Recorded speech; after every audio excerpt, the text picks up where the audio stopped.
técnicos. Could I please ask the technicians to display the quorum on the screen?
Buenos días a Good morning.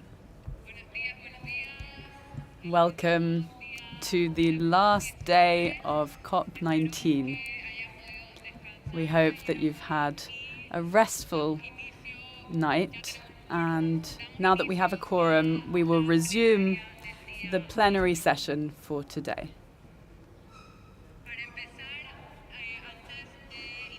Now, before we begin with where we left off yesterday, which was Proposal 4, I'll give the floor to the Chair of Committee 2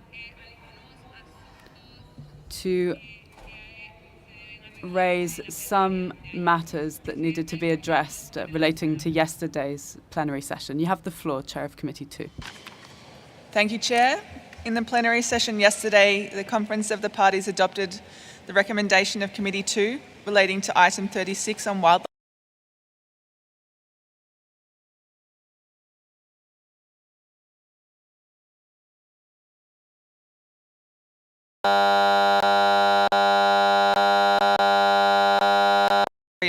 Languages of the in-session group of the committee decisions 18.8, 18.89, 18.92, 18.9 have been implemented and can be deleted. It's therefore recommended that the Conference of the Parties delete these decisions. Gracias, Presidente. Thank you, Chair. Are there any requests for the floor from delegations after hearing the statement of committee? I see no requests for the floor. Therefore, it is adopted along with the recommendation of Committee 2. I give the floor to the Chair of Committee 1 to some issues that remain pending from yesterday. You have. Thank you. Yesterday, Plenary adopted the recommendations from Committee 1 on document 44.1, identification materials review of resolution conference 11.19, Rev CoP16. However, in our debate in Committee 1, I neglected to ask the committee to adopt the deletions of decisions 18.135 to 18.139 as they had been implemented. So we now propose to the conference that those decisions be deleted. Thank you, Chair. Gracias. Thank you, Chair. I give the floor to the Secretariat to raise some issues which are important for our delegates. You have the floor, Secretariat.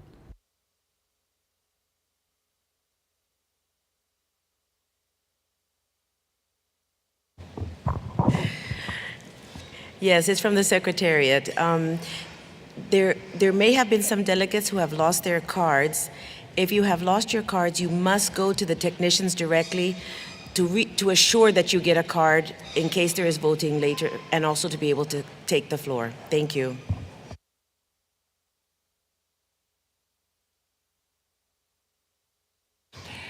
Gracias, Thank you, Secretariat. Now, let us begin where we left off with the proposal to amend CoP19 Proposal 4. The debate was reopened yesterday with a one-third majority vote. I therefore give the floor to Zimbabwe to initiate this debate. Zimbabwe, you have the floor. Thank you, Madam Chair. Allow us from the onset just to dispel and give a clarification on our reopening of the debate.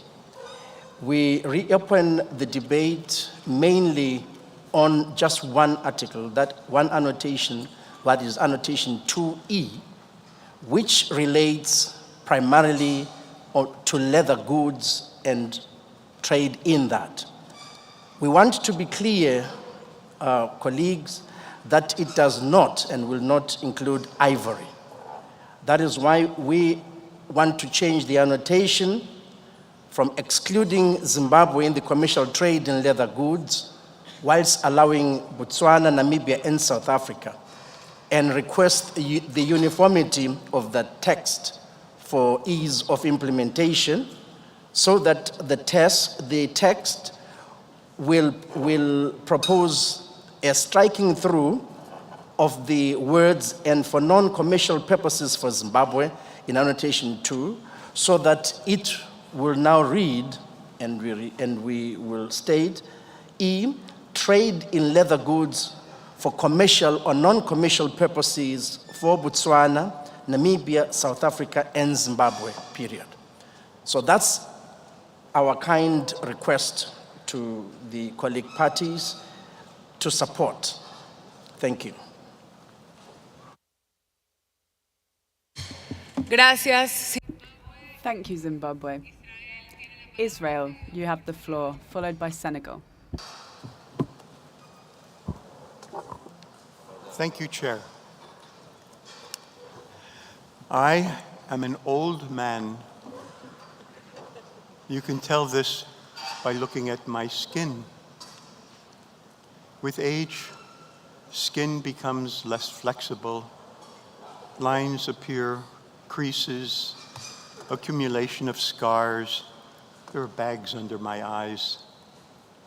Old skin. This occurs with elephants also. Their skin ages as they do.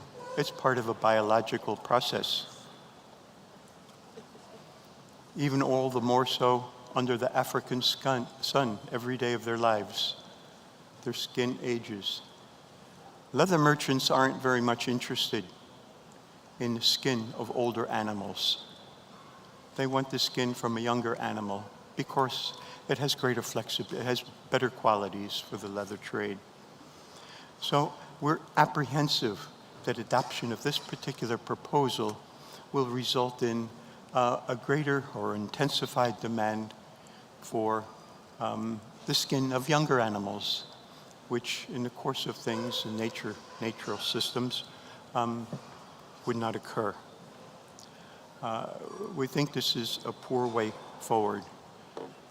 Secondly, Chair, we've already grappled for some years with the consequences of split listing of species, but the present proposal is going to split list individual animals. Part of the animal will be legal for trade and part would be illegal for trade. We've not really discussed the consequences of this thing, but it occurs to me that perhaps there are jurisdictions where a magistrate might throw the case out of court, any attempt to prosecute someone who's been trying to convict someone of trade in part of an animal that is illegal when another part of that same animal is legal. There are legal consequences to this that go beyond imagination at present. For these reasons, Chair, for the reasons of intensified exploitation of younger elephants and complications in the CITES process, in what is essentially an effort to resuscitate a small part of a proposal that was overwhelmingly defeated in committee, it is ill-advised to proceed with this right now. Thank you, Chair. Gracias. Thank you, Israel.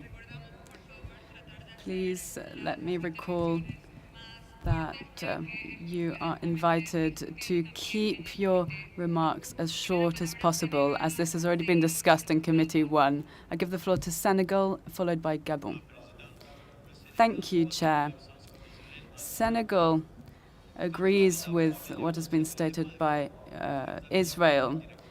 When you sell ivory or leather, the animal has to be dead. So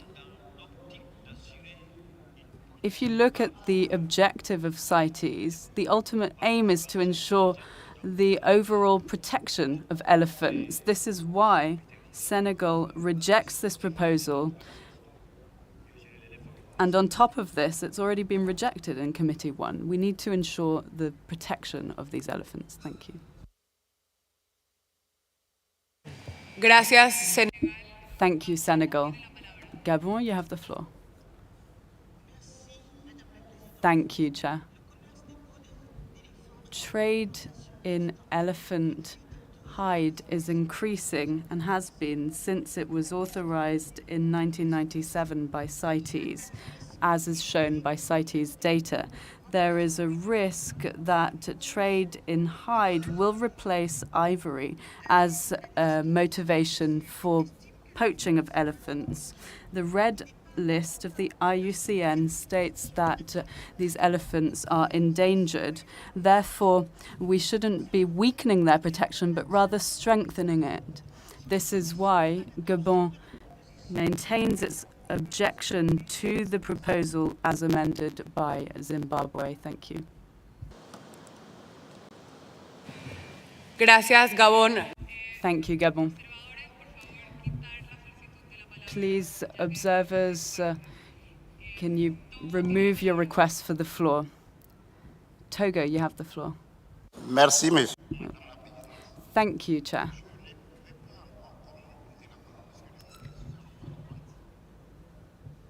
Now, my previous speakers have already put this very clearly. When we talk about trade in hide, it means that the animal is dead. So we are strongly opposed to this proposal. Thank you. Gracias. Thank you, Togo. Democratic Republic of the Congo, you have the floor. Thank you, Chair. The DRC is surprised by the reactions of our colleagues from Central and West Africa who have just taken the floor to express their opposal to any proposals made by countries who have successfully protected elephants, which are no longer endangered as they are in other sub-regions. I think we need to acknowledge the merit of Zimbabwe's proposal.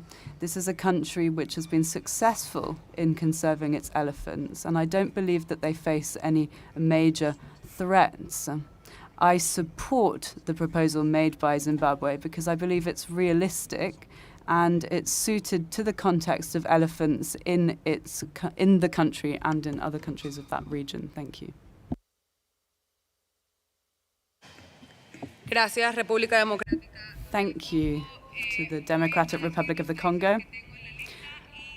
I will read out the countries on my list and then I will be closing the list. Botswana, Mali, Benin, Panama, Congo, China, Niger, Nigeria, Namibia, South Africa, and Central African Republic. The list is now closed. Apologies. I also have Liberia. Botswana, you have the floor, followed by Mali. Thank you, Chair. Botswana would just wish to express her support for the proposed amendment by Zimbabwe. Botswana is one of the parties whose elephants are on Appendix 2 and who currently benefits from the annotation 2 as mentioned by Zimbabwe. Chair, we do not believe that any attempt or efforts on the behalf by Zimbabwe to trade in leather commercially would impact upon their elephant population. We are not, and we certainly do not believe that Zimbabwe are advocating the killing of their elephants to secure leather. We believe the population of Zimbabwe is big enough to support such a trade through natural mortalities and through management actions that are taken by their management authorities with regard to their elephant population. So, Chair, we would wish to support Zimbabwe and wish to also urge other parties to do likewise. Thank you. Gracias.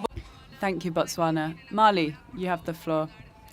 And please, can I ask you to be brief and to state clearly whether you agree or not with this proposal, as this has been discussed at length in Committee 1. Thank you, Chair. As you have requested, I will be brief. I'd just like to support Israel's statement as well as the statements of Senegal and Togo and all of those who have opposed Zimbabwe's proposal. Thank you, Chair. Gracias, Mali. Thank you, Mali. Thank you for being so brief. I give the floor to Bina. Thank you, Chair. Bina wishes to join the other countries who have opposed this decision. Once again, we state our objection to this proposal as submitted by Zimbabwe. How many times does one find elephants who are dead from natural causes? And what would be the quality of their hide? We're only just managing to overcome the situation with ivory, related to ivory. And now this brings about a whole new issue when it comes to dealing with populations which are under threat, being split listed. I believe that we should have these populations in one single appendix to avoid any confusion in the future. Thank you. Gracias, Beni. Thank you, Bina. Panama, you have the floor. Thank you, Chair. Panama wishes to support what was said by Israel, Togo, Senegal, and others. This issue has already been discussed at length in Committee 1, and the vote showed that a huge majority were against this proposal. Thank you. Gracias, Panama. Thank you, Panama. Congo, you have the floor. Thank you, Chair. Congo cannot support mafia-led poaching networks who deal in wildlife, threatening living beings. And I'm concerned about the turn of these discussions. I would not like to see CITES responsible for any of these issues. I am the Director General of Forest Resources in Congo, and I'm a colonel. I have expertise in this field. I have been following these criminals, and I have experience in this field, particularly when it comes to elephants. And a number of offenders have been sent to prison. Even last month, a number of poachers were put in prison. So I wouldn't like to see CITES responsible for any of these matters. Thank you. Gracias, Congo. Thank you, Congo. China, you have the floor. Thank you, Madam Chair. And I will be brief. China echo Botswana and Zimbabwe. We think that since they are Appendix 2 populations, trade in hide is allowed in commercial way. So it makes no sense if leather goods cannot be traded commercially. And for the source of these leather products, we think since they have a very large population, problem animal control is very real for that country. And some trophy hunters will throw away some skins that they don't want to take back home as taxidermy. And furthermore, what I want to say is that we have drawn a conclusion after agenda item 88. So those parties who may have concern that reservations may be entered after this amendment, it is totally unnecessary, because if such reservation is entered, it will not affect ivory. It will only affect leather products and return one step back to the non-commercial purposes. So, thank you, Madam Chair. We support Zimbabwe's amendment. Gracias. Thank you, China. Zimbabwe, you have a point of order. You have the floor. Madam Chair, our point of order stands on the Congo statement of naming this proposition as a mafia-led criminal entity. I think that is undiplomatic language, and we need and secure protection. And we ask them to withdraw that statement.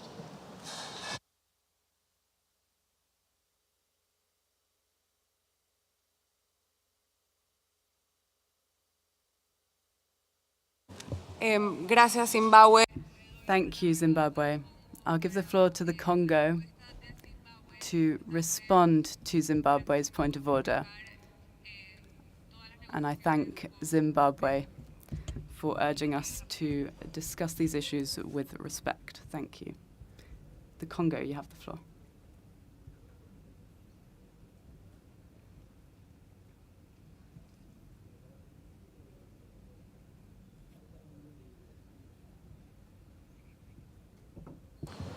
Congo. The Congo.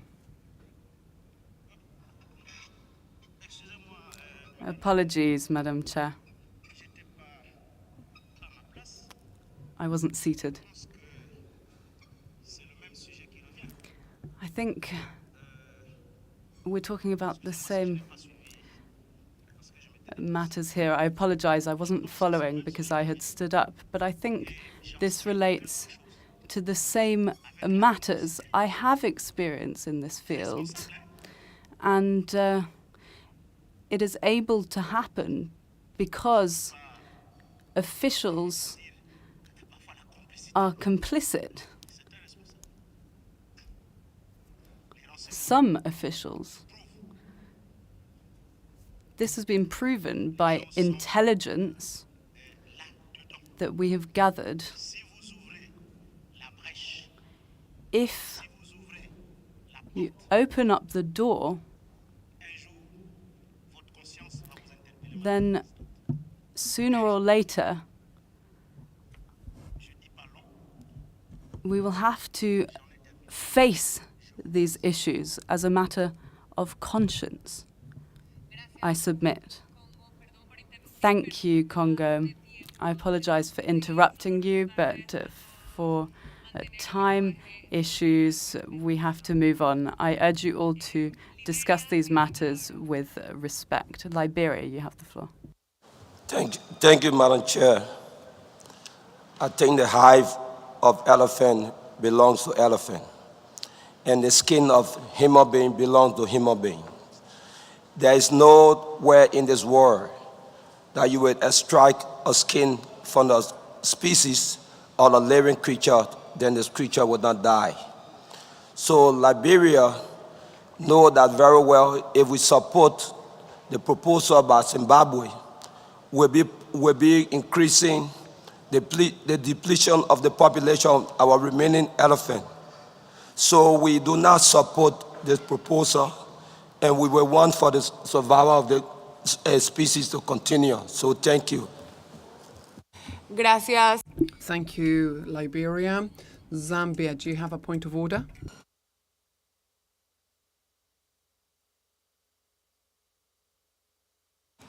La palabra Zambia, por favor. Zambia, you have the floor.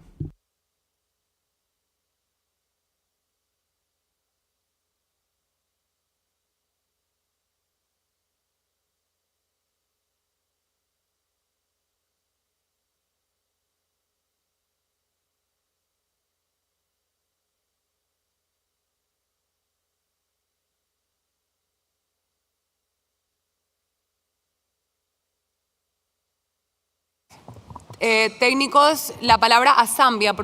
Technicians, could we give the floor to Zambia, please?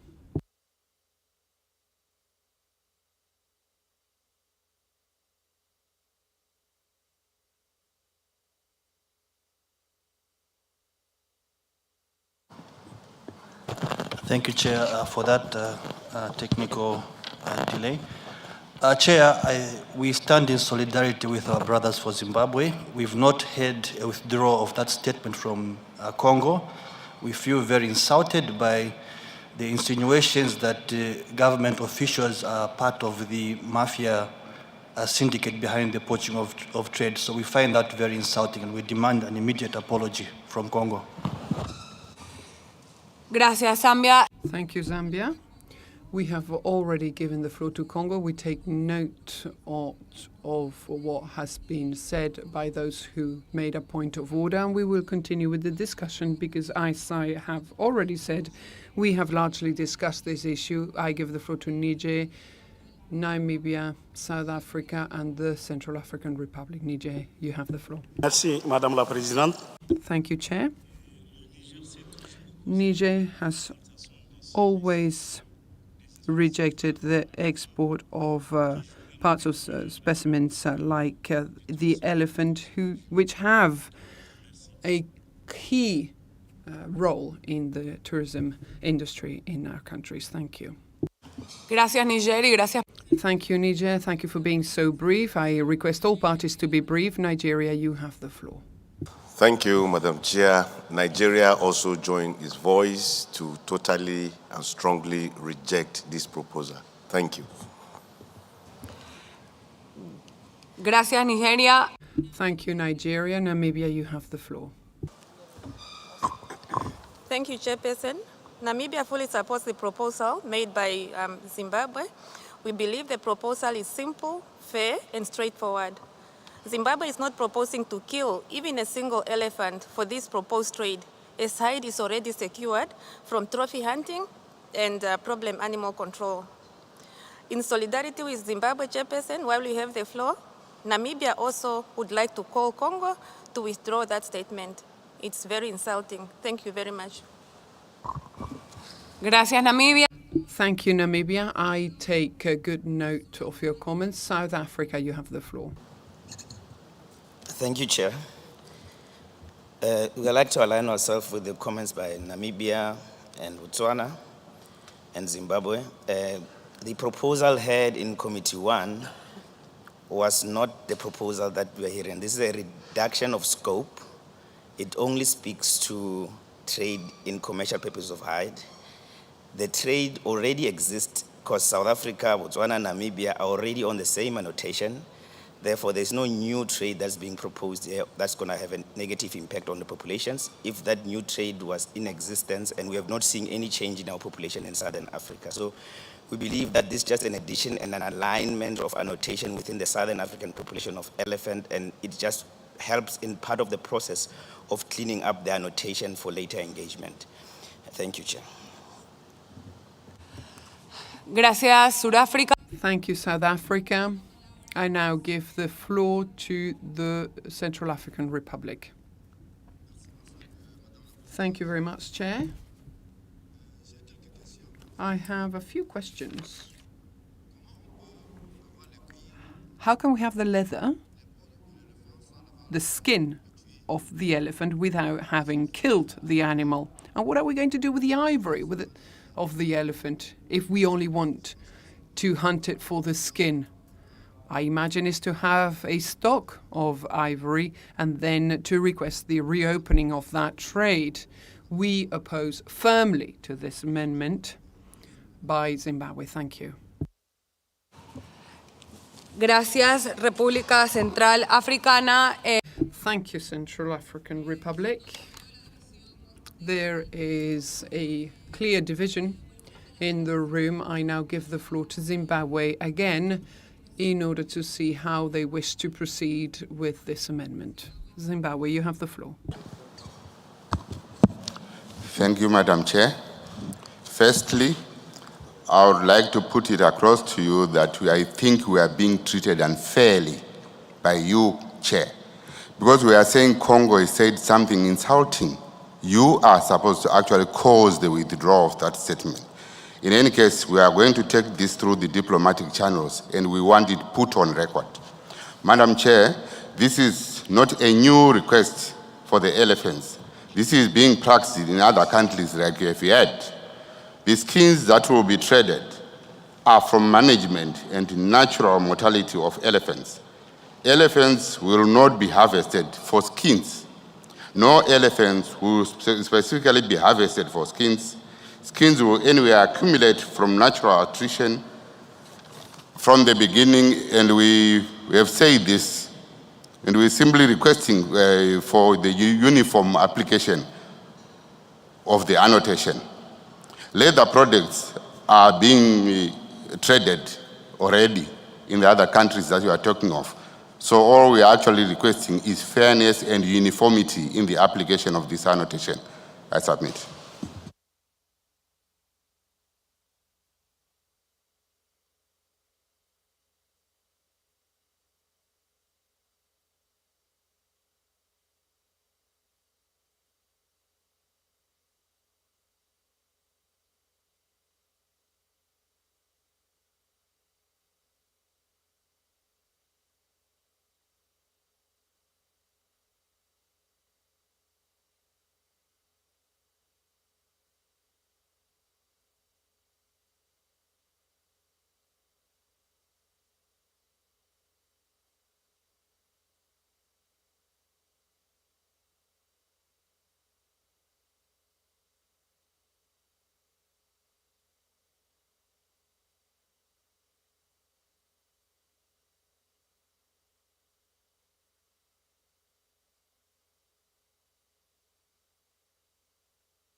Gracias, Zimbabwe. Thank you, Zimbabwe. With all due respect, I now explain that when there was a point of order, as chair, I requested Congo to reply and excuse themselves, but they didn't, and therefore the request by Zambia, Zimbabwe, and others will be in the minutes of the meeting, and they can, of course, do everything in their power according to the rules of procedure. I now put to the parties so how they want to proceed with this item in the agenda. Would you like to go to a vote? Zimbabwe, you have the floor.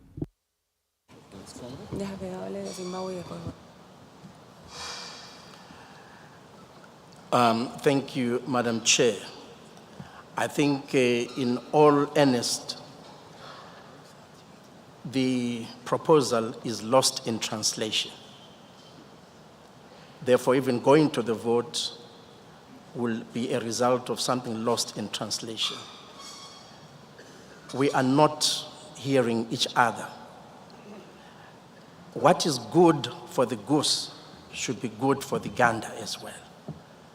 There are already 3 countries in the same range region that are doing that trade.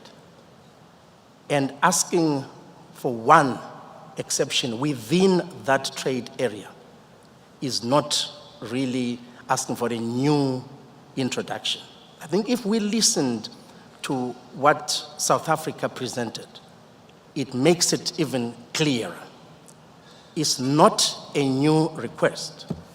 In Committee 1, it was discussed and it was agreed that it remains as that. We are simply asking for an addition of 1 extra country on an already agreed annotation.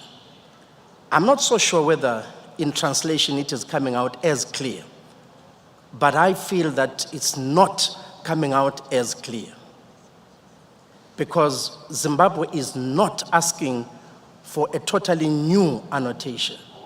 It is simply saying, be fair and work within a range region, which makes it better for implementation. So whether we go on a vote or we don't go on a vote, already a lot is lost in translation because we don't seem to understand each other.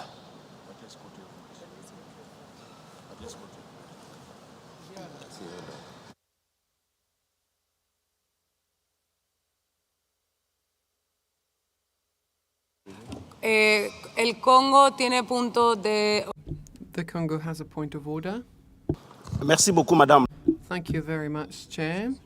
I think that this discussion, it's now been many days that we are having this discussion. Poaching. I'm sorry, Congo, is this a point of order? I would like to withdraw my comments. I would like to withdraw officially my comments. I was not talking directly to or about Zimbabwe. Thank you. Gracias, Congo. Thank you, Congo.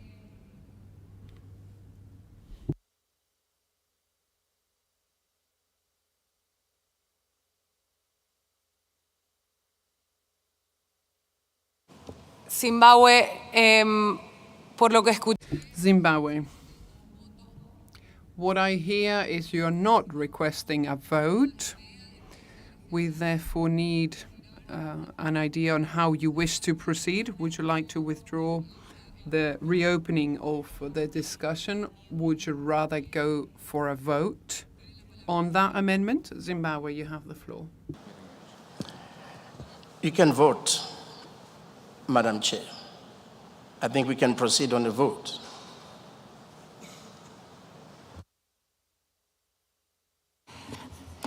Gracias, Zimbabwe. Thank you, Zimbabwe.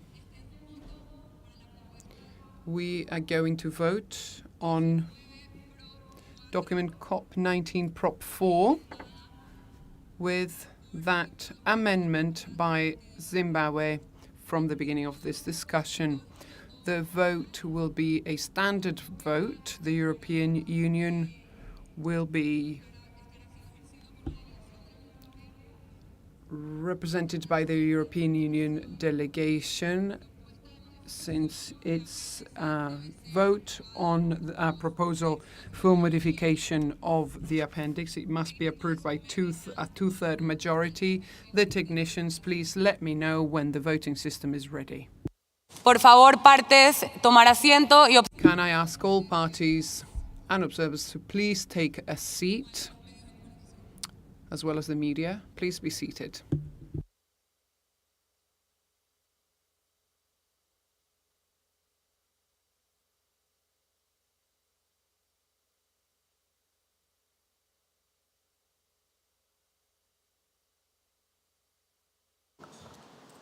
The technicians are ready as soon as the delegates have taken their seats. Thank you.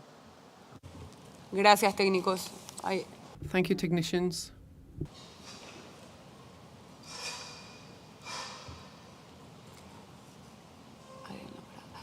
Delegados, por favor, tomar asiento. Los que están en... All delegations, please be seated. We're waiting for... Delegados, por favor, tomar asiento. May I request everyone to be seated? Do not leave the room. We're going to go for a vote. Gracias, técnicos. Thank you, technicians. Parties, you have 40 seconds to cast your vote. The vote is now open.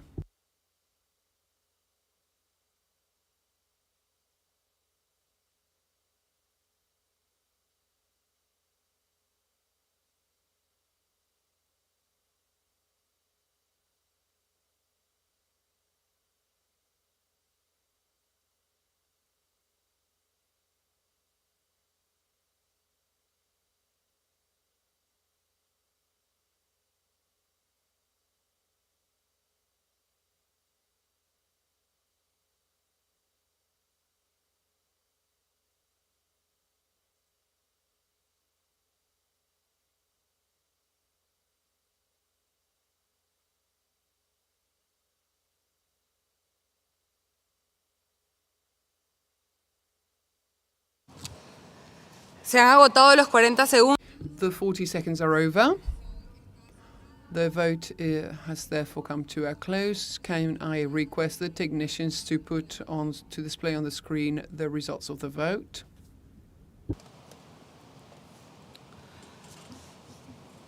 La enmienda establecida no... The amendment is not adopted by a two-thirds majority. It is therefore rejected. Técnicos, por favor, mostrar los votos individuales. Can I request technicians to display the individual votes on the screen? Thank you.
Gracias, técnicos. Thank you very much, technicians. We have verified those votes. We continue with today's agenda. I now give the floor to the chair of Committee 1 in order to give us the results of the recommendations of the document CoP19 Prop 5 on African elephant. Chair, you have the floor. Thank you, Chair. This proposal was to transfer populations of Botswana, Namibia, South Africa and Zimbabwe from Appendix 2 to Appendix 1. This proposal was rejected with 44 parties in favour, 59 against and 13 abstentions. Thank you, Chair. Gracias, Presidente. Thank you, Chair.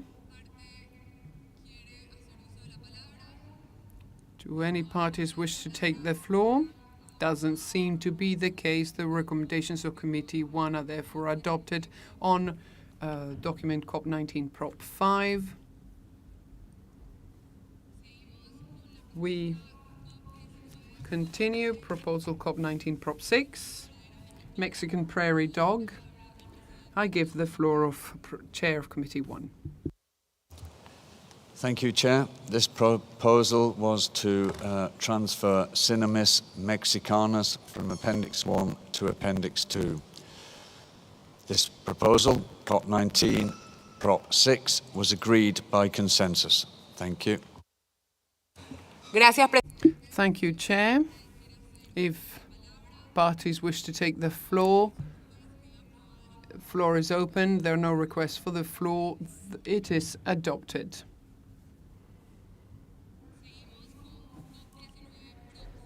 CoP19 Prop 7, Aleutian cackling goose.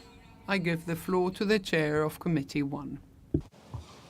Thank you, Chair. This proposal to transfer from Appendix 1 to Appendix 2 Branta canadensis leucoparea. This proposal, CoP19 Prop 7, was agreed by consensus. Gracias, Presidente. Thank you, Chair. If anybody wishes to take the floor is open. There are no requests for the floor. The proposal CoP19 Prop 7 is approved. We now move to CoP19 Prop 8, Rev 1. I give the floor to the Chair of Committee 1. This proposal for Citasincla malabarica to include it in Appendix 2. This proposal, CoP19 Prop 8 Rev 1, was agreed by consensus. Gracias, Presidente. Thank you, Chair. Would any party like to take the floor? Seeing none, the proposal CoP19 Prop 8 Rev 1 is approved. Seguimos con COP19. CoP19 Prop 9 Rev 1. I give the floor to the Chair of Committee 1. Thank you, Chair. This proposal to transfer Pycnonotus zelanicus from Appendix 2 to Appendix 1. This proposal, CoP19 Prop 9 Rev 1, was amended to add an annotation stating the entry into effect of the inclusion in Appendix 1 delayed by 12 months. The amended proposal was agreed by consensus. Gracias, Presidente. Thank you, Chair. Any party wish to take the floor?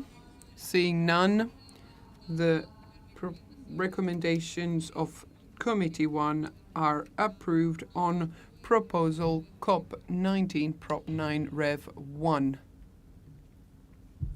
We move on to document CoP19 Prop 10, short-tailed albatross. I give the floor to a Chair of Committee 1. Thank you, Chair. This proposal was to transfer Phaeobastria albatross from Appendix 1 to Appendix 2. Proposal CoP19 Prop 10 was agreed by consensus. Gracias, Presidente. Thank you, Chair. Would any party wish to take the floor? Seeing none, the recommendations of Committee 1 on Proposal 19 Prop 10 are adopted. Moving on, CoP19 Prop 11 on the broad-snouted caiman. I give the floor to the Chair of Committee 1. Thank you, Chair. This proposal for Caiman latirostris to transfer the population of Brazil from Appendix 1 to Appendix 2. Proposal CoP19 Prop 11 was amended to add an annotation, a zero annual export quota for wild specimens traded for commercial purposes. The amended proposal was agreed by consensus. Thank you very much, Chair. Any parties wish to take the floor? Seeing none, the recommendations by Committee 1 on Proposal CoP19 Prop 11 and their amendments are approved. Proposal CoP19 Prop 12, Saltwater Crocodile. I give the floor to Chair of Committee 1. This proposal for Crocodylus porosus was to transfer the population of the Palawan Islands, Philippines, from Appendix 1 to Appendix 2 with a zero export quota for wild specimens. Proposal CoP19 Prop 12 was amended such that the annotation read, zero annual export quota for wild specimens traded for commercial purposes. The amended proposal was agreed by consensus. Gracias, presidente. Si algún... Thank you, Chair. Would any party like to take the floor? I see no request for the floor. Therefore, the recommendations of Committee 1 are accepted for CoP19 Proposal 12, Rev 1. I now give the floor to the Chair of Committee 1 for Proposal CoP19 Prop 13, Siamese crocodile. Thank you, Chair.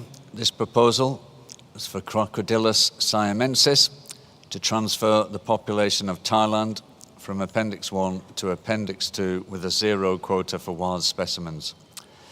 An amended version of Proposal CoP19 Prop 13 was rejected after a vote with 27 parties in favour, 76 against and 20 abstentions. Thank you, Chair. Gracias, presidente. Thank you, Chair. Are there any requests for the floor? I see none. Therefore, the recommendations of Committee 1 for Proposal CoP19 Prop 13 are approved.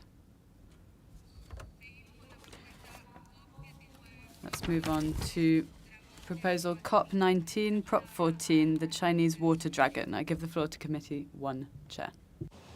Thank you, Chair. This proposal for Physignathus cosincinus and to include the species in Appendix 2. Proposal CoP19 Prop 14 was agreed after a vote with 81 parties in favour, 27 against and 20 abstentions. Thank you. Gracias, presidente. Thank you, Chair. Are there any requests for the floor? Seeing none, the recommendations of Committee 1 for Proposal CoP19 Prop 14 are accepted. Moving on to Proposal CoP19 Prop 15. I give the floor to the Chair of Committee 1. Thank you, Chair. This proposal was to include in Appendix 2 Certodactylus japarensis. Proposal CoP19 Prop 15 was agreed by consensus. Thank you. Gracias, presidente. Thank you, Chair. Are there any requests for the floor? I see none. Therefore, the recommendations of Committee 1 are adopted as regards Proposal 15. We now move on to Proposal 16, the helmet head gecko. I give the floor to the Chair of Committee 1. Thank you, Chair. This proposal was to include Tarantola chazalii in Appendix 2. Proposal CoP19 Prop 16 Rev 1 was agreed by consensus. Thank you. Gracias, presidente. Thank you, Chair. Are there any requests for the floor? I see none. Proposal 16 is adopted. Proposal 17, desert horned lizard. Chair of Committee 1, you have the floor. Thank you, Chair. Proposal 17 and Proposal 18 were introduced together. Proposal 17 was to include in Appendix 2 Phrynosoma platyrhinus. Proposal 18 was to include in Appendix 2 Phrynosoma species.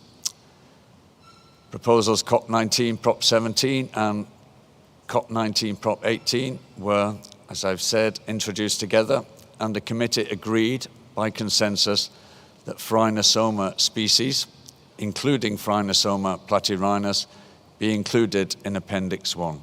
Thank you. Gracias, Presidente. Thank you, Chair. Sorry, Chair, I said Appendix 1 and it was Appendix 2. I beg your pardon. Gracias. Thank you, Chair. Are there any requests for the floor? Seeing none, the recommendations of Committee 1 for Phrynosoma to be included in Appendix 2 is adopted. I give the floor to Committee 1's Chair for Proposal 19, the pygmy blue-tongue lizard. You have the floor. Chair of Committee 1. Thank you, Chair. This proposal was to include in Appendix 1 Telequa adelaidensis. Proposal CoP19 Prop 19 was agreed by consensus. Thank you. Gracias. Thank you. Are there any requests for the floor? Seeing none, Proposal 19 is accepted. Moving on, Proposal 20, Puerto Rican boa. You have the floor, Chair of Committee 1. Thank you, Chair. This proposal was to transfer Epicrates inornatus from Appendix 1 to Appendix 2. Proposal CoP19, Prop 20 was agreed by consensus. Thank you. Gracias, Presidente. Thank you, Chair. Are there any requests for the floor? I see none. The Proposal 20 is adopted.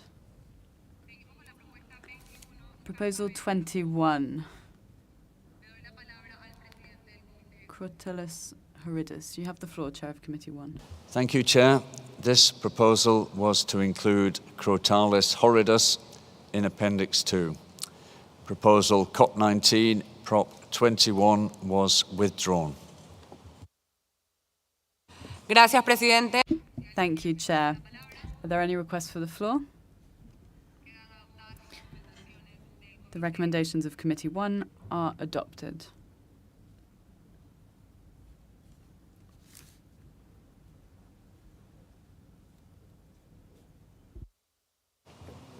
Un segundo que mi computadora. Just a few minutes, please. I need to charge my computer.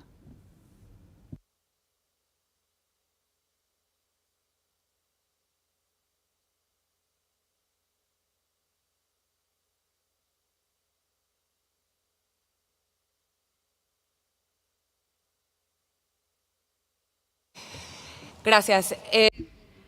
Thank you. Let us move on to the Mata turtle. I give the floor to the Chair of Committee 1. Thank you, Chair. This proposal was to include Chelys fimbriata and Chelys orinocensis in Appendix 2. Proposal CoP19 Prop 22 Rev 1 was agreed by consensus. Thank you.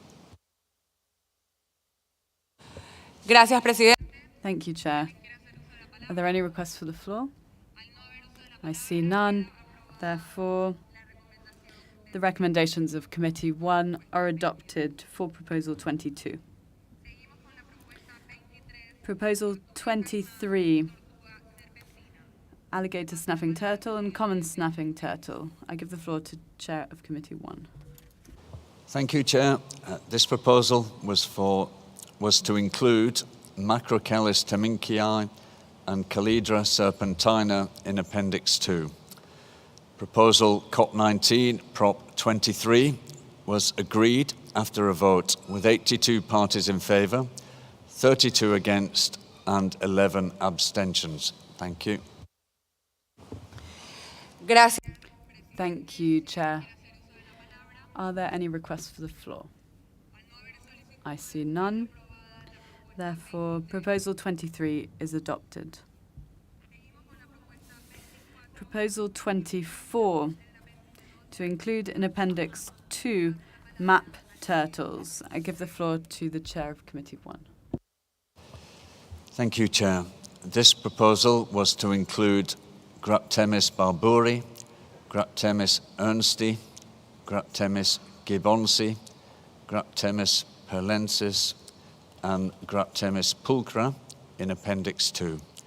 Proposal CoP19, Prop 24, was agreed by consensus.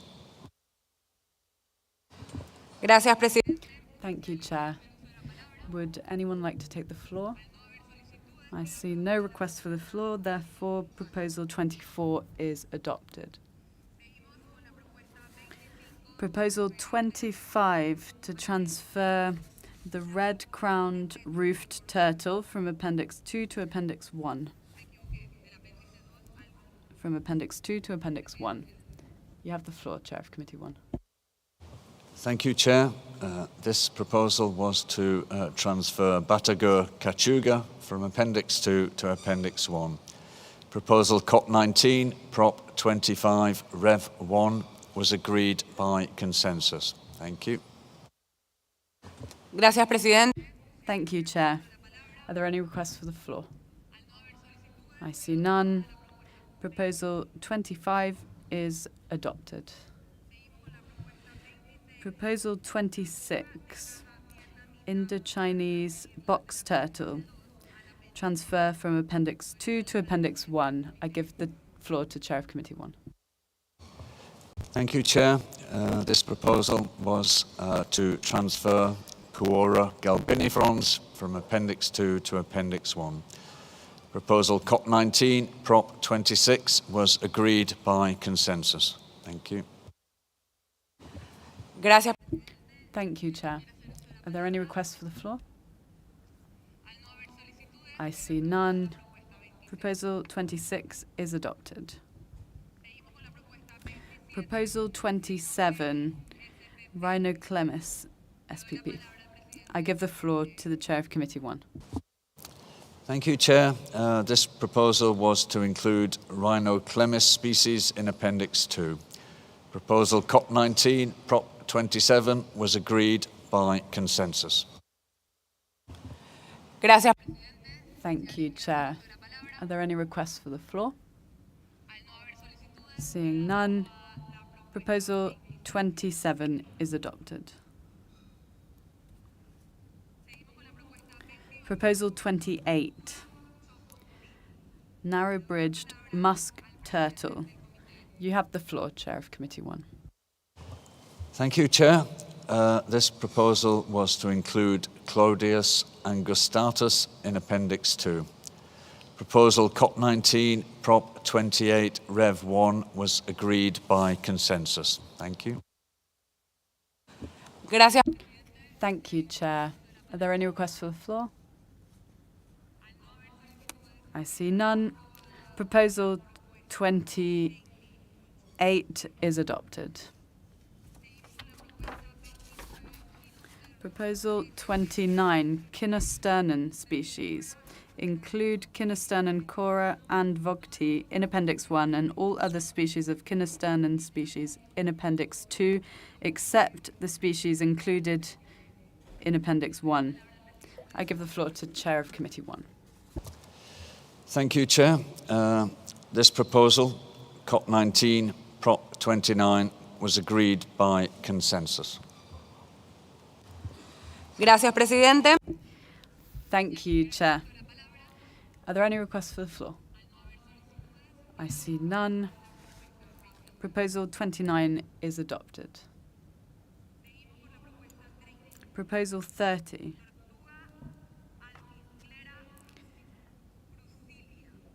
Giant musk turtle and Mexican musk turtle for inclusion in Appendix 2. You have the floor, Chair of Committee 1. Thank you, Chair. This proposal was to include Starotypus salvinii and Starotypus triporcatus in Appendix 2. Proposal CoP19, Prop 30, was agreed by consensus. Thank you. Gracias. Thank you, Chair. Are there any requests for the floor? I see none. Proposal 30 is adopted. Proposal 31, musk turtles, to include them in Appendix 2. You have the floor, Chair of Committee 1. Thank you, Chair. This proposal was to include Sternotheris species in Appendix 2. Proposal CoP19, Prop 31, was agreed by consensus. Gracias, Thank you. Would anyone like to take the floor? I see no request for the floor. Proposal 31 is adopted. Proposal 32. Soft-shelled turtles for inclusion in Appendix 2, except subspecies included in Appendix 1. Chair of Committee 1, you have the floor. Thank you, Chair. As you've introduced a proposal CoP19, Prop 32, was agreed by consensus. Gracias. Thank you, Chair. Are there any requests for the floor? I see none. Proposal 32 is adopted. Proposal 33. Leith's soft-shell turtle to be transferred from Appendix 2 to Appendix 1. Chair of Committee 1, you have the floor.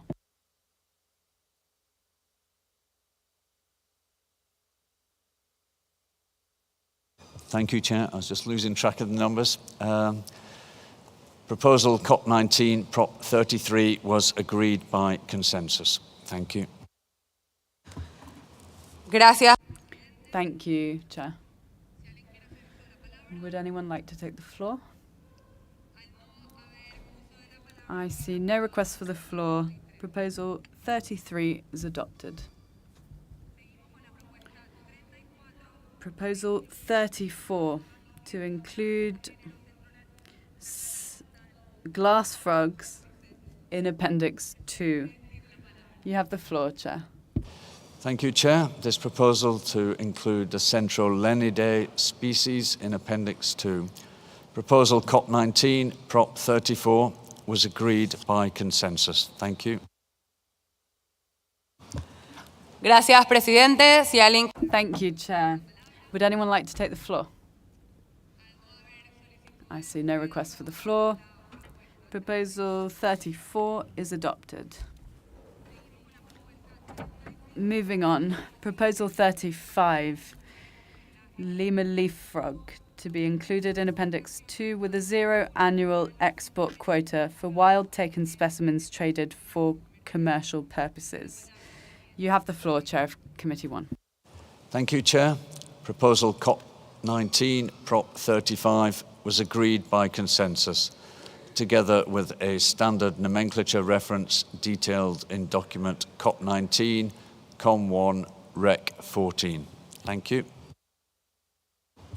Gracias, Presidente. Thank you, Chair. Are there any requests for the floor?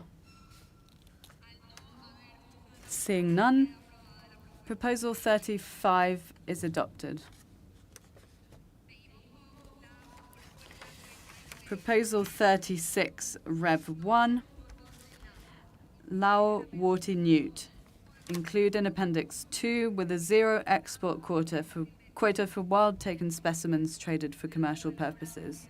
You have the floor, Chair of Committee 1.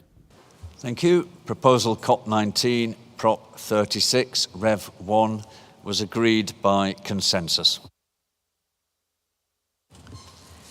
Gracias. Thank you. Would anyone like to take the floor? I see no request for the floor. Proposal 36 is adopted. Proposal 37 to include Carcarinidae species in Appendix 2. Chair of Committee 1, you have the floor. Thank you, Chair. This proposal was amended to include the family Carcarinidae species in Appendix 2 with the entry into effect of the inclusion in Appendix 2 delayed by 12 months, and the amended proposal was agreed following a vote by secret ballot, with 88 parties in favour, 29 against, and 17 abstentions. Thank you, Chair. Gracias. Thank you, Chair. Japan, you have the floor. Thank you, Chairperson.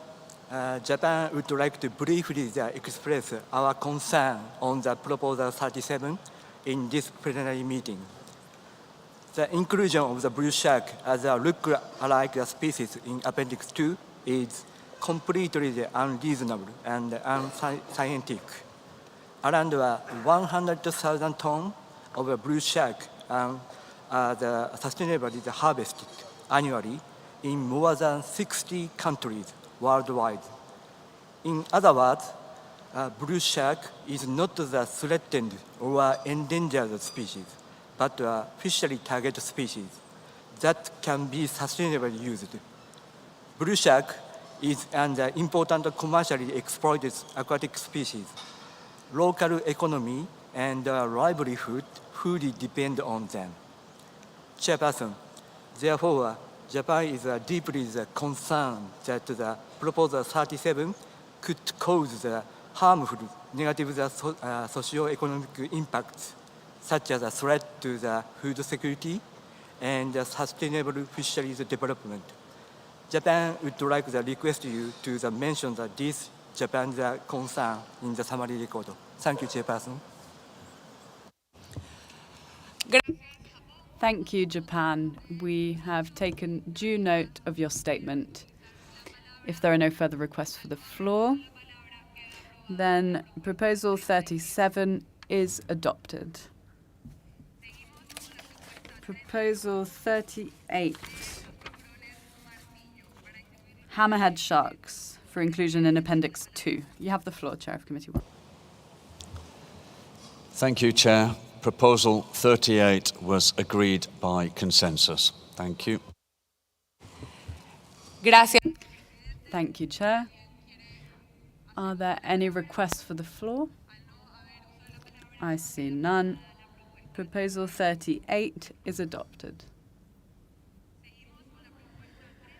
Proposal 39 to include freshwater stingrays in Appendix 2. Chair of Committee 1, you have the floor. Thank you, Chair. This proposal was to include in Appendix 2 Pota, Motrigon, albimaculata, Henley, Jabuti, Leopoldi, Marchesi, Signati, and Wallacei. Proposal 39 was agreed by consensus. Thank you. Gracias, Presidente. Thank you. Are there any requests for the floor?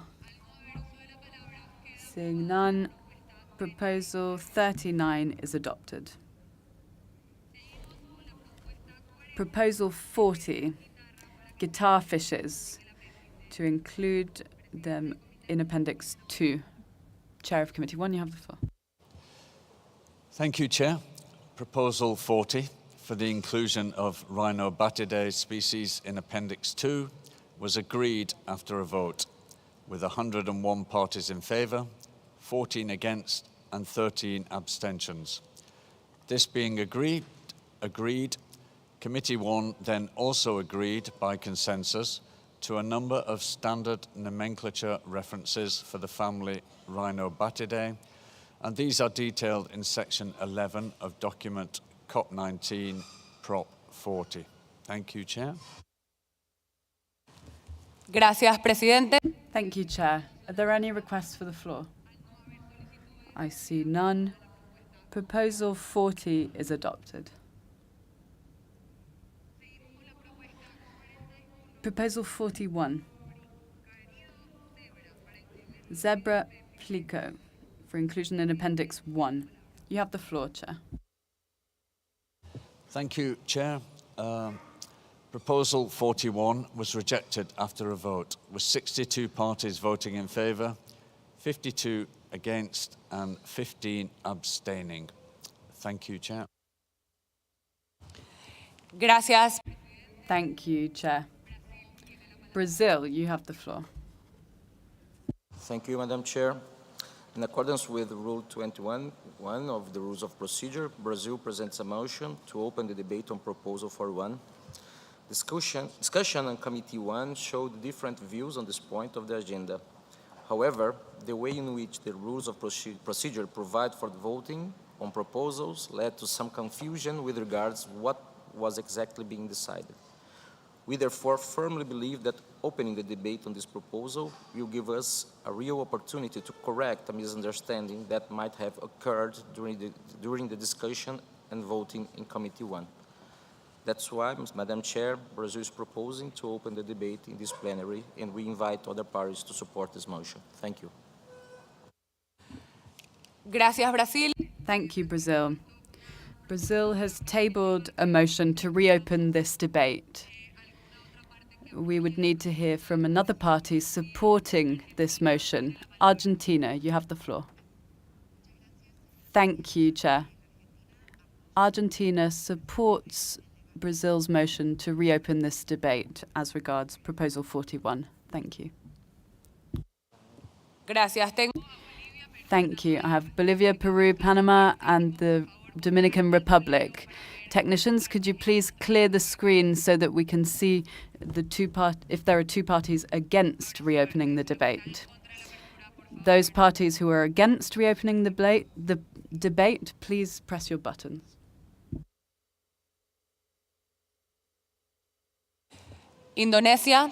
Indonesia, you have the floor. Seguido por Camerún. Followed by Cameroon. Thank you, Madam Chair. Indonesia believes that we don't need to open the discussion on this regard. It was clear during the committee discussion, and it is clear that the Secretariat also is not suggesting this proposal. Apologies, Indonesia. What we need to know now is whether you agree or not to reopen the debate. That's all. Yeah, Madam Chair. Thank you, Madam Chair. Gracias, Indonesia. Thank you, Indonesia. Cameroon, you have the floor.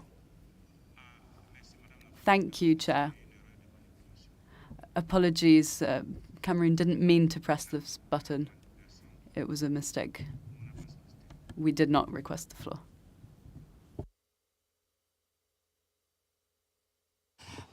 Congo tiene la palabra. Congo, you have the floor. Thank you, Chair. I support Brazil's motion. Thank you. Gracias. Thank you, the Congo. We have two parties in favour and two parties against reopening the debate. Therefore, we will hold a vote on reopening the debate. This is a vote on reopening the debate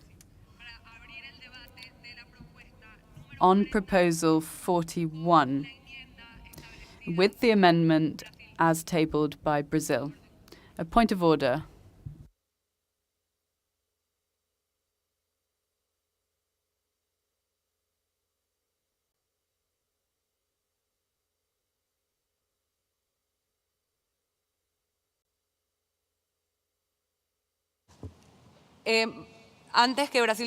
Before Brazil takes the floor, I misunderstood that Congo was against Brazil's proposal when in fact they were in favor of Brazil's motion. Could the technicians please clear the screen so that we can see if anyone else is opposed to reopening this debate?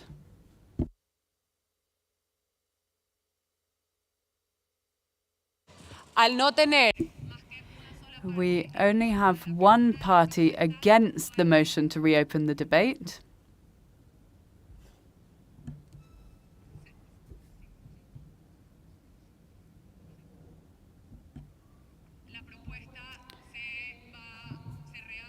Therefore,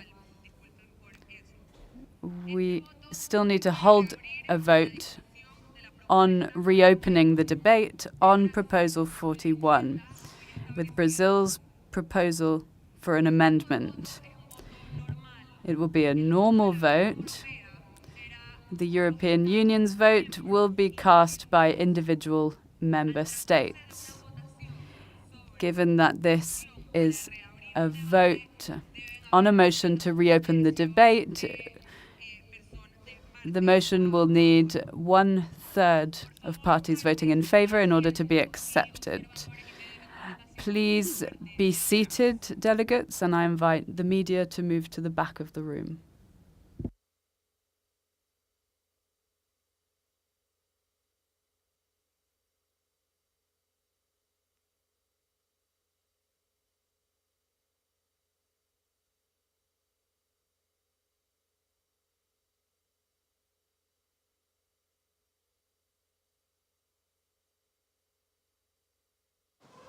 Technicians are ready, Chair.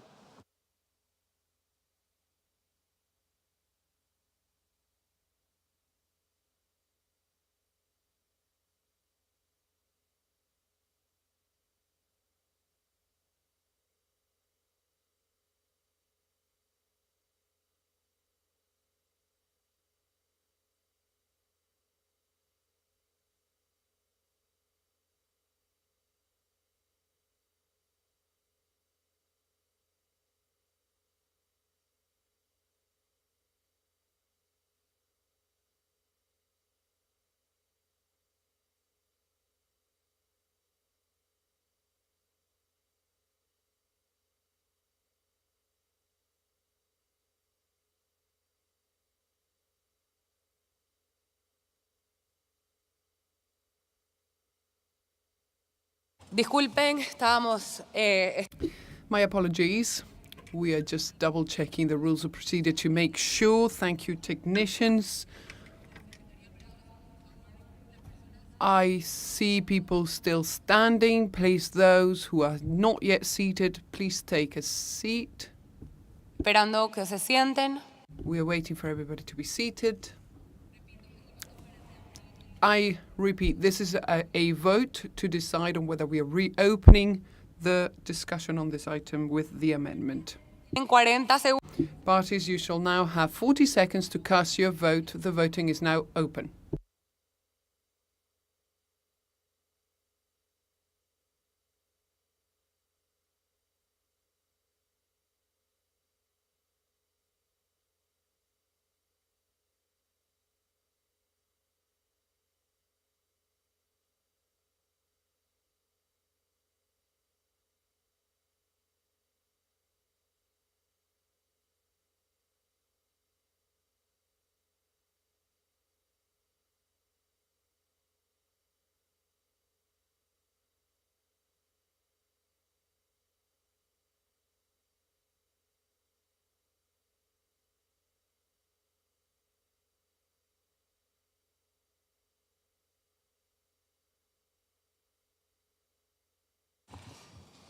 Gracias, técnico.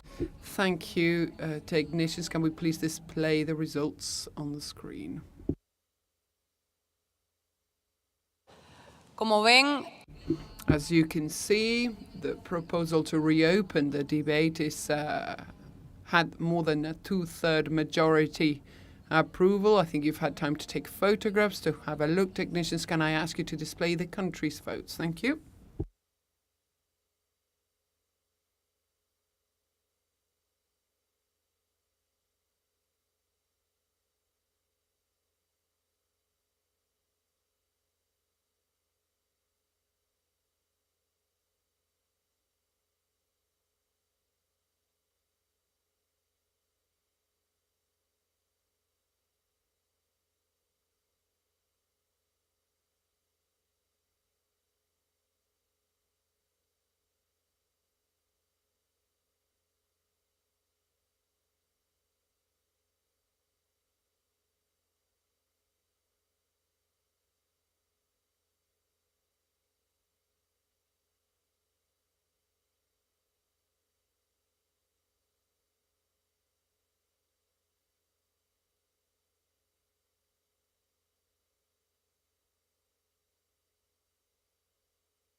Gracias, técnicos.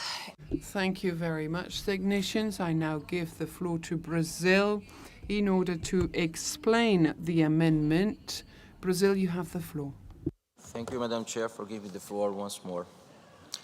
As many of the parties must remember, Brazil proposed the listing of Ipancisto zebra on CITES Appendix 1, given that, in our view, the species meets biological criteria provided for in Annex 1, Item B of Resolution CoP19.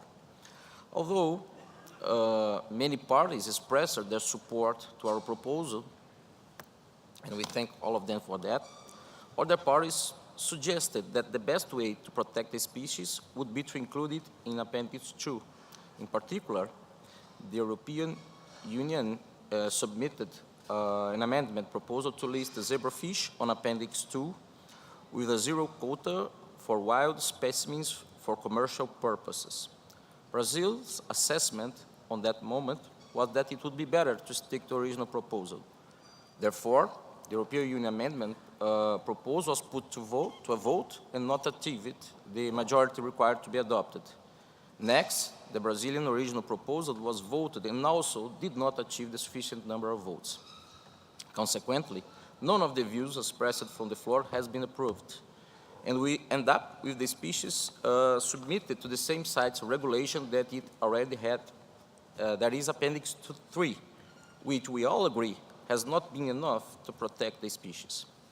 In light of that, Brazil has further discussed the matter with the EU, and we are happy to declare that we agree with the amendment presented to our proposal. And for the sake of our time, I will not repeat all the technical and scientific elements we have already presented to justify the importance of increasing protection on these species. Allow me just to remember that we are talking about an endemic species to our country, which is considered critically endangered since 2014. It's a species of slow growth, high mortality rate, and low fecundity, sedentary and territorial. Illegal capture to supply the international demand for ornamental fish has been a main driver of reduction of the species population. It's estimated that if things continue the way they are, the population decline will be of more than 80% in 10 years, with a high risk of extinction. Taking into account the necessity to increase the degree of protection of the species that is endemic to Brazil, we urge other parties to approve this amendment proposal and to include Ipancisto zebra on CITES Appendix 2 with the annotation proposed by the European Union. Thank you. Gracias, Brasil. Thank you very much, Brazil. In order to be clear with the amendment, Brazil is proposing that the species Ipancisto zebra be listed in Appendix 1 with a zero quota for wildlife animals. Can you confirm, Brazil? Thank you, Madam Chair. Well, the wording exactly, and I invite our friends from the European Union to confirm, is Appendix 2 with zero quota for wild specimens for commercial purposes. I invite the European Union to clarify, but that's what they proposed.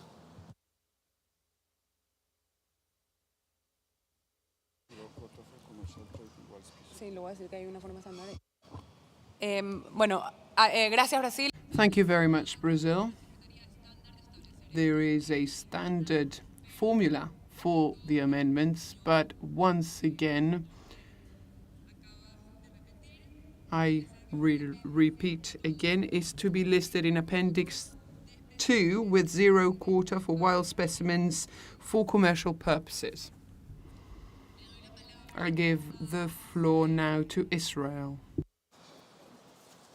Thank you, Chair, and we were really pleased to see that there was a cooperative agreement between the proponent and one of the EU, and we would like to support this proposal as it is now on the floor of the committee, the plenary. Thank you. Gracias, Israel. Thank you, Israel. We give the floor to Senegal. Thank you very much, Chair. Given what has just been said for that understanding between the proponent and the European Union, Senegal would like to support this amendment to this proposal. It's an endemic species in Brazil, and if we don't vote in favor of the protection of this species, we risk losing it. Thank you. Gracias, Senegal. Thank you, Senegal. It seems this was an item discussed in the committee one. We are ready to hear your positions. Briefly, I give the floor to the Congo, followed by Argentina, followed by India. Thank you very much, Chair. There is an understanding between the proponent and the European Union, and we therefore support the listing of this species in Appendix 2 with a zero quota for wild specimens for commercial purposes. Thank you very much, Chair. Gracias. Thank you. I think I was giving the floor to Argentina now. Argentina, you have the floor. Thank you. Thank you, Chair. Further than Argentina had already agreed to the original proposal, we also agree and support the amendment. Thank you very much. Thank you. Argentina, I give the floor to India. Thank you, Chair.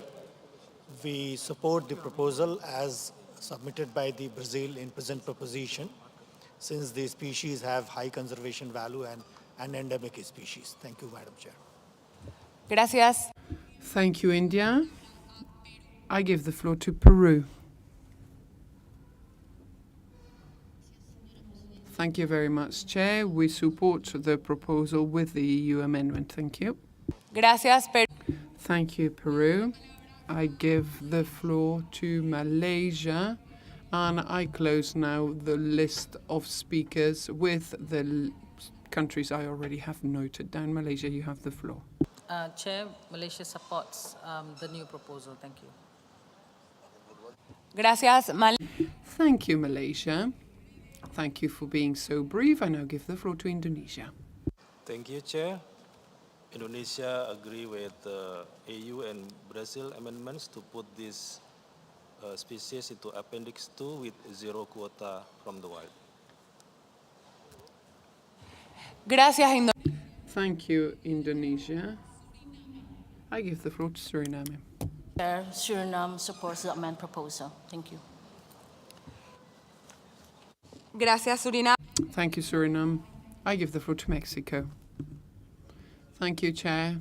We support the proposal with the amendments as well. Thank you. Thank you, Mexico. I give the floor to Guatemala. Thank you, Chair. Guatemala also supports the proposal with the amendments. Thank you. Thank you, Guatemala. I'll now give the floor to Chile. We are no longer accepting new requests for the floor. My apologies. Please do not request the floor. Chile, you have the floor. Good morning, Chair. Chile also supports the amendment to the proposal on the proposal. Thank you. Thank you, Chile. Mali, you have the floor. Thank you very much, Chair. I'll be even briefer. We support this proposal for the listing. Thank you. Gracias, Mali. Y por último, Uruguay. Thank you, Mali. Uruguay, you have the floor. Thank you, Chair. Uruguay supports the proposal. Thank you. Gracias. Es notorio el Thank you. There is a clear consensus in the room. Brazil, there's no need to give you the floor. That amendment is now approved. Now, Brazil, I can give you the floor. Thank you, Madam Chair. Brazil would like to thank all parties who have supported our proposal. We thank the European Union, and we think that it's always a good experience and a pleasure to us to see that we can, working together, we can collaborate and move towards the implementation of the objectives of this convention. Thank you. Gracias, Brasil. Thank you, Brazil. We now continue. Proposal CoP19 Prop 42 Rev 1 to include sea cucumbers in Appendix 2. I give the floor to the Chair of Committee 1. Thank you, Chair. Proposal CoP19 Prop 42 Rev 1 was amended to include the genus Phelonota in Appendix 2, with the entry into effect of the inclusion in Appendix 2 delayed by 18 months, and after a vote, it was agreed with 97 parties in favour of the amended proposal, 16 against and 16 abstentions. Thank you, Chair. Gracias, Presidente. Si alguien quiere hacer uso. Thank you, Chair. The floor is now open for comments. Seeing none, the proposal CoP19 Prop 42 Rev 1 is approved. We now continue with proposal 43, flora species with annotation number 1, number 4, number 14, and Appendix 1 listed species of Orchidaceae. Amend annotation number 1, number 14, number 14, number 4, number 14, etc. I give the floor to the Chair of Committee 1. Thank you, Chair. Proposal 43 was agreed by consensus. Gracias. Thank you, Chair. I now open the floor for comments. Seeing none, the proposal 43 is approved. We move on. Proposal 44 to include in Appendix 2 with annotation number 17 for trumpet tree. Chair, you have the floor. Thank you, Chair.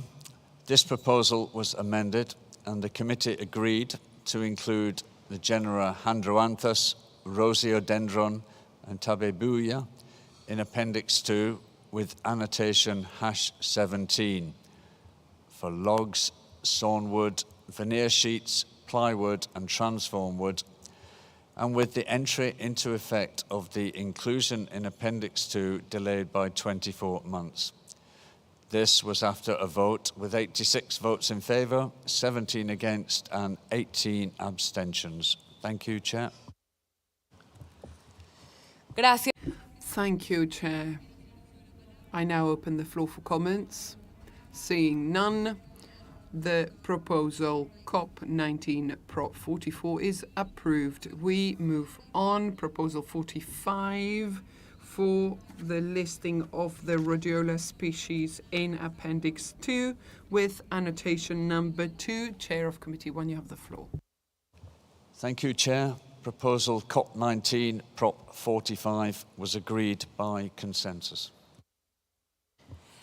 Gracias, Presidente. Thank you very much, Chair. I now open the floor for comments. Seeing none, Proposal 45 is approved. Proposal 46, Avzelia species, list or include all African populations in Appendix 2 with annotation number 17. Chair of Committee 1, you have the floor.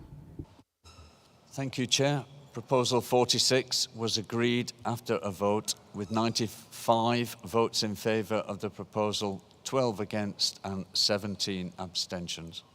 Thank you. Gracias. Thank you, Chair. Gabon, you have the floor. Thank you, Chair. Gabon is aware that the decision on this proposal was made in Committee 1. If I may, I would like to make the following intervention. The proponents of this proposal concentrated on the state of the savanna species in order to justify the listing in Appendix 2. We have seen that the analysis of the status of the tropical forest, the species is not complete. Gabon, please, if I may interrupt. The rules of procedure does not allow us to speak in substance before you explain whether you want to make a motion to proceed to open the debate. Would you like to make a statement or would you like to open the debate? Yes, indeed, Chair. Gabon supports the proposal to include the Afzelia species, but would like to amend it, removing the Afzelia vipendensis, remove it from the original proposal. Thank you.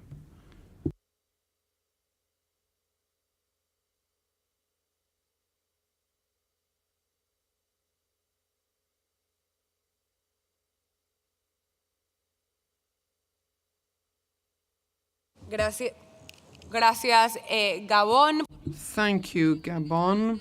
I understand you want to reopen the debate in order to remove one of the species that was approved. We need one more party in favor of reopening the debate. Congo, you have the floor. Merci beaucoup. Thank you very much, Chair. The Congo would like to suggest reopening the debate here in plenary. Thank you. Gracias, Congo. Thank you. The Congo, can I request the technicians to remove the screen? Those now in against reopening the debate. The DRC, you have the floor. The DRC and other countries are against the proposal to reopen this debate. Thank you. Gracias, República Democrática del Congo. Thank you, DRC. Personas a favor y... We now have parties in favor and against reopening this debate. We will now proceed to a vote in order to decide whether the discussion will be reopened. I request everybody to be seated. Media and observers remain at the back of the room.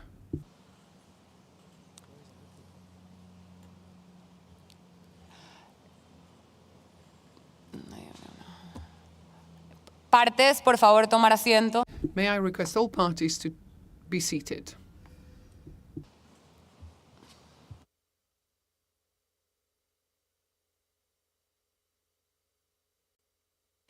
Partes, por favor, tomar asiento. May I request all parties to please be seated? Gracias a los que corrieron. Thank you for those running to sit down. We shall now proceed to vote on whether we want to reopen the debate on Proposal 46. The vote is a standard vote. The European Union vote will be made by its member states individually, since this is a vote for a motion to reopen a debate. We need a 2/3 majority in order to approve this motion. Technicians, can you please let me know when you are ready? I request all parties once again to please remain seated.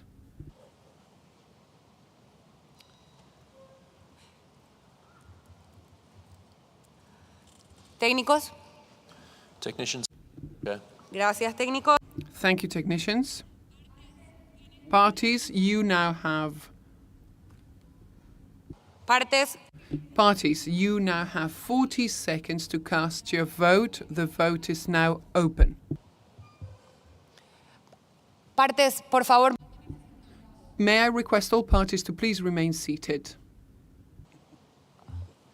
Partes, por favor, mantenerse. May I request everyone to please remain seated and do not allow anyone to come in the room.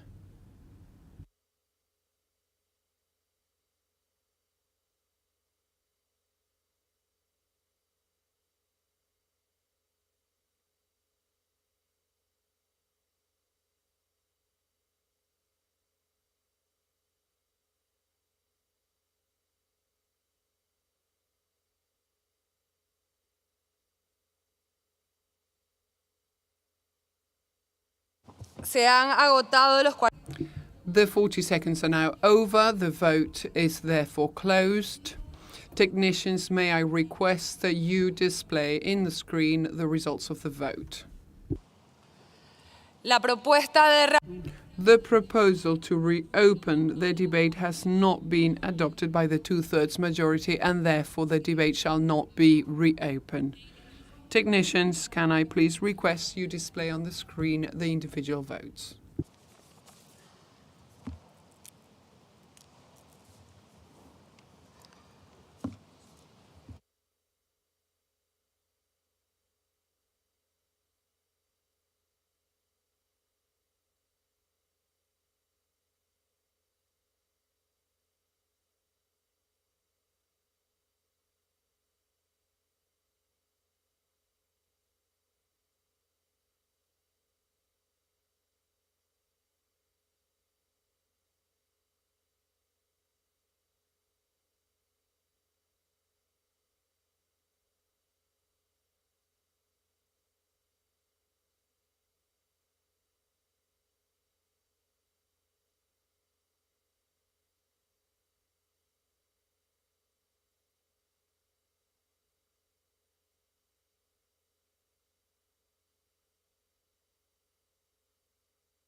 Gracias, técnicos.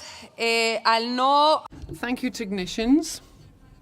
Since the motion was rejected, the Committee 1 recommendations are adopted and approved. We now move on to Proposal 47, Dalbergia Sisu,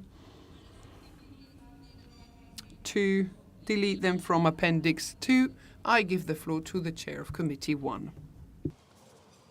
Thank you, Chair. An amended version of this proposal was rejected after a vote, with 30 votes in favour, 55 against and 9 abstentions. Thank you. Gracias, Presidente. Thank you, Chair. The floor is open for comments. Seeing none, the recommendations of Committee 1 on Proposal 48 are approved. We move on to Proposal 48, Dipteryx species, to include them in Appendix 2 with the new annotation designating logs, sawn wood, veneer sheets, plywood, transform wood, and seeds. I give the floor to the Chair of Committee 1. Thank you, Chair. Proposal 48 was amended, and the inclusion of Dipteryx species in Appendix 2 with an annotation stating logs, sawn wood, veneer sheets, plywood, and transform wood, with the entry into effect of the inclusion in Appendix 2 delayed by 24 months, was agreed after a vote, with 74 in favour, 13 against, and 18 abstentions. Thank you. Gracias. Thank you. Thank you, Chair. Would now anybody wish to take the floor? Seeing none, Proposal 48 with the amendments as explained by Chair of Committee 1 are approved. Proposal 49 on Pau Brasilia Equinata, transfer from Appendix 2 to Appendix 1 with the annotation. I haven't got my document. Chair or Committee 1, you have the floor. Thank you, Chair. Proposal CoP19 Prop 49 was amended to maintain Pau Brasilia Equinata in Appendix 2 with an amended annotation which would replace current annotation #10.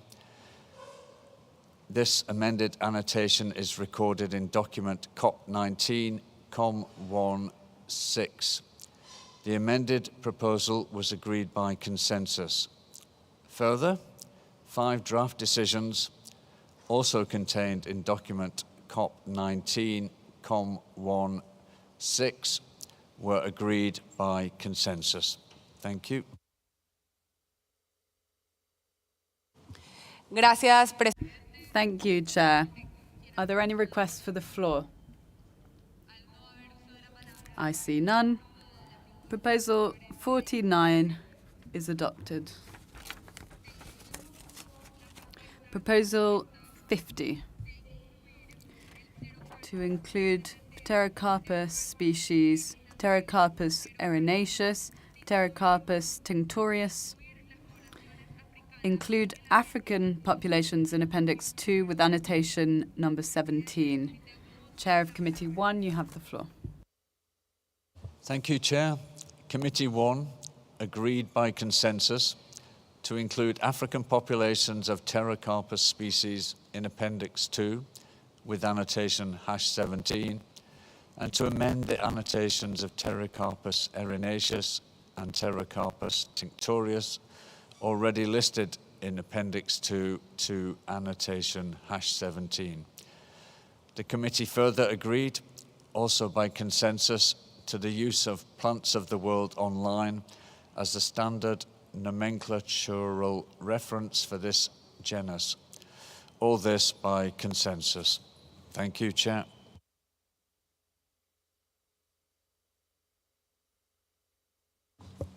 Gracias, Presidente. Thank you, Chair. Would anyone like to take the floor? I see no requests for the floor. Proposal 50 is therefore adopted. Proposal 51. African mahoganies include African populations in Appendix 2 with annotation #17. Chair of Committee 1, you have the floor. Thank you, Chair. Proposal 51 was agreed by consensus. Thank you. Gracias. Thank you, Chair. Would anyone like to take the floor? I see no requests for the floor. Proposal 51 is adopted.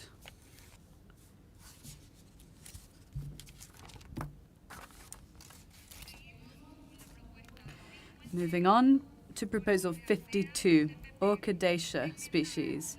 Amend annotation 4 with the addition of a new paragraph. Chair of Committee 1, you have the floor. Thank you, Chair.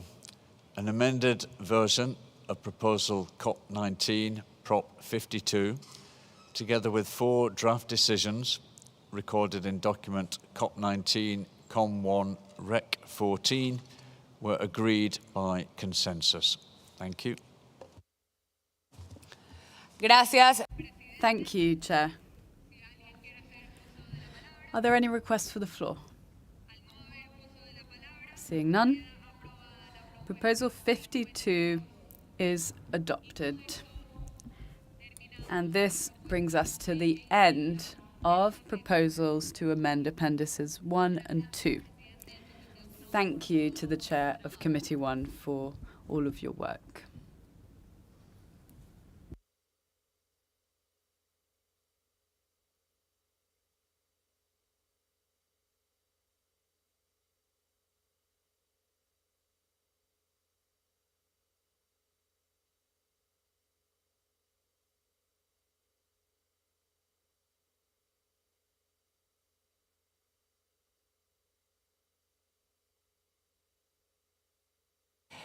Vamos a hacer un receso de 2.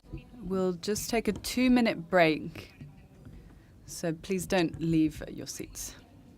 You can go to the bathroom if you need to.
Partes, Parties, can I please invite you to return to your seats?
partes, por favor. Parties, please take your seats.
Thank you, Chair.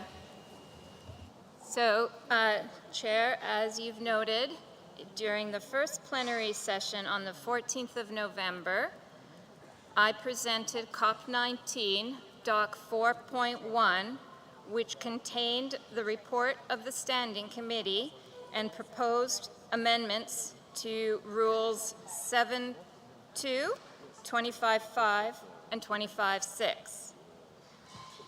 The changes to Rule 7 and Rules 25.5 were agreed during first plenary.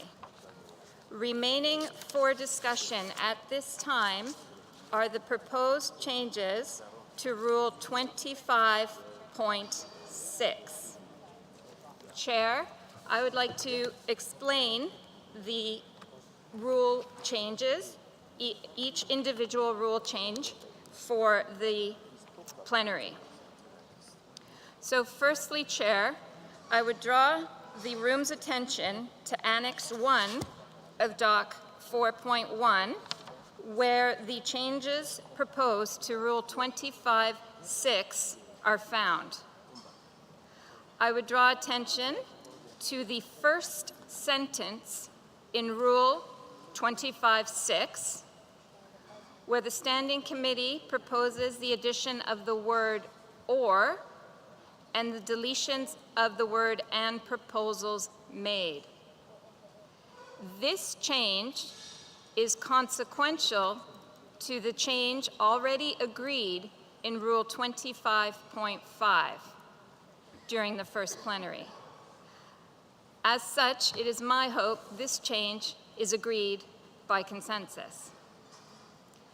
Additionally, there are 3 substantive changes in Rule 25.6. The first is the addition of, in the third line of the language, the chair shall so advise the conference, clearly indicating the implications of the adoption of one proposal for the others, and should allow each of the proposals to be introduced prior to submitting any of them for discussion and decision. So this is the first substantive issue. The second is in the second sentence, where there is a proposal to change the word "least" to "most," and the addition of the sentence, "however, the chair may exceptionally propose a different order." As noted in my report to the first plenary session, these changes, these of "least" to "most" and "however, the chair may exceptionally propose," were not agreed by consensus in the Standing Committee, and we heard debate on those issues in particular. Finally, the third proposed substantive change in Rule 25.6 is in the final sentence. Its additions on managing proposals in relation to the same taxon to ensure that all taxon are considered. So, Chair, it is my suggestion that the room consider each of those changes individually, and as noted, the very first one is consequential to the agreement already passed during our first plenary to Rule 25.5, and thus I would hope that that first change would be agreed by consensus. Thank you, Chair. Gracias. Thank you to the Chair of the Standing Committee. As the Chair has explained, there are 3 amendments, one consequential amendment following the approval of amendment to Rule 25.5, which was accepted in plenary. So we'll divide this discussion into 3 blocks. The first on the consequential amendment, which is as a consequence to the change to Rule 25.5. It is suggested that this amendment should be accepted by consensus. And the amendment is, after the words "with Rule 24, paragraph 2, instead of stating "and proposals made," the text should be changed to state "or proposals made." If anyone wishes to take the floor, please request it. If there is silence, then I'll take that as consensus. I see the Democratic Republic of the Congo. You have the floor. Thank you, Chair, for giving me the floor. The DRC wishes to make a statement on behalf of all the SADC countries and several other countries who have aligned themselves with the DRC as regards the amendment to Article 25.6. We will be making the statement in English so that all countries that supported the proposal can follow correctly. Thank you for giving Indonesia and the DR Congo the floor. On this agenda, we are speaking on behalf of the following countries: Algeria, Angola, Bahrain, Belarus, Brazil, Botswana, Brunei Darussalam, Bolivia, Cambodia, China, Comoros, Democratic Republic of the Congo, Egypt, Eswatini, Ecuador, Indonesia, Jordan, Kingdom of Saudi Arabia, Kuwait, Laos, Lesotho, Madagascar, Malawi, Malaysia, Mauritius, Somalia, Mauritania, Morocco, Mozambique, Namibia, Qatar, Paraguay, Russian Federation, Seychelles, South Africa, Syrian Arab Republic, United Republic of Tanzania, Tajikistan, Thailand, the Philippines, the Turkey, Vietnam, Zambia, and Zimbabwe. We would like to start our common position to oppose the amendment of Rule 25.6 of CITES COP Rule of Procedure. In this regard, we would like to refer to the first day of the COP, where it was clear that there was significant opposition to the proposal to amend the Rule 25.6. We would like to maintain the status quo of the rule. Hence, the order of discussion should be maintained to start from the least restrictive effect of trade proposal and not starting from the most restrictive effect on the trade proposal. We believe starting discussion from the most restrictive effect to trade proposal is politically unacceptable. It is against the general accepted principle that restriction should be made only when necessary. And hence, the proposal is against the interest of developing and the least developed countries that are mainly the host to mega biodiverse flora and fauna species. We also believe that our position is in line with the Secretariat comment and the recommendation in this regard. Nevertheless, in the spirit of compromise, we are flexible to accept a part of proposal amendment to Rule 25.6 in the second line, which is the addition of or and the deletion of and the proposal made. Since they are necessary to apply the amendment to Rule 25.5, which we have agreed upon in the COP first day, and which we have used during the last 2 weeks. We support the success of COP and, of course, do not want that all amendments made under the new Rule 25.5 be invalid. We hope that this proposed compromise will be acceptable to all. Thank you, Chair, for the floor. Gracias. Thank you to the Democratic Republic of the Congo.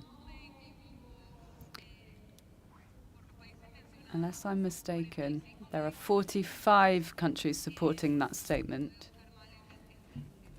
if I have calculated them correctly. So they would agree to changing line 2 to or instead of and proposals. As I mentioned, we'll be discussing these amendments by different blocks. So we'll start with line 2, or. If anyone opposes the consequential change to which is a follow-up to what has already been approved in plenary, please request the floor. As there are no requests for the floor, we adopt the change from "and proposals made" to "or" in the second line of Rule 25.6. So we strike through "and proposals made."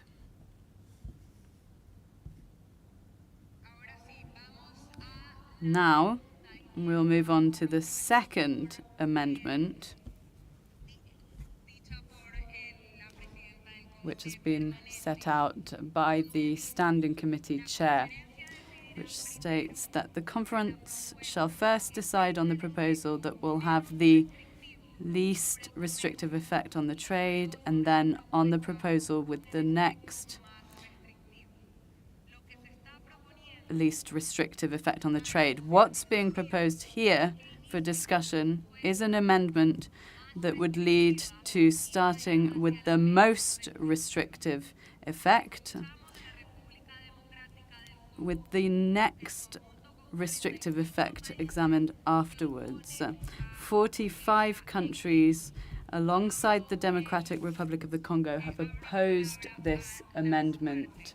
I now open the floor for parties.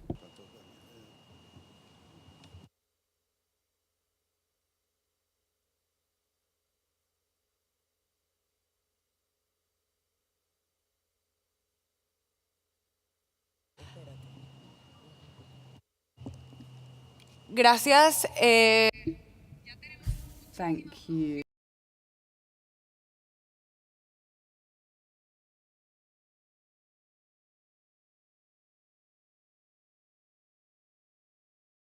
On the least and most, we just want clarification the order of the debate. You can choose any way you want as chair, but before the least and most, there was another sentence that appears underlined in the draft in the document 4.1 that begins with the words, "The chair shall so advise the conference." We can make our comments on the least and most unless you prefer to go in the order of the, as it was presented by the chair of the Standing Committee. Which would you prefer, Chair? Gracias, Israel. Thank you, Israel. As the Democratic Republic of the Congo has already tabled its proposal regarding least and most restrictive effects, we'll start with that amendment. Israel, you have the floor. Okay, thank you, Chair. We would like to, without going into all the arguments that went through in the Standing Committee, and again on the first day of this conference, we would like to support the proposal as it appears in Annex 1, removing the word least and replacing it with most, as the most effective way of managing these particular proposals. We are not of the opinion that this is specifically has anything to do with the mega diverse countries feeling that there's no control over their biodiversity, as was expressed by the representative from the DRC. Rather, we feel that this fulfills the precautionary principle, which is one of the bases of this convention. Thank you. Gracias, Israel. Thank you, Israel. I now close the list for speakers, and I give the floor to Argentina. And as this has already been discussed during the Standing Committee and other sessions, I urge you to be as brief as possible. Argentina, you have the floor. Thank you very much, Chair. Argentina does not support the amendment proposed in order to modify the order in which we take the proposals. Thank you. Gracias, Argentina. Estados Unidos tiene la palabra. Thank you. United States has the floor. Thank you, Chair. The United States supports the adoption of all these amendments. As we mentioned in the earlier meeting, in the past, some proposals were not able to be introduced, considered, or decided upon based on the CITES listing criteria after an initial decision was taken on the less restrictive proposal. The amendments to Rule 25.6 solve these problems and ensure that all proposals are decided based on what is most appropriate for the conservation of the species concerned in accordance with CITES listing criteria. The amendments will also ensure fairness to differing perspectives in reaching that decision, while also increasing the efficiency of deliberations. There may be other ways forward, but this is the best one that we have heard at this time. Thank you. Gracias, Estados Unidos. Thank you, United States. Japan has the floor. Please be brief. Thank you, Chair. Japan supports the statement made by the Democratic Republic of Congo. Thank you. Gracias. Thank you, Japan. India, you have the floor. Thank you, Chair. The proposed amendment to the Rule 25.6 of the Rules of Procedures will prescribe that the most restrictive proposal should be considered first. This is a very substantial amendment from policy perspective and requires further discussion regarding the impacts that the proposed amendment will have on the proposals submitted by the developed and the developing countries. India believes that the present Rule 25.6 has worked well, and there does not appear to be any pressing need to go ahead with the proposal. Therefore, India does not support the proposal. Thank you, Chair. Gracias, India. Thank you, India. I now give the floor to Peru, followed by Senegal. Gracias, Presidenta. Thank you, Chair. Peru does not support the amendment to modify the order of the proposals. Thank you. Senegal tiene la palabra. Senegal, you have the floor. Thank you very much, Chair. The listing of species in Appendixes 1 and 2 depends on the way the proponent has established the situation. If a proponent does not have enough information to present a situation and there is another who has access to information on the situation that is more important, we should begin with the most restrictive and then move on to the next one. That is the position we would support. Thank you.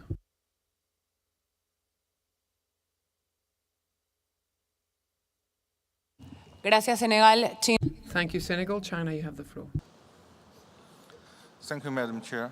China is concerned that CITES is at the risk of being manipulated by those who are philosophically opposed to trade, regardless of any scientific facts. We are opposed to the changing from these two modes, as it is contrary to precautionary principle, which favors that status quo be maintained. To make any changes threats the integrity of this convention.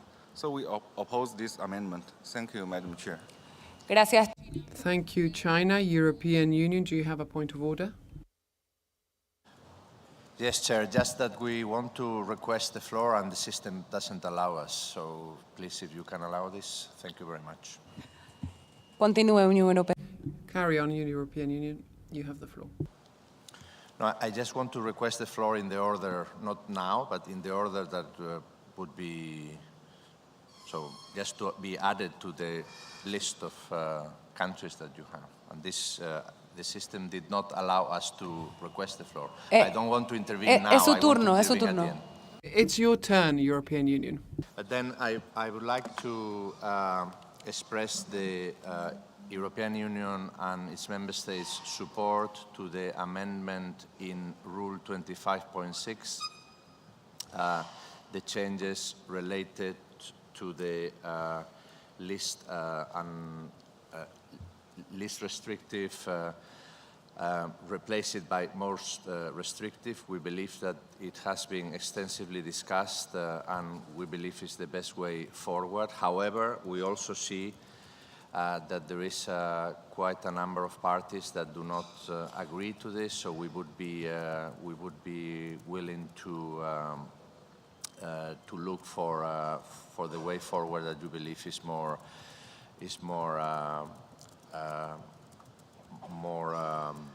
practical in this matter. That clearly shows that there is a division in the room. Thank you very much.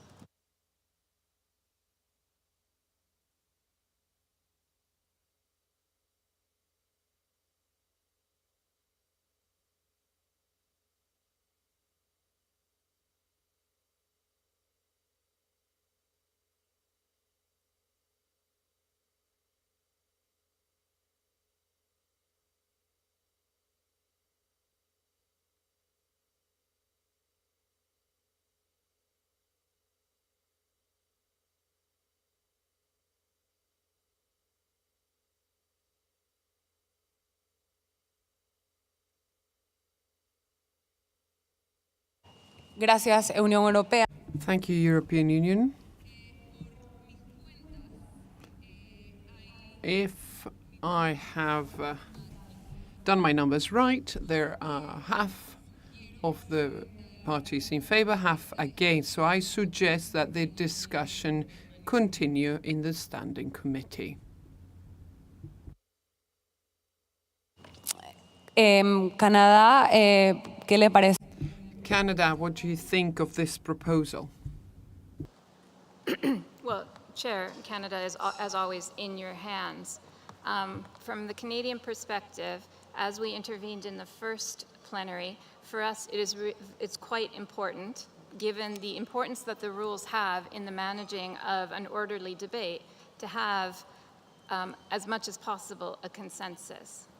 So we, like you, Chair, have heard that there is quite a bit of concern, particularly around the proposed change of addressing the order when two or more proposals include the same taxon.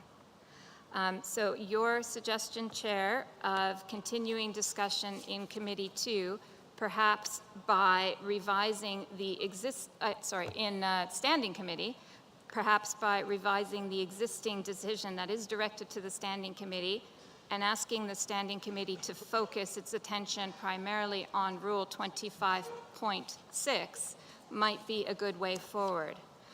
I will recall that this discussion began because there were concerns with the application of this rule when two or more proposals for the same species or taxon were brought to the table, and parties expressed disappointment with their ability to present their proposals and have them fully debated.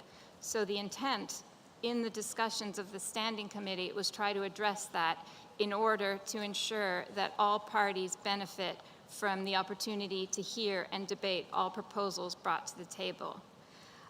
If that intent is not clearly articulated in the rule, then perhaps some more opportune discussion in the Standing Committee may be useful. If that is the case, I'm happy to offer a proposed amended decision directed to the Standing Committee that would allow for that continued discussion. Thank you, Chair. Continúe, Canadá, con... Please go ahead with that amendment, Canada. Thank you. So if we look at CoP19.4.1, I can draw everyone's attention to the previous decision, Decision 18.1. Canada's proposal would be to amend Decision 18.1. So the first insertion would be Rev CoP19 after 18.1. So the decision would be Decision 18.1, Rev CoP19, and it would read, with the support of the Secretariat, the Standing Committee shall review Rule 25.6 of the Rules of Procedure, and then continue on as drafted. So Canada would strike the words Rule 7.2a and would add point 6 after Rule 25 in that first sentence. So I can read it again for clarity, but it looks like you have it. Thank you, Chair. Gracias. Thank you, Canada. Thank you for helping me on that way forward. According to what we've decided, we need more consensus on this issue. We would recommend the adoption of the amendment set out by Canada in document CoP19 Doc 4.1, where it says directed to the Standing Committee. Decision 18.1, that reads, I'll read in English. Rev CoP19, Rev CoP19, the Secretariat, the Standing Committee shall review Rule 25.6 of the Rules of Procedures of the Conference of the Parties and propose amendments as appropriate. And then continues, and then as appropriate, to the 20th meeting of the Conference of the Parties with the view to ensuring the effective conduct of the meetings. Canada? Thank you. Yes, I had neglected the change from 19th to 20th, but I see you caught it. Thank you, Chair. Gracias, Canada. Thank you, Canada.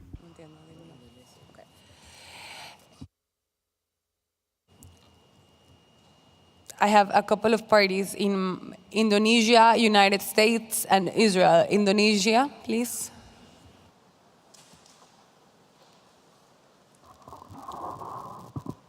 Thank you, Madam Chair. We would like to point three things, if I may, shortly, briefly, promise. That this convention is about trade. I believe that is why we should not encourage restrictions above trade. So we should start from trade. And two, we don't agree with the U.S. comment that there are problems in starting from least restrictive. We believe that in both ways there could be a solution. But the problem is politically, if we start from restrictions, it's not proper. And we should avoid these things. And fifth, our third comment would be that we just want to remind the contracting parties that if this plenary continues to vote, which we don't want, because as we Indonesia, sorry to interrupt. Please we are not going to a vote. We just try to amend a document. Just to make sure that we are on the same page. I think we are. Yes. We would like to maintain and inform the contracting parties that this vote, this proposed amendment, would require 2/3 majority of the COP in accordance with the decision of CoP19 in Bangkok, 6 March 2013. Where the amendment of the rules of procedures requires 2/3. And just so, we would like to mention that. And the final thing is, Madam Chair, could we have time to discuss this among us in the group? Or because this is a new thing, because Indonesia at least, I cannot say whether we agree to postpone this to COP20 or we just want to decide it today. Is it possible for, I guess, to provide time for us to consult among us? Thank you, Madam Chair. Thank you, Indonesia. I think there is a completely separate... Voy a hablar en español. Hay una... I'll switch to Spanish. There is a decision that is completely separate, and especially for that proposal with 45 parties. That's why we are suggesting that be sent to the Standing Committee and that decision be made for the 20th Conference of the Parties, so the Standing Committee can have a more ample discussion and reach a consensus amongst the parties then. I believe it is now China. United States, I'm sorry. United States, you have the floor. Thank you, Chair. We appreciate the alternative proposed by the European Union. As I mentioned in my previous intervention, the United States believes that there could be multiple ways forward here. Canada has proposed one, and if that's a way forward that can reach consensus, then we would be happy to support that and look forward to future discussions on this with all the parties that stayed in committee. Thank you. Gracias, Estados Unidos. Thank you, United States. That is the proposal I'm submitting to the room. It's what Canada has read, and I read again. Thank you very much, United States. Before I close this item, I would like to give the floor to Israel. Thank you, Chair. We too would not block any consensus in the idea of the draft decisions directed to Standing Committee to examine Rule 25.6 we would agree with. But we have to recall that what's going to happen at the first session of Conference of the Parties 20 is going to be exactly what happened here at the first part, is that the rules of procedure will have to be approved. And there's going to be one paragraph, 25.6, which is going to still be questioned, is it which version to use? So I think we still have to continue here to close up at least some of these issues of 25.6 and what version of 25.6 we're going to be sending to the Standing Committee for their continued discussion. So going back to your initial, or actually the way Standing Committee Chair presented it, there are certain parts that are more or less in consensus, and we should close those, I believe, and leave to the rules of the procedure to the next committee, Conference of the Parties in a way that they'll be able to begin their deliberations. Thank you, Chair.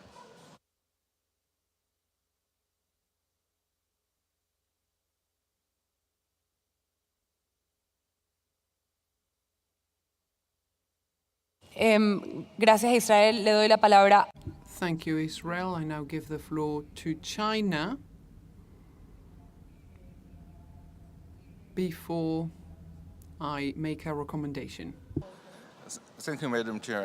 As you can see during the debate, that all the parties are very concerned of rules of procedures. That's how we work in the COP. And China agree with Canada's suggest to extend Decision 19.1, but China have some more suggestions because we attend the whole debate during the last Standing Committee on this issue. And we think we need to involve the Secretariat into this important issue. So China suggests some more draft decisions for your consideration. Directed to the Secretariat shall little a, develop guidance for improved clarity and predictability in the presentation of the rules of procedure of COP. Little b, distribute the draft guidance by notification to seek comments from the parties and consider and incorporate comments as appropriate into a revised draft. Little c, submit draft guideline for consideration by the Standing Committee. Incorporate comments from the Standing Committee into the guidance and publish the guidance on the CITES website. And I would propose one more draft decision that's directed to the Standing Committee. Add that draft decision after Canada's proposal. That is directed to Standing Committee. The Standing Committee shall review the draft guidance and provide comments and recommendations to the Secretariat for finalization of the document. Thank you, Madam Chair. Gracias. Thank you, China. May I request you read that amendment again so it's clear to us? Thank you. Thank you, Madam Chair. Now I repeat. 19AA directed to Secretariat. The Secretariat shall, little a, develop guidance for improved clarity and predictability in the presentation of the rules of procedure of COP. Little b, distribute the draft guidance by the notification to seek comments from parties and consider and incorporate comments as appropriate into a revised draft.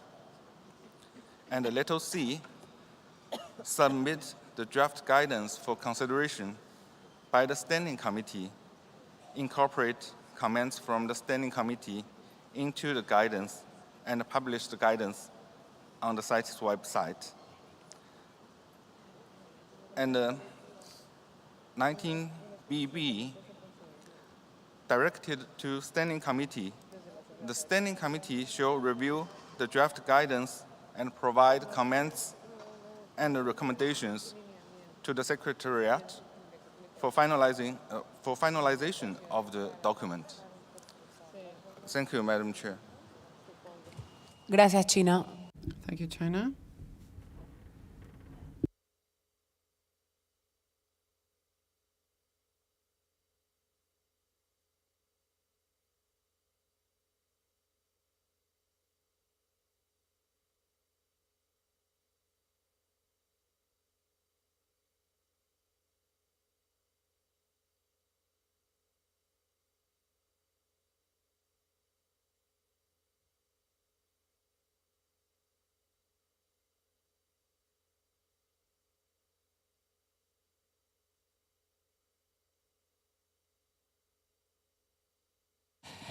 Muchas gracias, China. Agradezco.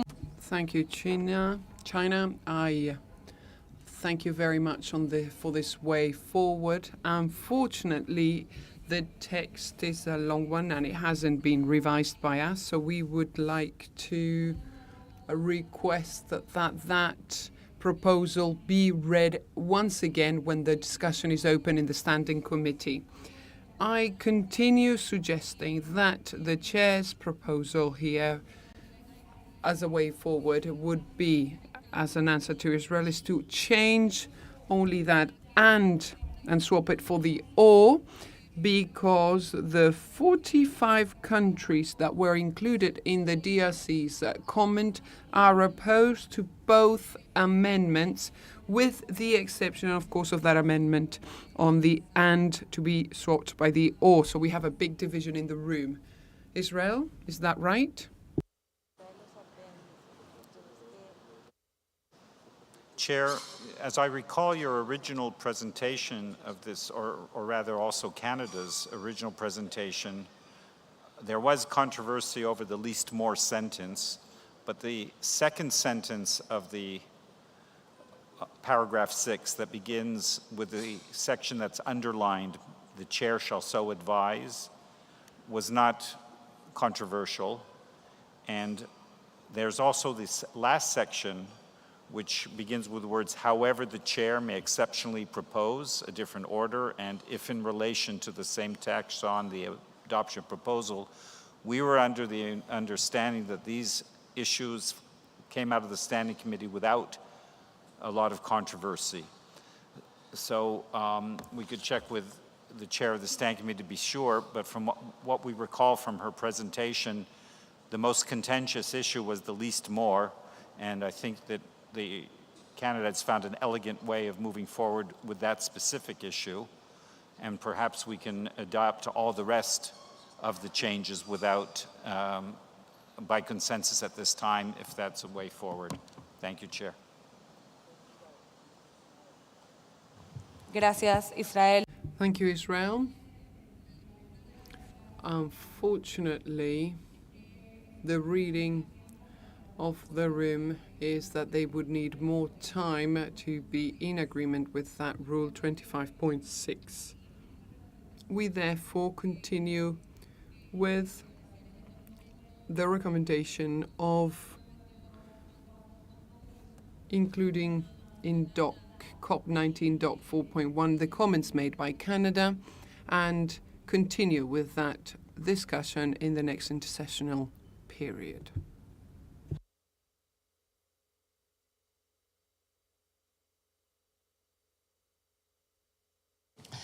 República Democrática del Congo. DRC, do you agree with that change? Madame la Présidente. Chair, all these changes are very concerning for us. You have followed the position expressed by 45 countries, and I have the impression, Chair, that you're trying to avoid going for a vote. I understand there's no consensus. I understand there's no consensus. But what do we do when there's no consensus, Chair? Is it to push it for the next conference of the party, or would it be to deal with the issue now? You have heard the different points of view. You have seen what we have done every time there's no consensus. What we've done is go for a vote, Chair. And I think we really should be thinking about a way forward, and I think it should be a vote. Thanks.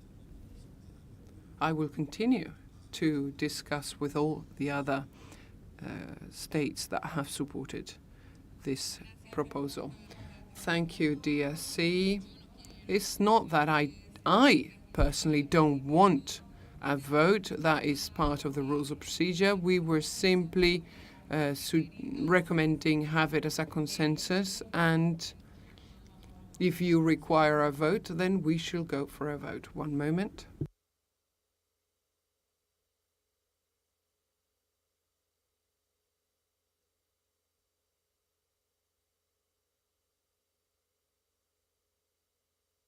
República Democrática del Congo, me confirma que... DRC, can you please confirm that you really want to go for a vote? Madame, c'est la solution pour s'exprimer. Chair, it's the only way to really discern the way forward.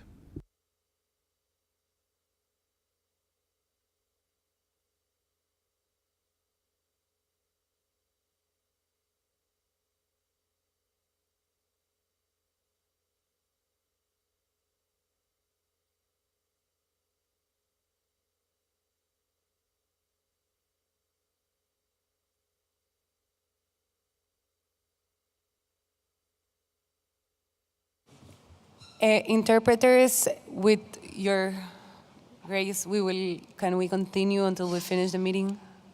Absolutely, Chair. Thank you.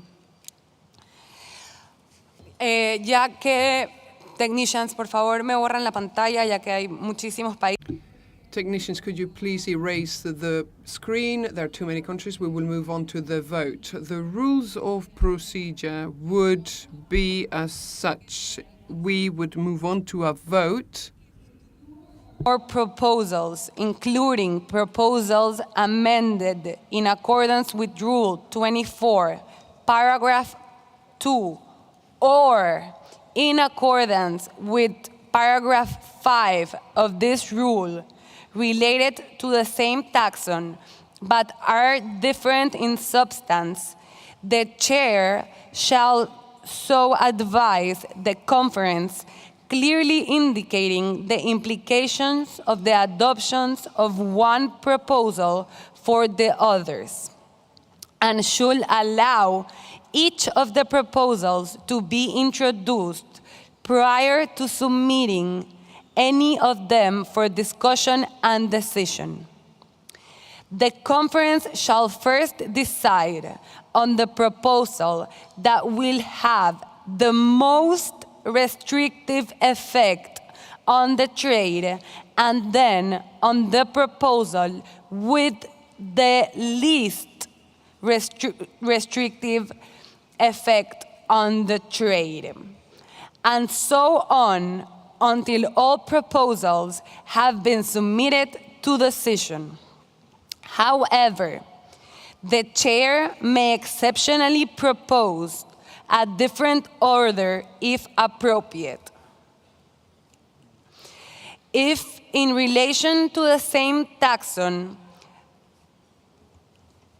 the adoption of one proposal necessarily implies the rejection of another proposal, the latter proposal shall nevertheless be submitted to decision in relation to any remaining taxon.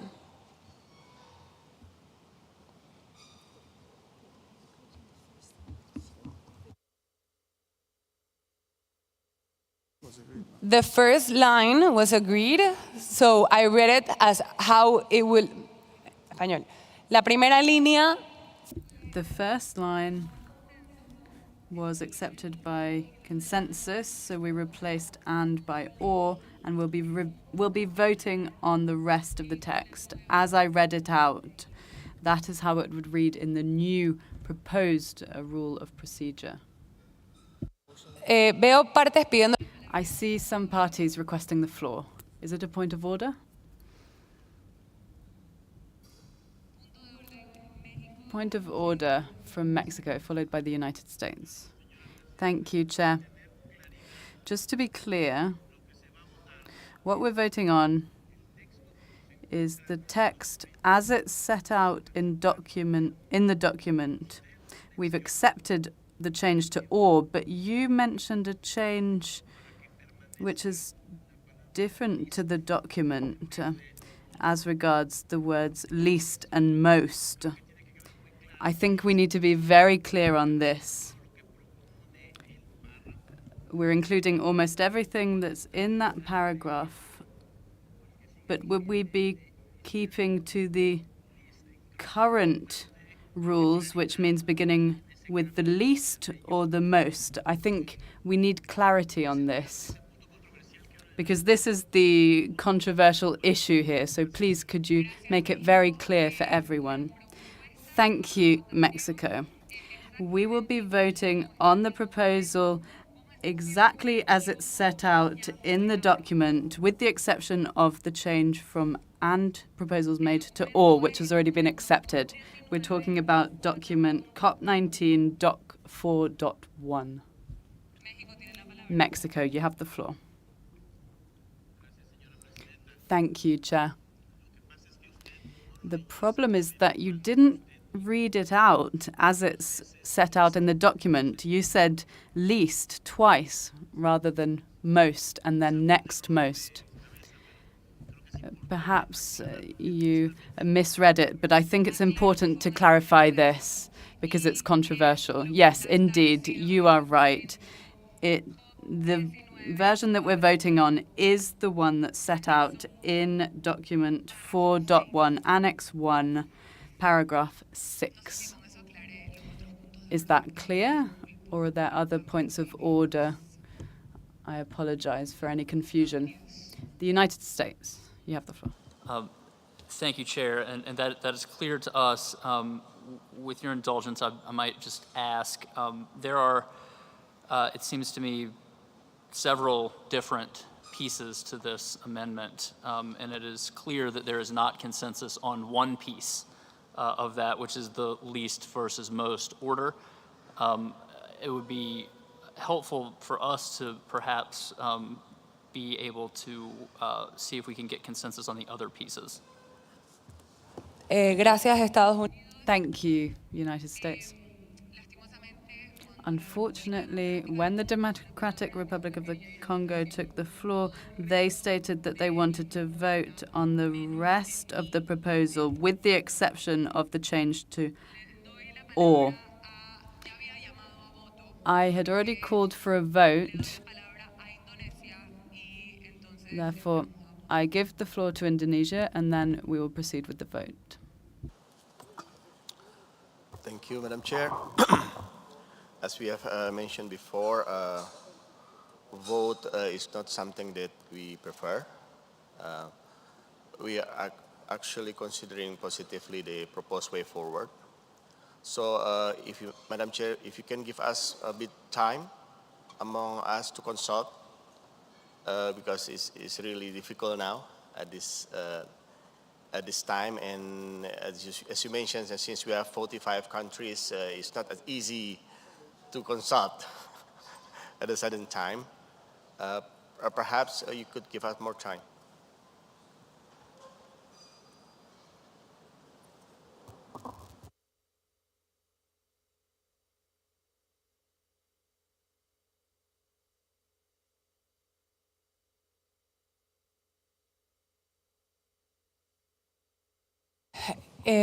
Gracias. Thank you, Indonesia.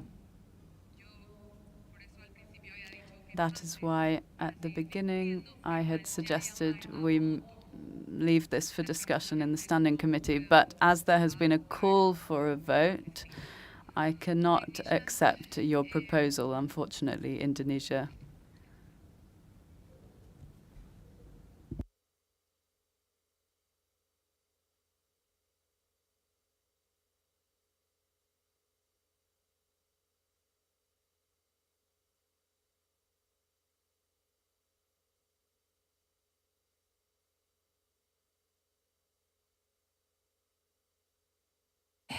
DRC, you have the floor. Merci, Madame la Thank you, Chair. My country had requested a vote, but as you've stated, there are still consultations underway which need to be held with other countries on whose behalf we spoke earlier. So I would like to withdraw the request for the vote in order to provide for consultations.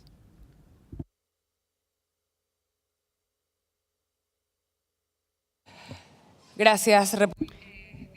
Thank you to the DRC. Therefore, I would like to go back to my original proposal with the support of Canada, which would be to amend document CoP19 Doc 4.1 to adopt the decision directed to the Standing Committee, which states directed to the Standing Committee. 18.1, Rev CoP19, with the support of the Secretariat, the Standing Committee shall review Rule 25.6 of the Rules of Procedure of the Conference of the Parties and propose amendments as appropriate to the 20th meeting of the Conference of the Parties with the view to ensuring the effective conduct of meetings. DRC, ¿están de acuerdo con eso? DRC, do you agree with this proposal?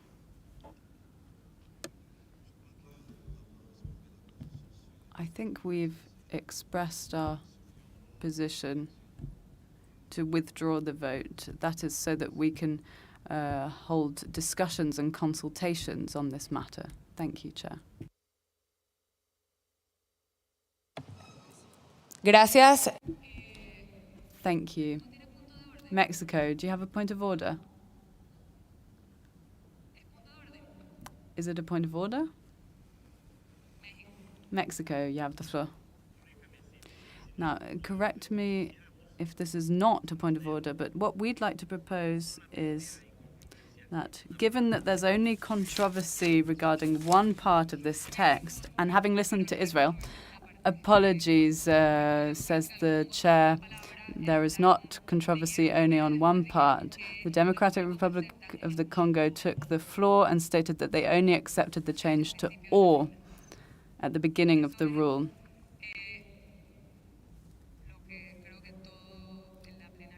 I think that's what everyone here in the plenary session heard.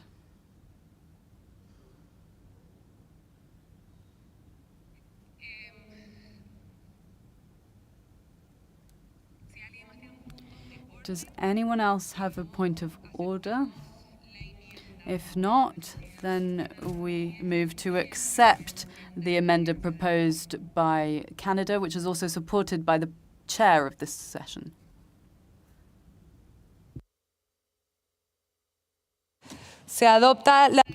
We adopt the decision directed to the Standing Committee in document CoP19 Doc 4.1.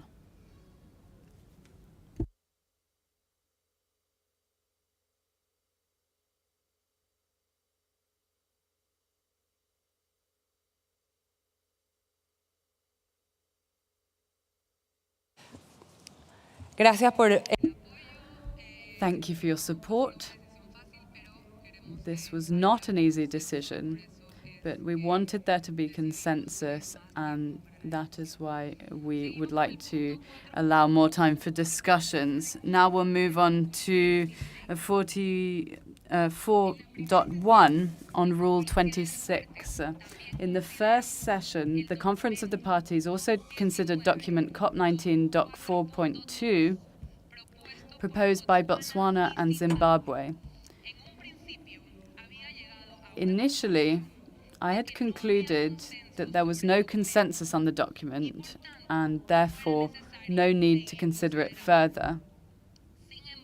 However, after having been challenged on that conclusion, the conference agreed to defer the decision to later in the meeting. I open the floor for you to express your views. However, I would like to request delegates respectfully to keep your statements brief and to simply state whether you support or oppose the proposed amendment. The floor is now open to parties.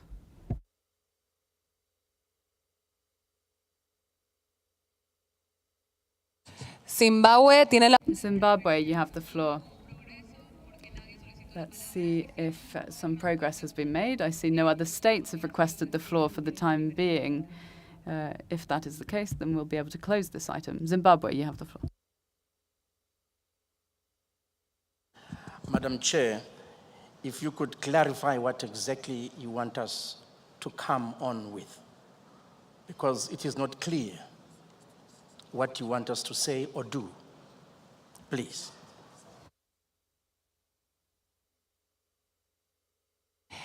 Gracias, Zimbabwe. Thank you, Zimbabwe. During the plenary session, more time was requested to hold consultations with parties. The chair decided that there was no consensus or support for the proposal that had been set out by you, and more time was requested to hold consultations. Have there been any outcomes on this discussion? Or can we close this item?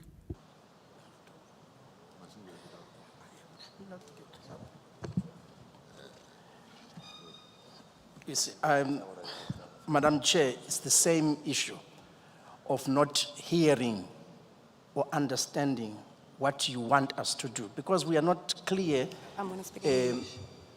wherever, because it's not quite, it's not coming out clear as to what you want us to do, because I don't have any memory of that proposal from the way you are saying it. It's so confusing at the moment. Sorry to say. I'm going to say it in English one more time, and if not, at this point, it's closed. In the plenary, you asked for more time to discuss with the parties the amendments that you proposed in document 4.2. So as a presidency, I'm asking if there were a way forward to continue with this, or we closed the debate on this point. Zimbabwe, you have the floor. Thank you, Madam Chair. I'm sure from our submission earlier in the panel, we all understood our position. All we were saying was countries with more wildlife should have more say. The decisions that we are making here, they have impact on us who have the larger populations. However, in the spirit of the COP, we don't want to block on any consensus. I'm sure our message has been heard. Let's take it home and deliberate. We meet again at the next COP. Thank you, Zimbabwe, and thank you for agreeing with the consensus and not breaking it. So I really appreciate it. So, we have come to, hemos llegado a la... This brings us to the closing of the meeting of the 19th Conference of Parties. I invite the Secretariat to provide the Conference of the Parties with information relating to the time and venue of the next regular meeting of the Conference of the Parties. Secretaría. Secretariat, you have the floor. Thank you, Chair. The Secretariat has not been informed of any offers to host the next Conference of the Parties, the 20th Conference of the Parties. We look forward to receive information relating to that from the parties. The date of the meeting will be confirmed, but it will take place in 2025, and the specific date and venue will be confirmed. Thank you. Gracias, Secretaría. Thank you, Secretariat. We'd be happy to host it again, but unfortunately I don't think that would be possible. Let's move on to item 91, closing remarks. I invite, in this order, stakeholders to take the floor, and I'll request you to please be brief so that we can hear from everyone. We'll start by observers, followed by intergovernmental organizations, followed by non-party states, followed by parties, then the CITES Secretary General, followed by the Minister of the Environment, then the Director General of the GEF, and then Her Excellency the Minister of Foreign Affairs of Panama. I now open the floor to observers, please, and I request parties to please withdraw their request for the floor.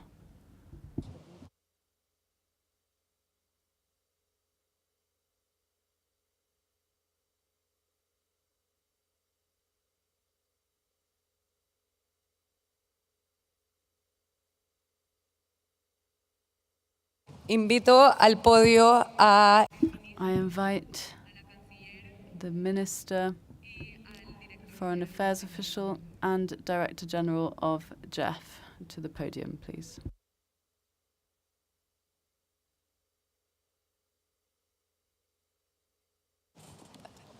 Le doy la palabra. I give the floor and I close the list for observers' requests for the floor. Amboseli, you have the floor. Thank you very much, Madam Chair. I take this opportunity to thank the government of Panama for the hosting of CoP19 in the beautiful city of Panama with the hospitality we have experienced. On behalf of the Amboseli Ecosystem Trust and the civil societies from Kenya present, namely the umbrella bodies of Conservation Alliance of Kenya and the Kenya Wildlife Conservancy Association, we thank the Kenyan delegation and its leadership for the rapport and team spirit and the engagements with the African Elephant Coalition in their laser-focused attention to the interests of the flora and fauna resources of the wild, and seeking for pragmatic ways of addressing the myriad challenges of trade that have historically disenfranchised the weaker groups of societies in Africa, while decimating the resources to extinction. Congratulations to the chairs of the committee, 1 and 2. It is with decorum deliberations took place on polarized issues. We witnessed a share of drama at times as experienced today, a plenary of which an apology was given for civility. Worthy of mention is when a party in committee 2 used the word mischievous against another party, while in the same breath categorically refusing to participate in the intersessional working group as proposed by the other party, making it apparent the accuser was the one with mischief to shut down any room for dialogue that was being requested. It is common knowledge that the ability to talk, speak, dialogue, and to reason together is what sets humankind apart from other natural entities, animate or inanimate. And CITES offers ample platforms for the dwellers of Mother Earth to reason together continuously in intercessions, working groups, in the steering committee, and in the 3 years of COP meetings. These are windows to avert anarchy by the insatiable human characteristics of many community groups that cannot wholly be blamed for the silo mentality and rigid groupthink. On a positive note, Chair, there are good things to report on the side events that produce positive energy. It was reassuring to hear 2 powerful and influential bodies to CITES processes when in their responses gave optimism for expanding future engagements in their respective mandates. The CPW Collaborative Partnership on Sustainable Wildlife Management has agreed to diversify its membership to include civil society groups and indigenous people and local communities representation. As well, the API, Elephant Protection Initiative, revealed that it has been addressing what was requested by members as the felt need, which entailed focus on the facets of management of ivory stocks of dead elephants, inventory and warehousing. Therefore, we were glad to hear now API is ready for the next phase of structured engagement communities that live and give home to the elephants. On that positive note, I say thank you and congratulations, Madam Chair, and to the government of Panama. Same to Madam Yvonne Higuero and her CITES Secretariat team for the successful CoP19 in our home soil. Also, thank you to the sponsors and supporting organizations for the success of CITES CoP19. And to the host of COP20, I say, I pray we meet in the best of health in 2025, wherever it will be. Let us continue with dialogue. I hope we shall not lose meaning in translation. Gracias, asante sana. Muchas gracias. Thank you. WFSS,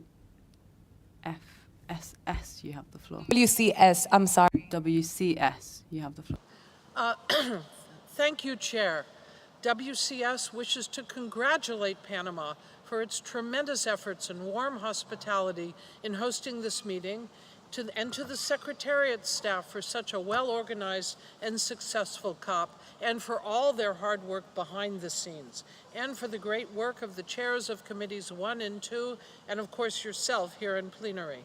Thank you to the translators as well for doing such a wonderful job enabling us all to communicate. Most significantly, we congratulate you, the parties, for such a successful COP. WCS, as you know, is a science-based organization with marine and terrestrial science-based programs in more than 60 countries. We work to protect and conserve wildlife and wild places around the globe.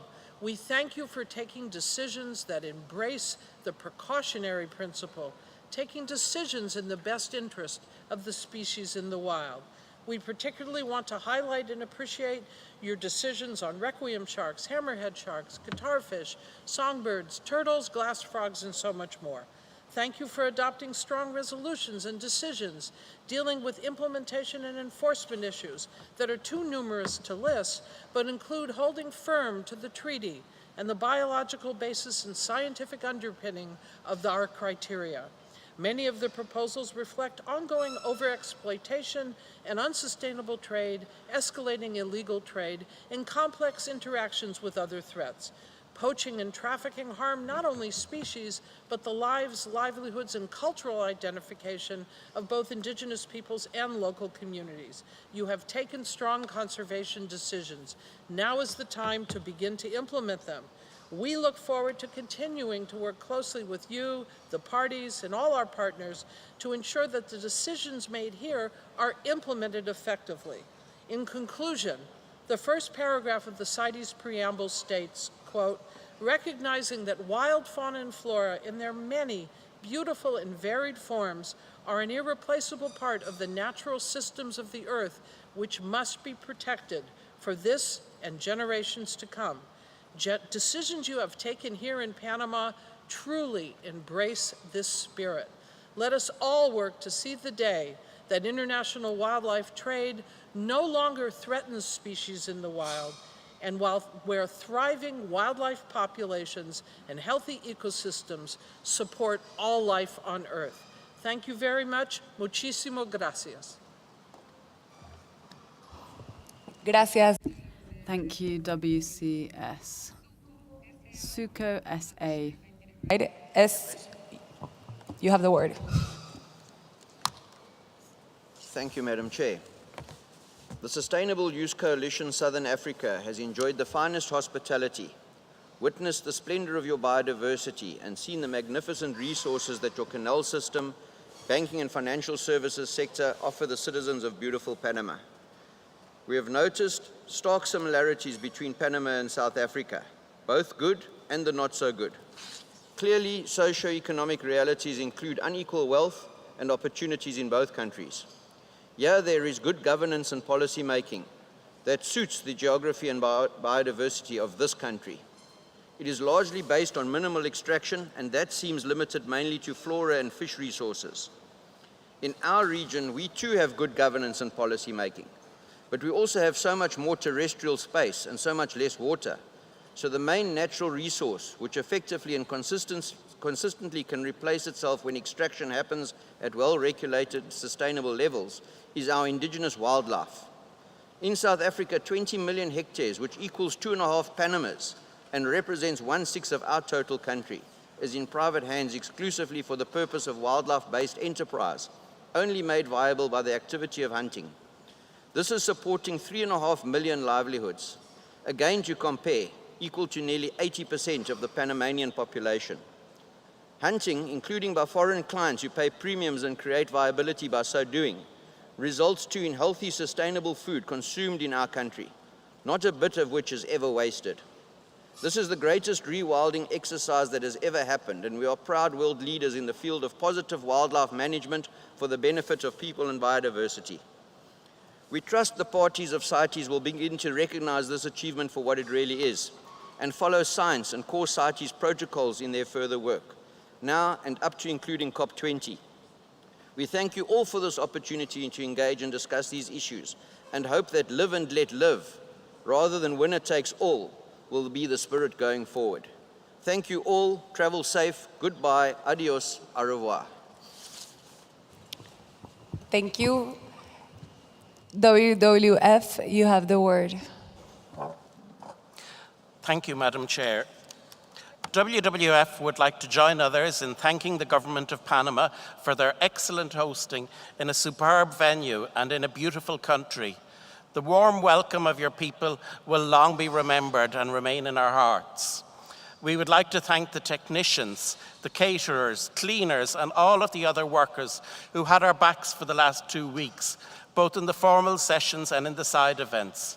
We would also like to extend a special thanks to the interpreters who have been working their magic tirelessly to allow us to overcome language barriers. We thank the committee chairs for their virtuoso performances, and we thank you, Madam Chair, for guiding us through the plenary sessions. The Secretariat also deserves special thanks. I've known most of the staff for many years, and I know how hard they work in the lead up to and during these meetings. For this, they deserve unstinting tribute. We saw many historic decisions taken here in these 2 weeks with respect to trees, aquatic species, gender issues, and many other important matters. You, the parties, should be very proud of what you have achieved. And it's against that background that there's only one feature that we want to draw attention to that we do not view so positively, and that is the number of listings whose entry into force was delayed. Delayed entry into force may, and we stress may, be warranted when exceptional difficulties are anticipated with implementation of a listing. Nevertheless, delays are not risk-free, and previous experience with delayed entry into force has been mixed. On occasion, such delays have led to over-exploitation before the listing entered into force. At this meeting, we saw parties pleading successfully for delays that, in our view, were not adequately justified. It's not our intention to apportion blame in this regard. Negotiations can move fast at these meetings, and everyone is doing their best. However, what we do need to do is to reflect on what has happened and consider the implications for the future. 24-month delays and delays for uplisting of species from Appendix 2 to Appendix 1 should not be seen as precedents to be repeated. We would encourage parties who share our views to consider tabling a document for the 77th meeting of the Standing Committee that would set out criteria or guidelines for cases where delays might be warranted in the future. Finally, Madam Chair, on a personal note, this is likely to be my last COP. However, I have made many friends in the CITES community over the 20 years that I have been coming to these meetings. I recognize all the efforts these men and women have made to prevent overexploitation and to achieve species conservation for future generations, and I hope that these friendships continue. Goodbye, everyone, and safe travels. Thank you, Madam Chair. Thank you so much, WWF. I'll give the word to HSI. Thank you, Madam Chair. Madam Chair, I am speaking for HSI. I hope also for all the members of the Species Survival Network, which I serve on the board, a worldwide coalition of organizations dedicated to the implementation of this treaty. And this personally also, this is my 12th COP, and I missed the last one. It is very good to be back at CITES, and it is very good to be back in such a warmly welcoming atmosphere and to the fine hospitality that has been afforded to us by the government of Panama. Thank you so much to them. Muchas gracias. It is good to be back with so many colleagues that I have missed seeing. I can't say that, though, without mentioning that we had some very sad news during this conference. Many of you may remember our colleague Adam Roberts, who was at many CITES COPs. Unfortunately, he passed away as this conference was proceeding last Saturday, much before his time at an early age. And for those who remember him and remember his humor and his passion and his conviction to these issues, he will be very, very sadly missed. Again, thanks to the hosts of this beautiful country, your wonderful hospitality. I cannot remember a COP that where the host not only treated us with hospitality, but serenaded us with musicians during the lunch hour. Very much appreciated. And thank you for hosting us in this magnificent hall. I have to say that I must thank the architects of this hall for designing it in a way that helped me achieve my 10,000 steps every day. I would also like to thank the hard-working translators, always working unbelievably. I don't know how they do it, but I'm very glad that they do. Thank you to the Secretariat. I'm sure it must be gratifying to the Secretary General to be able to have a meeting in her own home country. Thank you to the chairs. As has been said before, I will endorse those comments without repeating them. Madam Chairman, this has been, I believe, a watershed meeting of CITES. It has been a meeting in which, perhaps more than ever before, the parties to this convention listened when range states from Latin America, from Africa, from Southeast Asia asked for help in protecting their wildlife, asked for the world to step up to help them prevent against the scourge of unsustainable and illegal wildlife trade. And you responded magnificently. And one of the things that gives me the most pleasure is that you responded by consensus in so many cases. One of the strengths of this convention, I believe, is that it allows for votes.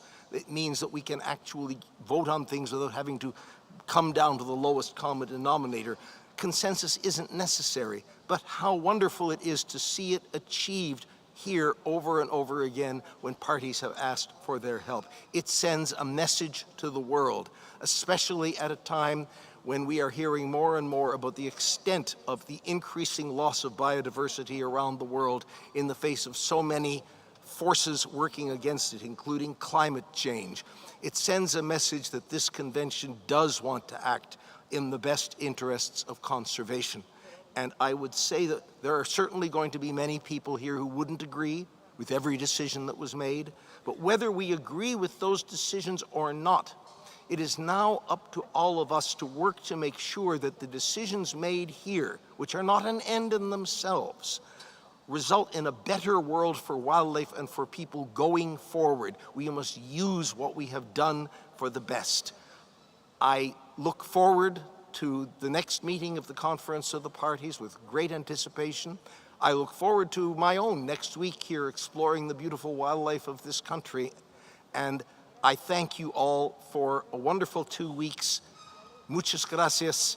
And I hope we'll see you all next time in the very best of health. Thank you, Madam Chair.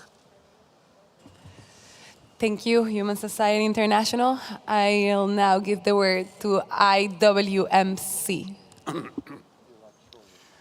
Thank you, Chair. I think my first thanks shall be, in addition, of course, to subscribing to all of the expressions of thanks of the previous speaker, will be for the people we met the first thing in the morning we came in this room, in this meeting facilities in the morning, being met by so many charming, pleasant, respectful people, and they really made our day. They were bringing us a breath of fresh air with their charm and their sense of hospitality. So thanks to Panama for that. Now, whenever we came to this room, though, it seems that the ambience respecting human beings has changed drastically. Madam Chair, yesterday was a day of Thanksgiving, which in fact lasts the whole weekend. Thanksgiving is celebrated around the world in various forms, under various names, but always for the same purpose, to be thankful to nature and for its abundance of resources, allowing humanity to survive. But how many human beings affected by our decisions will be able to effectively say Thanksgiving to nature? Of course, the abundance is there. It is taken good care of, and it is managed well. And the majority of the parties will recognize that. They recognize that the abundance, the difficulties encountered by the countries are something that has to be taken into consideration. But it is always an however. And this however is always to say, well, we agree with your difficulties, we understand your concern, but, and there's always something attached to refusing the access to the abundance of the resources for those who have well managed it.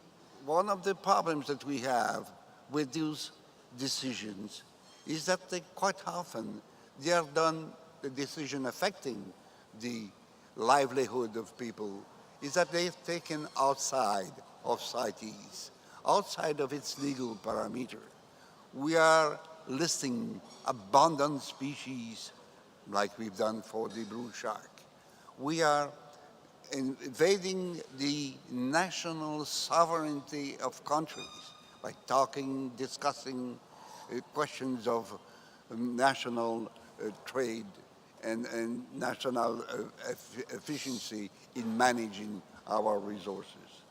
So we are taking the advantage of moving CITES outside of its parameters without realizing the real consequences that this may have on people. In closing, Madam Chair, like previous speakers, and I don't mean challenging them, but this is my 18th meeting of the Conference of the Parties. I had taken a decision prior to come here that CoP19 will be my last.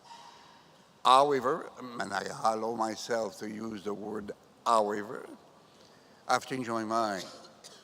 God bless, I will be part of another, at least, another COP of CITES, with the hope that at that time I'll be able to realize that the Conference of the Parties have come out to understand the full meaning of the very basic rules of nature.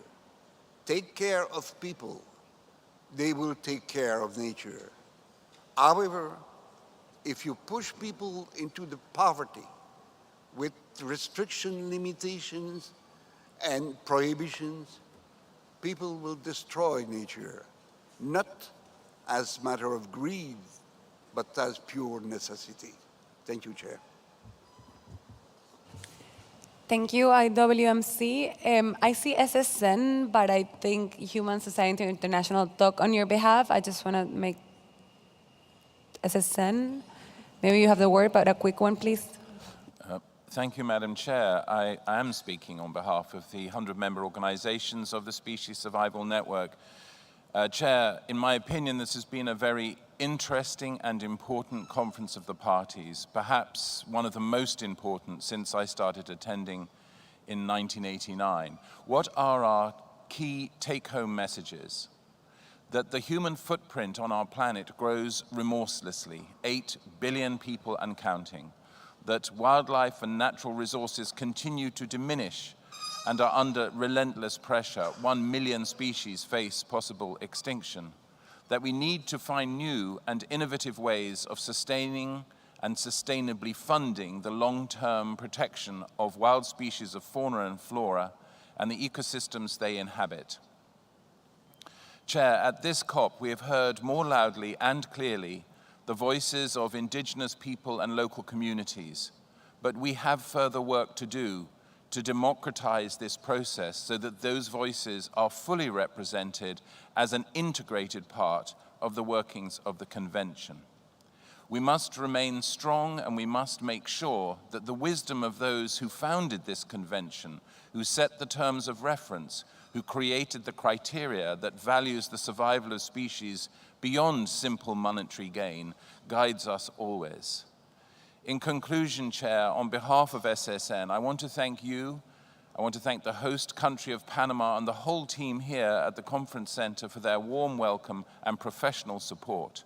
I want to thank the CITES Secretary General and the CITES Secretariat for their diligence, the chairs of Committee 1 and Committee 2 for their stamina and good humor, the Standing Animals and Plants Committees and the respective chairs for their stewardship, the translators and rapporteurs for their expertise and forbearance, all party delegates for their careful consideration of the issues before them. And I want to thank all the NGOs, for the information and perspectives that they bring to our vitally important deliberations. Madam Chair, CITES is powerful, CITES is influential, CITES is effective. If there were no CITES, we'd wish there was one. In that spirit, on behalf of SSN, we look forward to supporting the implementation of the work of CITES during the intersessional period. And finally, I look forward to seeing you all again in 3 years' time, wherever that shall be. Gracias, merci, thank you, and viva Panama. Thank you.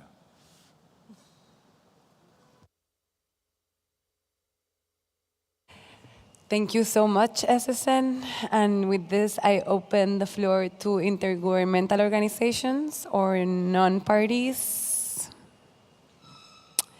Thank you. Community Leaders Network of Southern Africa, followed by CSAVE Found, followed by AZA, I think. Thank you, Madam Chair.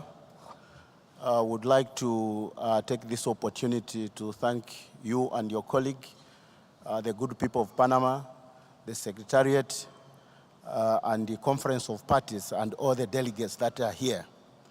I speak on behalf of Community Leaders Network that represent 9 Southern African countries and millions of communities. From the outset, I would like to acknowledge the diversity in this room.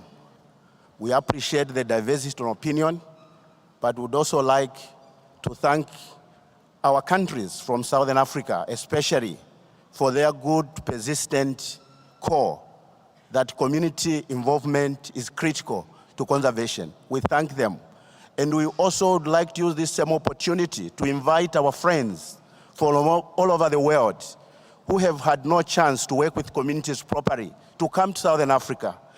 Why wildlife population is thriving in Southern Africa is because our governments have worked with communities. They've put communities at the center so that they can maintain the habitat, so that they can be resilient to all the human-wildlife conflicts that go with wildlife conservation. So please, you are welcome to visit us. Our friends in Europe, America, Asia, come to Southern Africa. Come to us and listen and see how we interact with this wildlife. So I would like to thank the organizers for giving us this opportunity to be part and parcel of COP19, and we look forward that will be of value in the next COP20. And we should, as I conclude, I would also like to mention that as Community Leaders Network of Southern Africa, on behalf of our communities, would like to express interest that we should be included in that intersessional working group on rural communities so that our voices, our contribution can be heard. We know that CITES is there to promote international trade and would like this organization to continue, but it should be able to address some of the challenges that we have observed. The political processes that we have encountered here, we hope they will translate into something of value We would appreciate that the range states' positions are given more attention in future. As I thank you, and on behalf of all my colleagues and the good people of Panama, we hope to meet again during the next COP. Thank you. Thank you. I'll give the word to Aza, I think it is. Thank you, Chair. This intervention is on behalf of the Association of Zoos and Aquariums, the World Association of Zoos and Aquariums, the European Association of Zoos and Aquariums, the Alliance of Marine Mammal Parks and Aquariums, Zoo and Aquarium Association Australasia, San Diego Zoo Wildlife Alliance, and Taronga Conservation Society. We'd like to start with our gratitude to the government of Panama for being such warm and gracious hosts. It has been a wonderful 2 weeks thanks to your generous hospitality. Thank you also to the Secretariat, the interpreters, and the chairs for your excellent preparations and contributions to this meeting.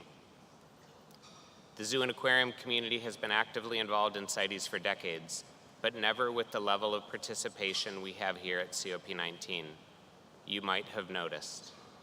With more than 30 people from different associations and organizations, active participation in working groups, and hosting or co-hosting several side events, we are more engaged than ever because we are committed to this treaty and to serving it. We are engaged on issues of long-standing interest like purpose codes and transport, but also on species proposals, listing criteria, zoonotic disease, confiscated specimens, and many other issues of CITES importance. Because though we are here to represent our organizations, more importantly, we are here to support the CITES parties and to advance conservation, to share our expertise in field conservation, wildlife research, animal care, taxonomy, etc. We are grateful to have provided support for many important science-based decisions here at COP19, such as the listings of numerous species of sharks and turtles, and the advancement of songbird and ornamental fish conservation. We stand ready to support the Animals Committee, the Standing Committee, the Secretariat, and the CITES parties to advance these important outcomes of COP19. As you know, the end of a COP is also a beginning of important conservation work to come. We are here to serve. Thank you, Chair. Thank you. I'll give the word now to Conservation Force. Muchas gracias, señora presidenta. Thank you, Madam Chair. And thanks too to the Republic of Panama for the wonderful hospitality extended to us. In English, although I like Spanish a lot. I would like, Madam Chair, to quote briefly something that the founder of Tanzania, Julius Nyerere, said 61 years ago, Madam Chair. He said, the survival of our wildlife is a matter of grave concern to all us in Africa. These wild creatures, amid the wild places they inhabit, are not only important as a source of wonder and inspiration, but are an integral part of our natural resources and our future livelihood and well-being. In accepting the trustship of our wildlife, we solemnly declare that we will do everything in our power to make sure that our children's grandchildren will be able to enjoy this rich and precious inheritance. The conservation of wildlife and wild places calls for specialist knowledge, trained manpower, and money. And we look to other nations to cooperate with us in this important task, the success of which not only affects the continent of Africa, but the rest of the world as well. End quote. This was said, Madam Chair, 12 years before CITES entered into force. And it's something that has still to find solutions. Although some countries are more advanced in wildlife management, some others are reluctant to listen to good management as a way forward to achieve good conservation. And this reluctancy is causing severe problems, Madam Chair, to the conservation of wildlife.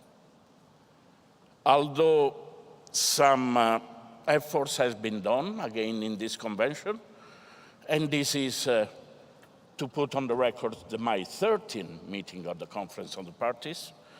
I can never beat Eugene, but I'm approaching him. These frictions and the lack of dialogue is still a concern. And not only the lack of dialogue, Madam Chair, but also the lack of recognition of a proper role to the indigenous people and local communities that live with wildlife.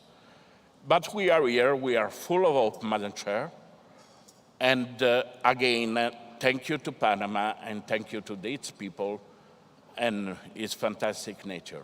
Thank you, Madam Chair. Thank you, Conservation Force. I will ask you to be a bit brief because the interpreters are going to kill me if we continue this. But yeah, we're going to continue. So, CITES found, you have the floor. Thank you, Madam Chair. I'm speaking on behalf of CITES Foundation. This is our 4th COP, and I'm delighted to be at this reunion after a protracted recess. The host country of Panama is to be commended for their generosity and their hospitality. CITES Foundation realizes oceans don't recognize international borders, and we must work as a global community to effect change. Here, during the last 2 weeks, we have demonstrated that this is very possible, and it is within our grasp to achieve these objectives. Not all decisions were arrived at by consensus, but goodwill permeated the halls, and together we have demonstrated that we can all work together to ensure strong and healthy oceans and all global flora and fauna for our future generations. Thank you, Madam Chair. Thank you so much. I have one last one, so I'll give the word pretty quickly, please. Opus Oceani found, and then I'll give the words to parties. I speak on behalf of Opus Oceani Foundation. First of all, I would like to thank the government of Panama for hosting this event in its great country, one it's been my privilege to visit for the first time, and I'm very impressed. I'd like to speak and thank the Secretariat and all those who've worked in the intersessional working groups to make this event the success that it's been. And I'd particularly like to thank the interpreters for hanging on and doing their job to the last gasp of this event. This is our first COP as Opus Oceani Foundation, which promotes good governance in the ocean. So I shall be brief and I shall constrain my points to the essence of what we think. There's 2 points that we note from this event. The first is that there's been a lack of consensus on some issues where it matters, and I speak here of our main concern, which is marine species. We've marginalized some established authorities at the expense of long-established regulations which already exist and we've pretended that they don't. I think that was a mistake.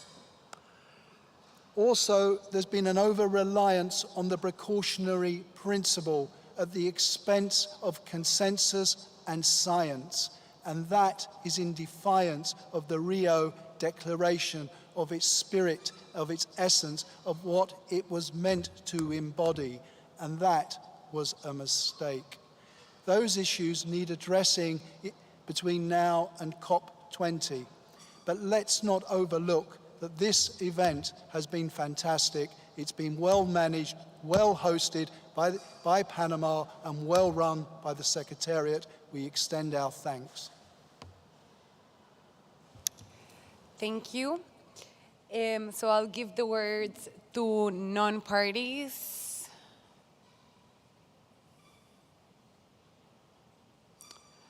I see that, okay, I'll give the word now to parties.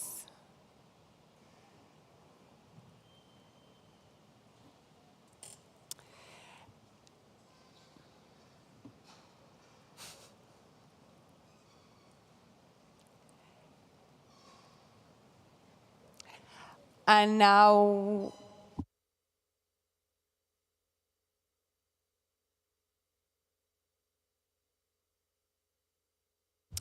voy antes de darle la palabra. Before giving the floor to parties, I'm going to give the floor to the Minister of Foreign Affairs because there are scheduling problems. Good afternoon. We have enjoyed CITES for 2 weeks here, and this is the fourth COP in this region since the convention came into force July 1st, 1975. We had a number of countries here considering the state of the planet's wildlife and to consider all of the proposals that were discussed in the course of these meetings. Over 170 accredited journalists attended as well, which means that the world was here attending as well. This is a meeting that has been able to take significant decisions for wildlife conservation throughout the world. We are now going to hear from the Minister of Foreign Affairs for Panama, speaking on behalf of the President of the Republic.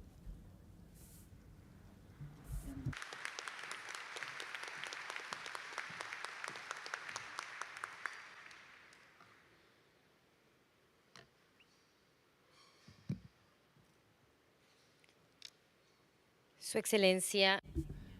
Your Excellency, Mercedes Concepcion, Minister for the Environment, Your Excellencies, Ministers and Vice Ministers of the Republic of Panama who are with us today, Your Excellencies, Ministers and Vice Ministers of member states and parties to CITES, members of the Diplomatic Corps accredited in Geneva, Ms. Yvonne Higuero, Secretary General of CITES, honorable representatives on the podium, delegates and observers at CITES, CoP19, special guests,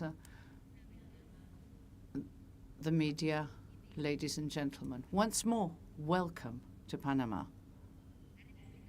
The Republic of Panama is extremely honored to have been the host of the 19th Conference of the Parties of CITES, where during almost 15 days we have held reviews of the status of wildlife throughout the planet. And we've had discussions on policies for trade, which regulate the international market of species, and which is approved by the nations represented here. The agreements reached here are in force for the whole world. And what better place than Panama, which the name Panama comes from our indigenous language, which means abundance. Abundance of fish, of butterflies, trees, abundance of wildlife, abundance of flora. That is Panama. For our country, it is therefore extremely important that these agreements that are proof of the world's awakening to the loss of biodiversity will be carried out here in this part of the world and in our territory. We know that the large majority of specimens of flora and fauna that are present and listed in the CITES appendices can be found in developing countries. and their economies very often depend to a great deal with the exploitation and use of their natural resources. That is why we must ensure that they remain sustainable, legal, and are conserved. Panama has also made it clear that it is committed to the protection of oceans, and it has been recognized as a blue leader.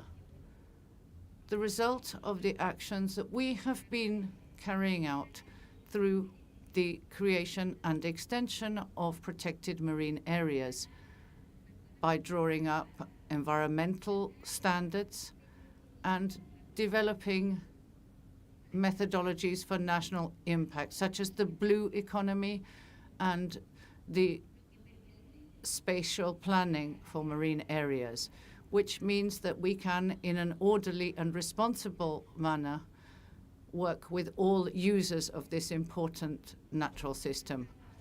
Our economy is also based on climate and science diplomacy, and our aims are to draw up interinstitutional policies that reflect our national reality with the implementation of projects and legislation will protect our biodiversity, and that the same will be in harmony with the initiatives that we support abroad, such as the Paris Agreement and the Escazú Agreement. That is why one of our proposals for inclusion in the CITES appendices for the various shark species, Carcarinidae, did I say it correctly, says the Minister, and also the guitar and hammerhead fish, are an important step in our development policies that drive the national government, and which is led by our excellent President of the Republic, Laurentino Cortizo. And these actions also show that our country and our region and each and every country that you represent and have represented will be able to show an international example in terms of the scope of what will benefit from the marine ecosystem protection. That's why it's important that in our country's rules we include what has been agreed here at our meeting. So we hope that all the delegations here present have been able to make the most of these 2 weeks on Panamanian soil. And we wish you to know that Panama will continue to be the bridge of the world and at the heart of the universe. We join in the service of being a platform for dialogue and consensus for the benefit of humanity, as we've seen today and over the last 2 weeks, where you have been carrying out arduous work to the benefit of the world and humanity. And in coherence with what we want to show as a blue leader, we look forward to being the headquarters of our oceans next year in March 2023. That will happen here in this beautiful convention center. Once more, I'd like to express the pride and honor of the people of Panama and our government to have been able to host CoP19. Thank you.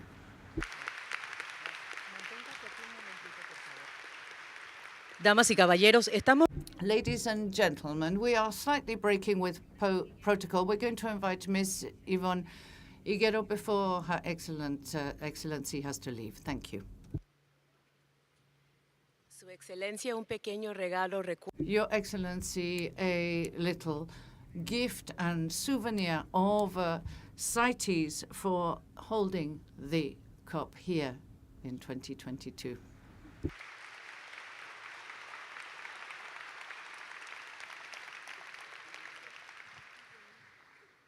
Su Excelencia. Your Excellency, His Excellency Yainara Tewani, has come to represent our President of the Republic and needs to leave soon, but we thank you very much for having been here to help us with our environmental strategies, which we are working on in Panama and internationally. Now we'll continue with our program, and we welcome His Excellency Milciades Concesión, the Minister for the Environment, Ivo Niguero, the Secretary General of the Convention on International Trade in Endangered Species and Wild Fauna and Flora, and Mr. Miguel Rodriguez from the GEF, and all the ministers and vice ministers here, not just from Panama, but from all countries represented, and the members of the diplomatic corps, the media, and all of the representatives here present. So now we invite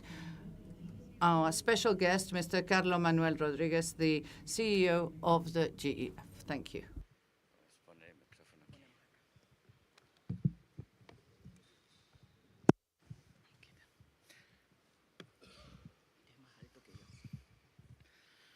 Muchísimas gracias.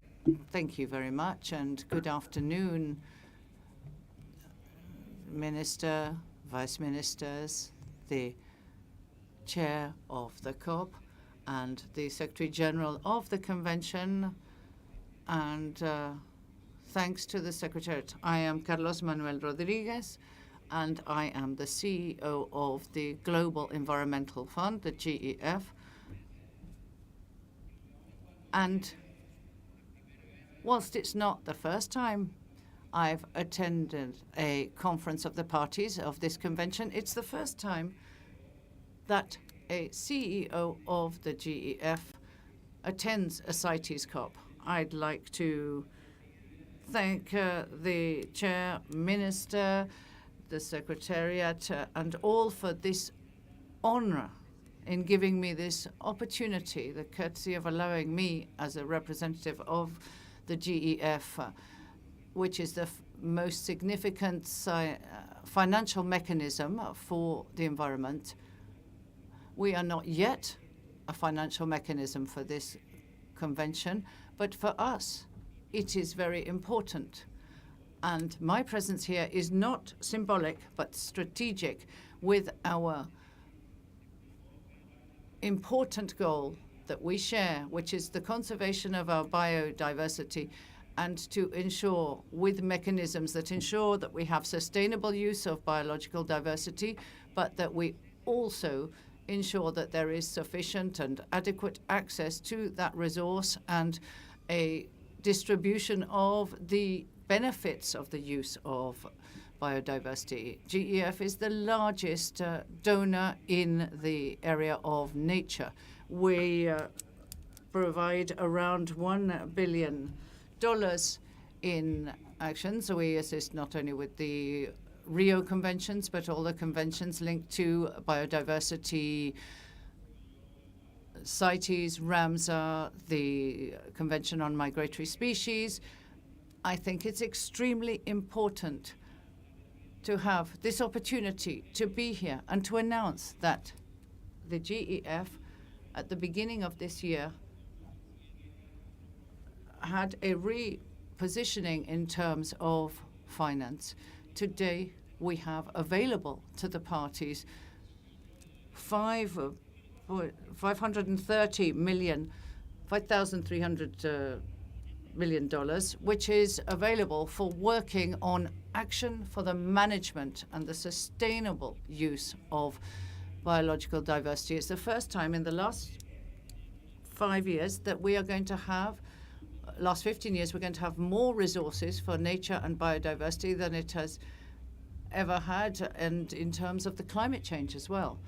And when we look at agendas for investment in climate and investment in nature, we see and work towards a greater integration across the sectors. That is where biodiversity and its management and conservation and climate change, be it mitigation, adaptation to climate change, they work hand in hand. The loss of biological diversity and climate change are two sides, two faces of the same coin.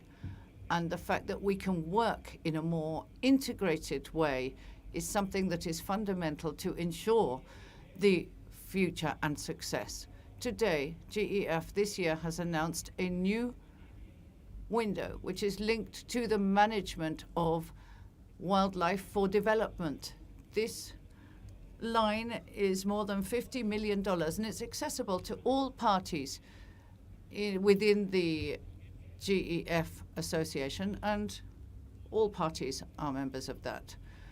And my recommendation is to work at country level with the GEF focal points to be able to access resources which are relevant to CITES. And this is a subject that's extremely important, even if the GEF is not the financial mechanism of this convention. There are significant amounts of financial resources that are relevant to parties of this convention. And I'd like to thank all the donors to GEF who make these resources available beyond the traditional conventions. Today, in order to conclude, I'd like to say this is my 5th COP I've attended this year. I was in the Stockholm COP, the Minamata in Sharm el-Sheikh, the climate change. I'm here at CITES, and in a month's time I'll be at the CBD COP. And of all the COPs I've attended this year, this is the one that draws the most enthusiasm, not just because my profession comes from the area of conservation of biodiversity. I've attended 5 CITES COPs, and CITES has had a major influence in my personal growth, but also in terms of the success, the outcomes of the COP. They're very significant. These are times when society needs ambition and commitment. The CITES COP gives us ambition and commitment. And I hope that the outcome of this COP will help us to have a CBD COP15 in Montreal, which will be just as successful as this one. So my congratulations to the parties, the countries, my congratulations to the NGOs, my congratulations go also to all civil society organizations who ensure that today we have a very successful closing and conclusion of this meeting. Thank you very much. Gracias. Thank you to Mr. Carlos Manuel Rodriguez. Now we will continue with the protocol as was set out. I'd like to thank the Minister for Foreign Affairs and the CEO of GEF, and we are certain that the actions that will be implemented through the GEF will assist in the implementation of the CITES appendices and their work. And thank you so much for being with us. So now, I'll give the floor to the Democratic Republic of Congo. Dame de la parole que vous m'accordez. Thank you, Madam Chair, for giving me the floor. The Democratic Republic of the Congo is taking the floor as the head of SADC, and we are speaking on behalf of Angola, Botswana, the Comoros, Eswatini, Madagascar, Malawi, Mozambique, Namibia, the Seychelles, South Africa, the United Republic of Tanzania, Zambia, and Zimbabwe. All of these SADC states would like to thank the government of Panama for their generous welcome over the last fortnight. We would also like to thank the Secretariat for having organized a successful COP. We would also like to thank the chairs of Committees 1 and 2 and the chairs of our plenaries. Thank you for having guided our work so well. SADC members protect emblematic species, elephants, rhinos, and other wildlife species. We appreciate the wish expressed by member states who have said they want to ensure strong cooperation among parties in order to meet the objectives of CITES. We want to regulate trade in wildlife in order to ensure that trade does not threaten wildlife. We want to work for conservation and sustainable use of wildlife. This convention, Madam Chair, was set up in order to ensure that we could protect species threatened with extinction. This represents 10% of trade regulated by CITES. We ensure that we deal with over 38,000 species, 90% of trade. We would urge parties to ensure that we don't just deal with species threatened with extinction, because they are a small part of the species that this convention is responsible for. We welcome any new funding mechanisms to support conservation, and we hope that some of our proposals will be reconsidered, as they should perhaps have been adopted. We do feel that we need to ensure that we work hard to bring about conservation, and we hope that success in conservation will persuade more to work with us in order to gain yet more success when it comes to the conservation and sustainable use of wildlife, all of which serves to people's prosperity, not only in southern Africa, but throughout the wonderful African continent. We would like to say that there have been some feelings hurt by the use of some language by some member states. The word mafia was used in connection with some of our states. We have used diplomatic channels to express our misgivings about this language. That said, we will privilege the idea of united Africa. We have to ensure that we do act as one continent. Thank you very much, Madam Chair. Gracias. Por respeto. Thank you. I know that we're all caught up here at the end of our COP. I do feel it's important that we maintain the level of courtesy that has prevailed throughout this COP, and I would now like to give the floor to China.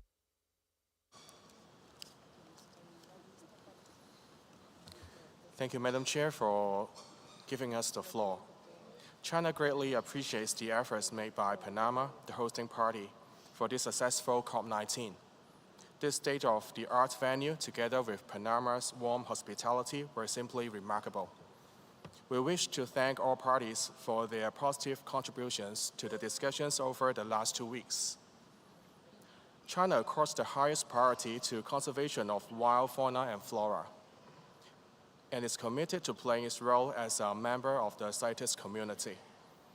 We have placed great emphasis in maintaining compliance with the convention, and will continue to play its part and devote necessary efforts and resources for the successful implementation of CITES.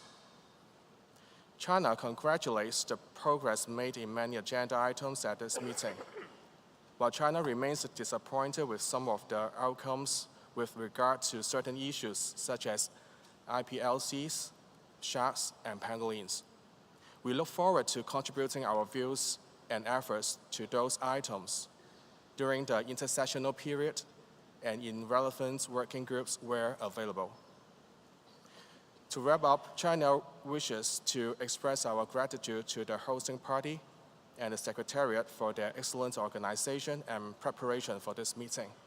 We also wish to extend our congratulations to the chairs of the COP19, Committees 1 and 2, and to thank all those who chaired in-session working groups.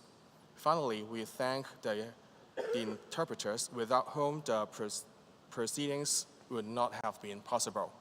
Thank you, Madam Chair. Thank you, China. Voy a leer los países que tengo en la lista. Let me read you the list of countries. I have Thailand, Japan, Congo, Colombia, Ecuador, Peru, Brazil, Israel, Indonesia, Bolivia, Senegal, the Bahamas, Australia, Ukraine, and the European Union are on my list of speakers. Argentina, Turkey, and the United States as well. Le doy la palabra. I now give the floor to Thailand. Thank you, Madam Chair.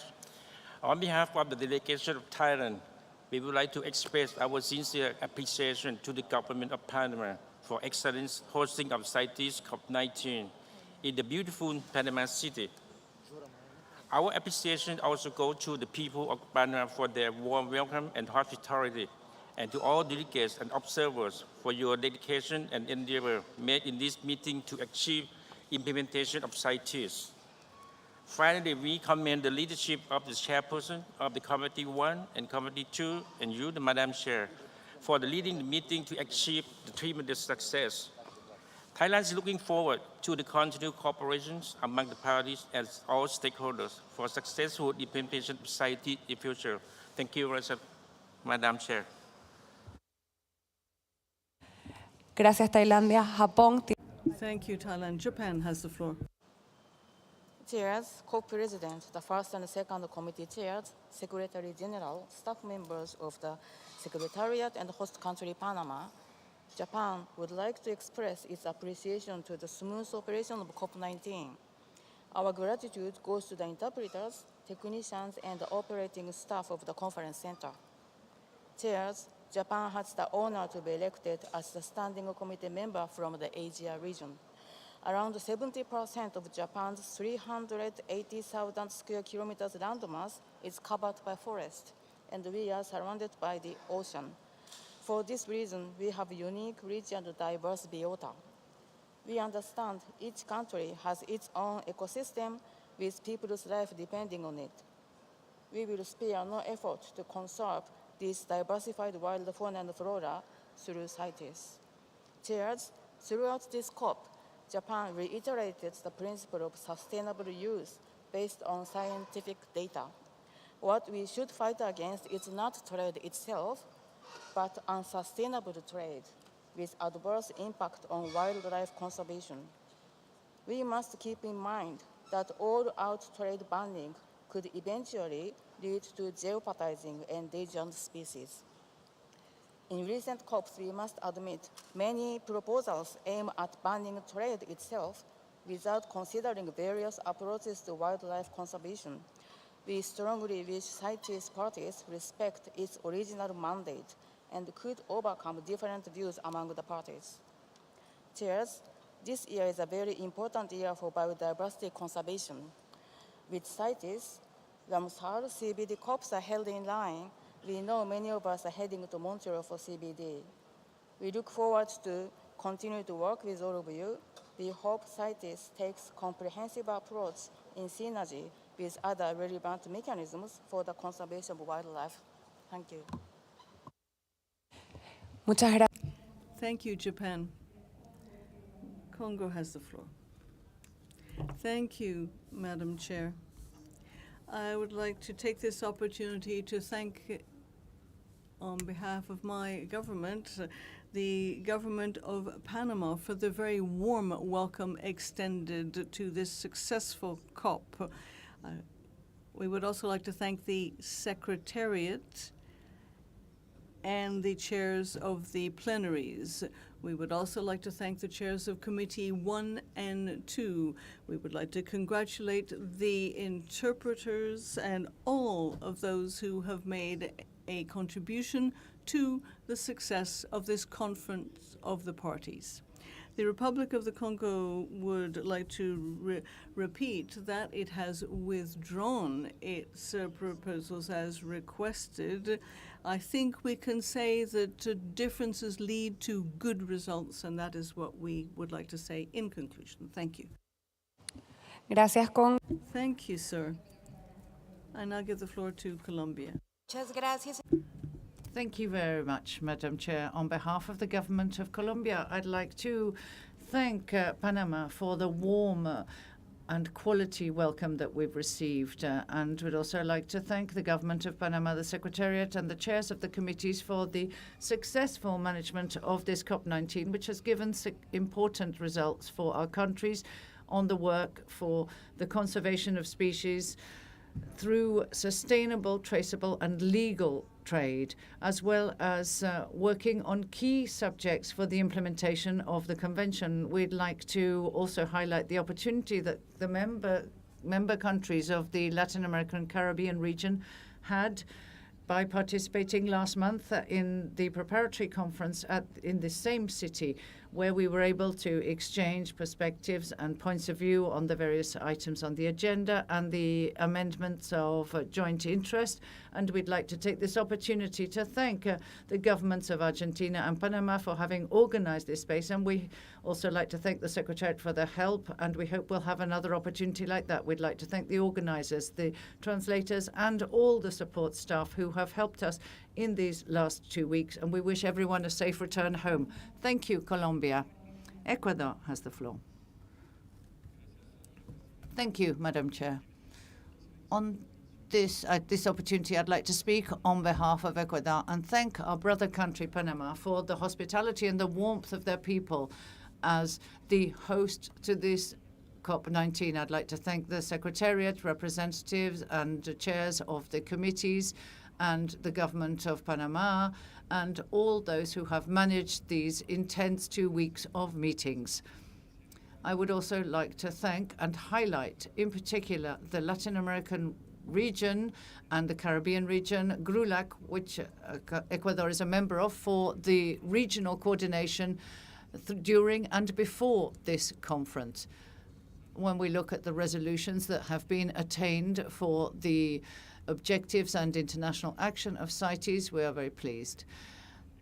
Ecuador, Madam Chair, is determined to continue developing our national regulatory frameworks and improving those that already exist so that we can have an effective implementation in the country and also bear in mind the realities and participation of all those linked to this work. So we are working on consolidated activities for future projects on sustainable management and trade in various species of wildlife.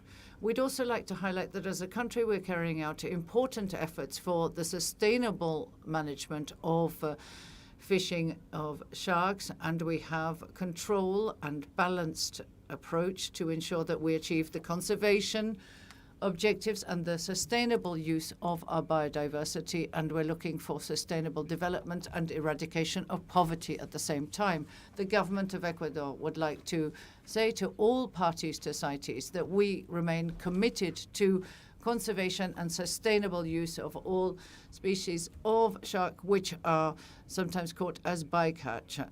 We have strong regulations and dynamic management to ensure that we have a responsible and sustainable management with a basis in scientific research through our regional fisheries bodies, and we want to ensure that we have the scientific and technical support for the convention.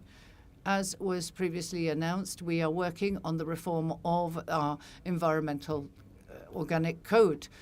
And we would also like to thank all delegations who have participated at the 19th COP, the observers, the organizers, the interpreters, yourselves, the chairs, and all our brother countries who have worked in a coordinated manner to ensure that we have progress. Thank you. Gracias, Ecuador. Y para que estén. Thank you, Ecuador. We have 21 more requests for the floor. Israel, you have the floor.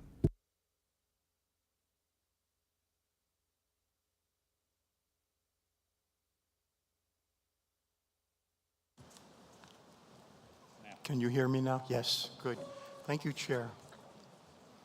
Like the former Secretary General, I too have participated at 18 COPs, starting back in Costa Rica in 1979. I confess to having contemplated retirement, but when I heard Eugene say he was going to participate at COP20, I immediately changed my mind. I could not let him participate unchallenged. Despite Eugene's comments, nature is not quite as abundant as she was when we were young. Nature has been damaged, badly damaged. In these 2 weeks, we have accomplished some benefits for nature, but not enough. Closing remarks are meant to express gratitude, and we do enthusiastically applaud all who have contributed to the success of these weeks. But we also acknowledge that these have been 2 weeks of stress, anxiety, late hours, and hard work. That is how we make our decisions. These have been worthwhile investments. Nature suffers less because of our efforts, but we need to improve our contributions. We need to achieve a more protective and benevolent relationship with nature. Thank you, Chair. Gracias, Israel. Thank you, Israel. Peru has the floor. Could I ask all of you to please be as concise as possible? Thank you. Thank you, Madam. Peru would like to take this opportunity to thank Panama and the CITES Secretariat for the wonderful way in which this CoP19, the COP of the Americas, was organized. Thanks to the decisions we have adopted, we will be able to strengthen regulations that will help us to ensure that we make sustainable use of our wildlife. We would like to highlight that we are going to be we are leaders with respect to the regulation of wildlife trade in this region, and we are also going to be trying to reduce demand for illegal wildlife products. We have played a leadership role in the standing committee as regional leaders, and we are now going to be giving our place to Brazil on the standing committee. We wish them every success, and we would like to thank all of the countries in the region who have shown confidence in us.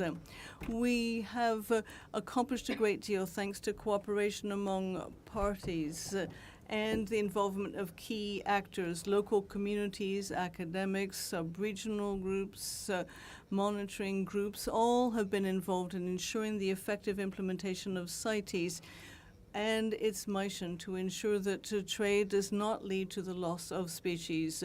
Thank you very much, and I wish all of you a safe trip home. Thank you, Peru. Brazil has the floor.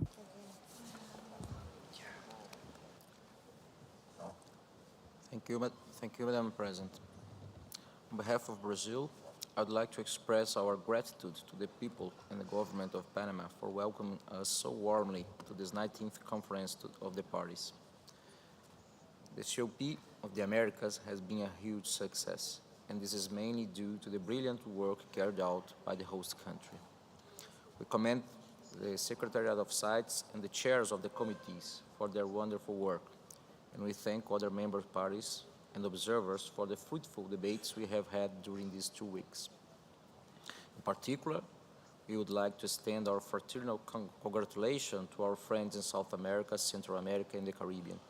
It's an honor for Brazil to represent our region on the standing committee.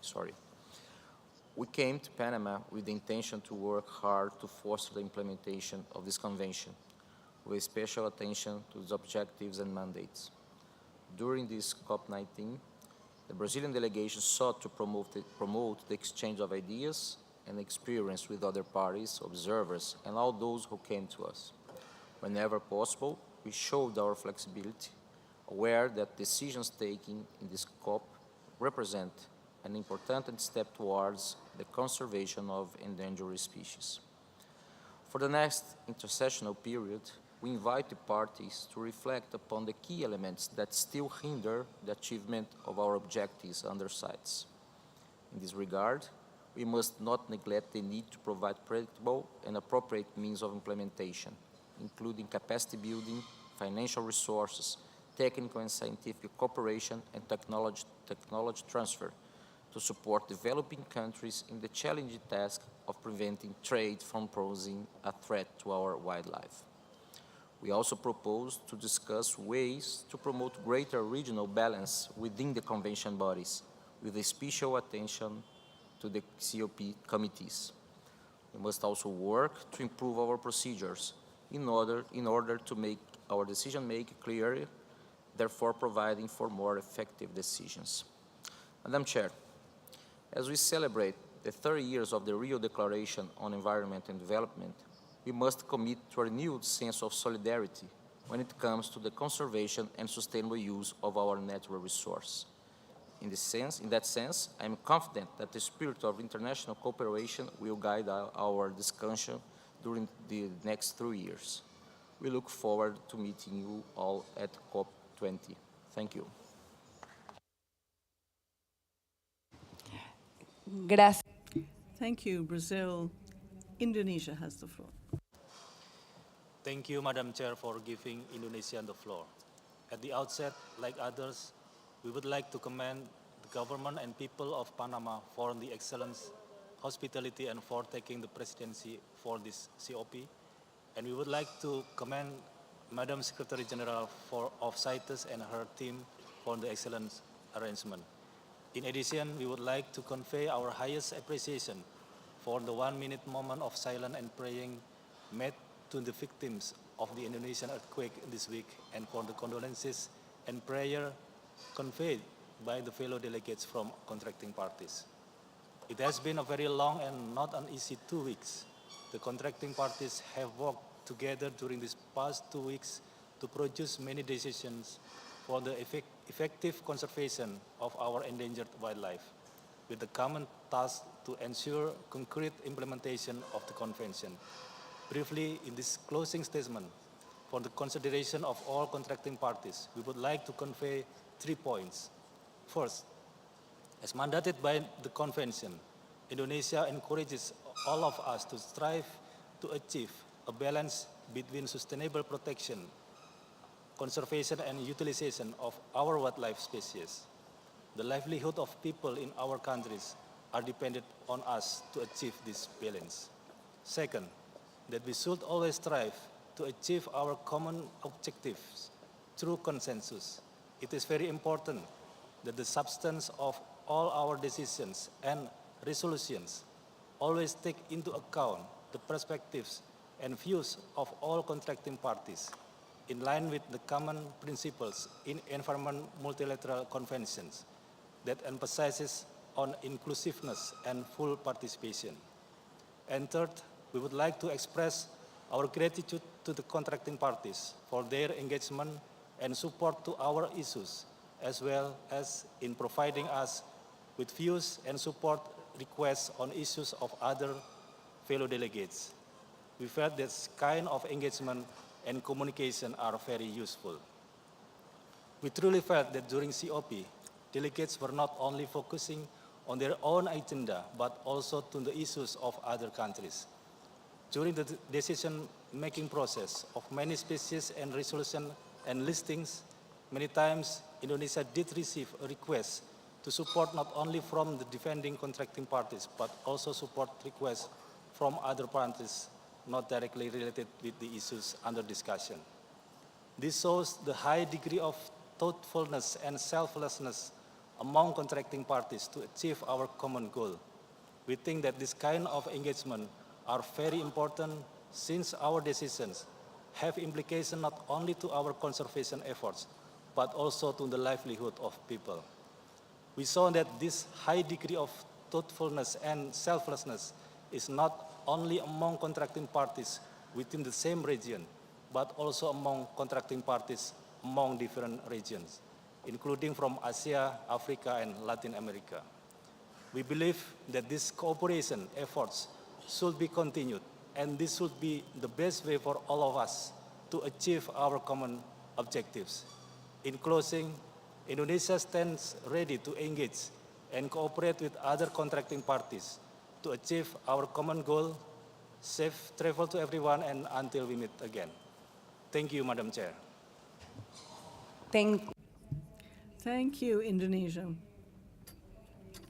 I would like to ask you to please keep your remarks short, because we still have 18 parties on the list. We want to hear from everybody, but please make your statements as brief as possible. Bolivia has the floor, to be followed by Senegal. Thank you, Madam. The plurinational state of Bolivia would like to thank Panama, the CITES Secretariat, all parties and participants who allowed COP19 to do its work over the last fortnight. We would like to also address the issue of the chairs of Committees 1 and 2. Looking at national participation and the parties that chaired the committees between 92 to 2019, it seems clear that there are a number of statistics that stand out. Regionally speaking, Asia, Africa, and Central America and the Caribbean had 4.8% participation. The three regions in question represent 14.2% of participants. Another statistic, if we look at the 27-year period and the Central and South America and the Caribbean was last represented in those committees in 1994, 25 years ago, in other words. This overview shows that there's a certain asymmetry when it comes to regional participation. This is due to a number of different factors. We would like to take this opportunity to encourage all parties to have a technical look at all of this. We need to have guidelines established that will help us work against this inequality that I have just given you an overview of. Let us hope that the next 27 years up until 2049 will ensure that we have a more plural and balanced participation. Thank you, Madam. Thank you, Bolivia.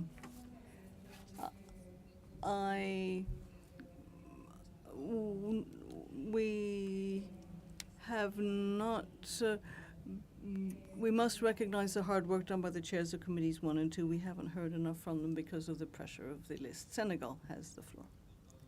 Thank you, Madam Chair. I would like to thank the Secretariat for the work done in order to organize COP19. Thanks to parties and observers for their contribution to our debates. We have made some significant decisions in truly democratic fashion and in ways that are significant for conservation. However, it does seem that sometimes we decide to continue consultations in order to ensure that we can look at conservation in those areas that depend heavily on their wildlife. We would encourage parties to look harder at national regulations when it comes to managing local populations of wildlife. It is my impression that CITES is becoming more and more a consultative body involving scientists and academics rather than bearing in mind the needs of local communities. We, the parties, represent our people, and we need to ensure that we work in ways that will favor future generations. An appendix listing is one thing. Implementation is another. As a result, I would invite the convention to please help parties in implementing the listing in the appendices. Thank you very much, Panama. Gracias. Thank you, Senegal. The Bahamas have the floor. Thank you, Chair. The Bahamas would like to congratulate the government of Panama and the CITES Secretariat for such a well-organized COP that was indeed very conducive towards parties freely and respectfully sharing their various points of view. This is the Bahamas' first CITES COP without Dr. Maurice Isaacs, since I was probably still in high school. The Bahamas greatly appreciates the sentiments received from the Secretariat and parties since his passing. We fully intend to continue his legacy, not only because he was so passionate about CITES, as many of you are aware, but because working with him in the Bahamas, we knew him to be passionate about conservation. Indeed, this has been the Bahamas' legacy. We outlawed the harvesting of sharks and turtles over 15 years ago, and more recently, it became illegal to harvest all seahorses. However, ultimately, the Bahamas recognizes that conservation should be utilized to achieve the goal of sustainable use. It should also be borne in mind that there are many reasons for conservation. In the Bahamas, we also link conservation to ecotourism, with a thriving shark diving industry and a developing turtle ecotourism industry.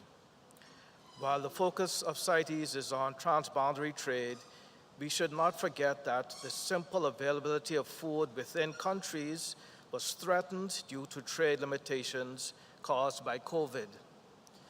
Nonetheless, appropriately alleviating the pressure caused by international trade can assist with ensuring self-reliant food security. I will end by saying thank you to all for such a productive COP that will help us all to strike the correct balance of conservation and use. Thank you all and safe travels. Gracias.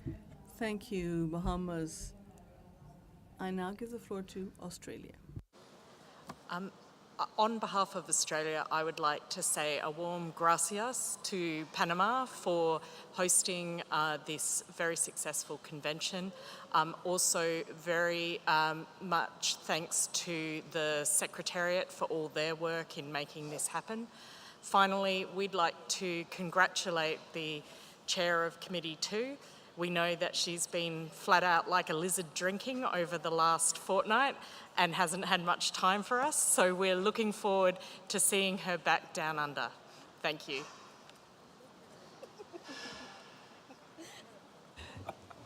Gracias. Thank you, Australia. I now give the floor to Ukraine. Thank you, Madam Chair, distinguished delegates and colleagues. Thank you for giving our delegation an opportunity to speak. First of all, we would like to thank the government and people of Panama for hosting this meeting and provided a wonderful hospitality, and the CITES Secretariat and interpreters, and all the supporting staff for hard work in organizing this important event. Our delegation welcomes and highly appreciates the result of the meeting and will take all necessary measures to implement the decisions and resolutions adopted at the meeting. But we would like also to know the following. As you know, the unprovoked and unjustified full-scale invasion of the Russian Federation into Ukraine has been going on for more than 9 months or 275 days. Russian shelling and peaceful settlement and residual neighborhoods resulted in numerous deaths in Ukrainians, and what is very painful, thousands of children among them.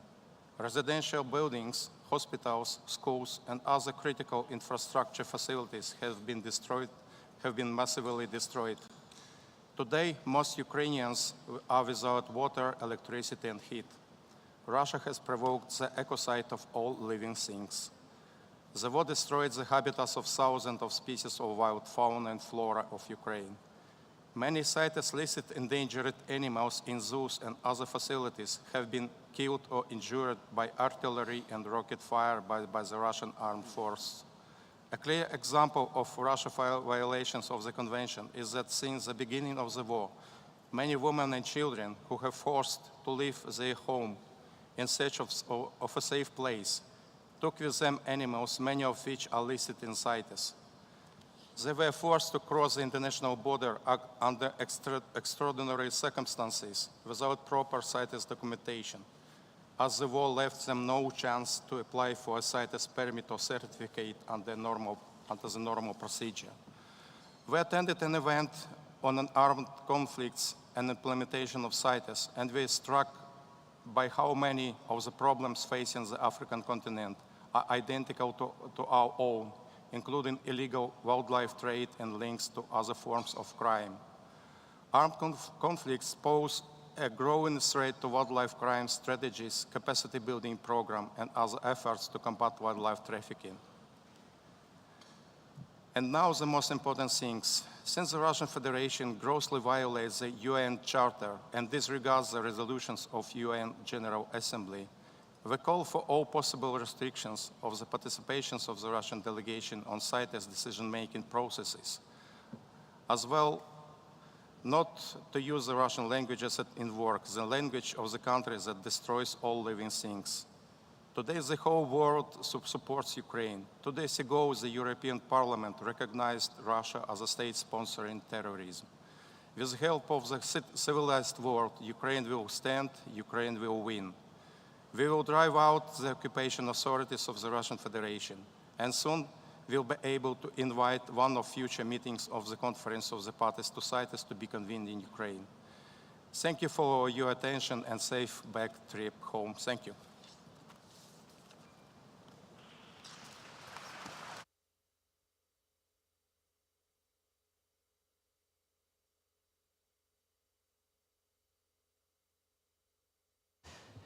Noted, Ukraine. I will give the word to the EU, Unión Europea.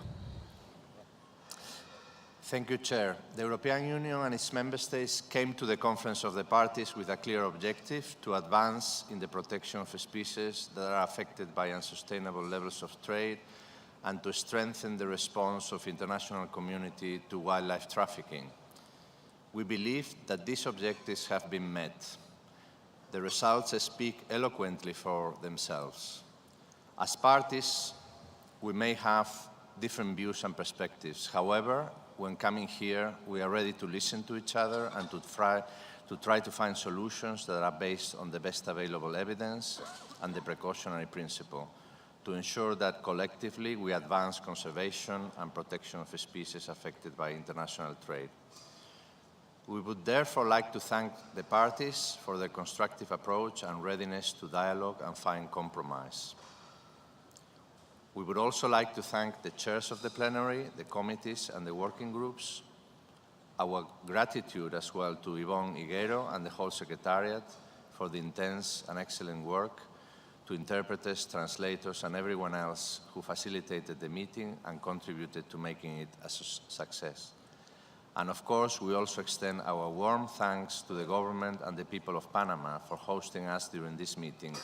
With your excellent organization in this impressive conference center and your relentless positive spirit, you have created the conditions for a very successful conference. We would like to finish by supporting the statement just delivered by Ukraine. The European Union and its member states strongly condemns the Russian Federation's war of aggression against Ukraine, as it grossly violates international law and is causing massive loss of life and injury, including to civilians.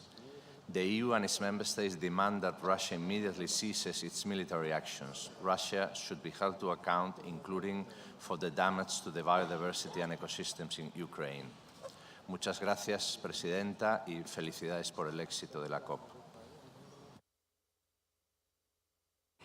Gracias. Thank you, European Union.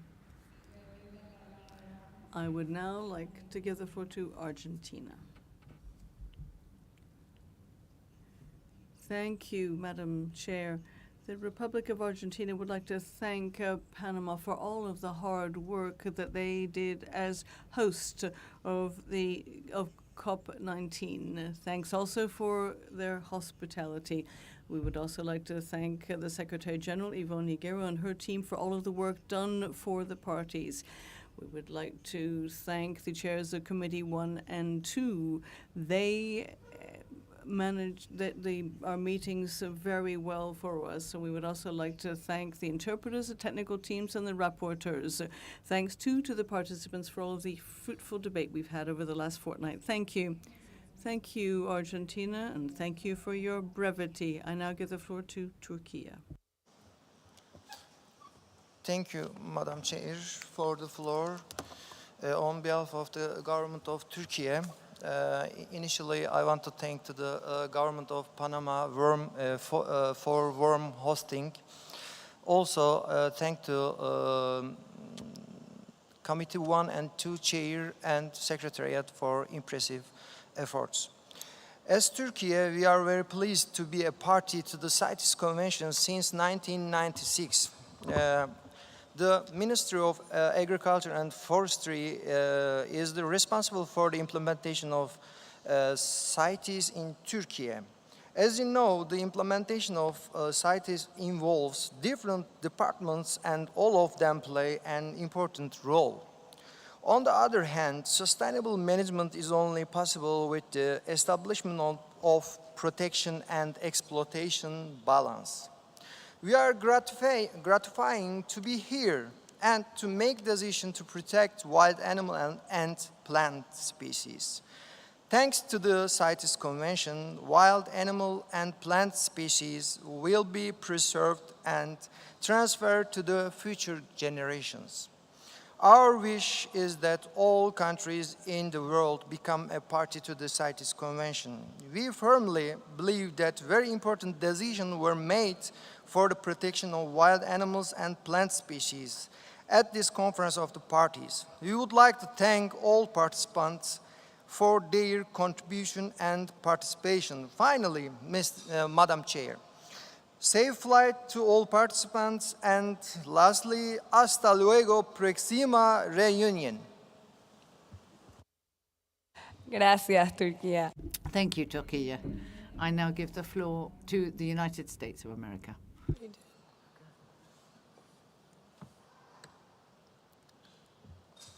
Thank you, Chair. First, we'd like to thank our hosts, Panama, as well as the CITES Secretariat and the chairs of Committee 1 and 2 for a tremendous job hosting a very successful COP19. The United States wholeheartedly supports Ukraine's intervention and applauds their active participation in this COP. We're pleased to hear their intention to host a future CITES COP. The United States condemns Russia's war against Ukraine and the toll this aggression is taking on Ukraine's people and environment is catastrophic and must end. We are concerned by the damage Russia is doing to Ukraine's wildlife and nature, the consequences of which exacerbate both the immediate and longer-term suffering of the Ukrainian people. Russia's actions constitute a clear violation of Article 2 of the United Nations Charter, which states that all member states shall refrain in their international relations from the threat or use of force against the territorial integrity or political independence of any state. We call upon Russia, the Russian government, to immediately cease its use of force against Ukraine and refrain from any further unlawful threat or use of force against any UN member state. Finally, the well-being of Ukraine's people is at the forefront of our minds. Gracias. Gracias. I thank the United States. Mali, you have the floor. Merci bien, Madame la Présidente. Thank you, Madam Chair. Madam Chair, I am speaking on behalf of my country, Mali, and our President, Colonel Assimi Goïta. Madam Chair, in our country, you say that if you want to help someone carry their luggage, the best thing you can do is to get to the destination. We are coming to the end of our meeting. And this meeting was organized by Panama, and I had always hoped to come here. I'd like to thank the people of Panama. I'd like to thank the President, the Prime Minister, and the lady that I met in Geneva, Ms. Yvonne.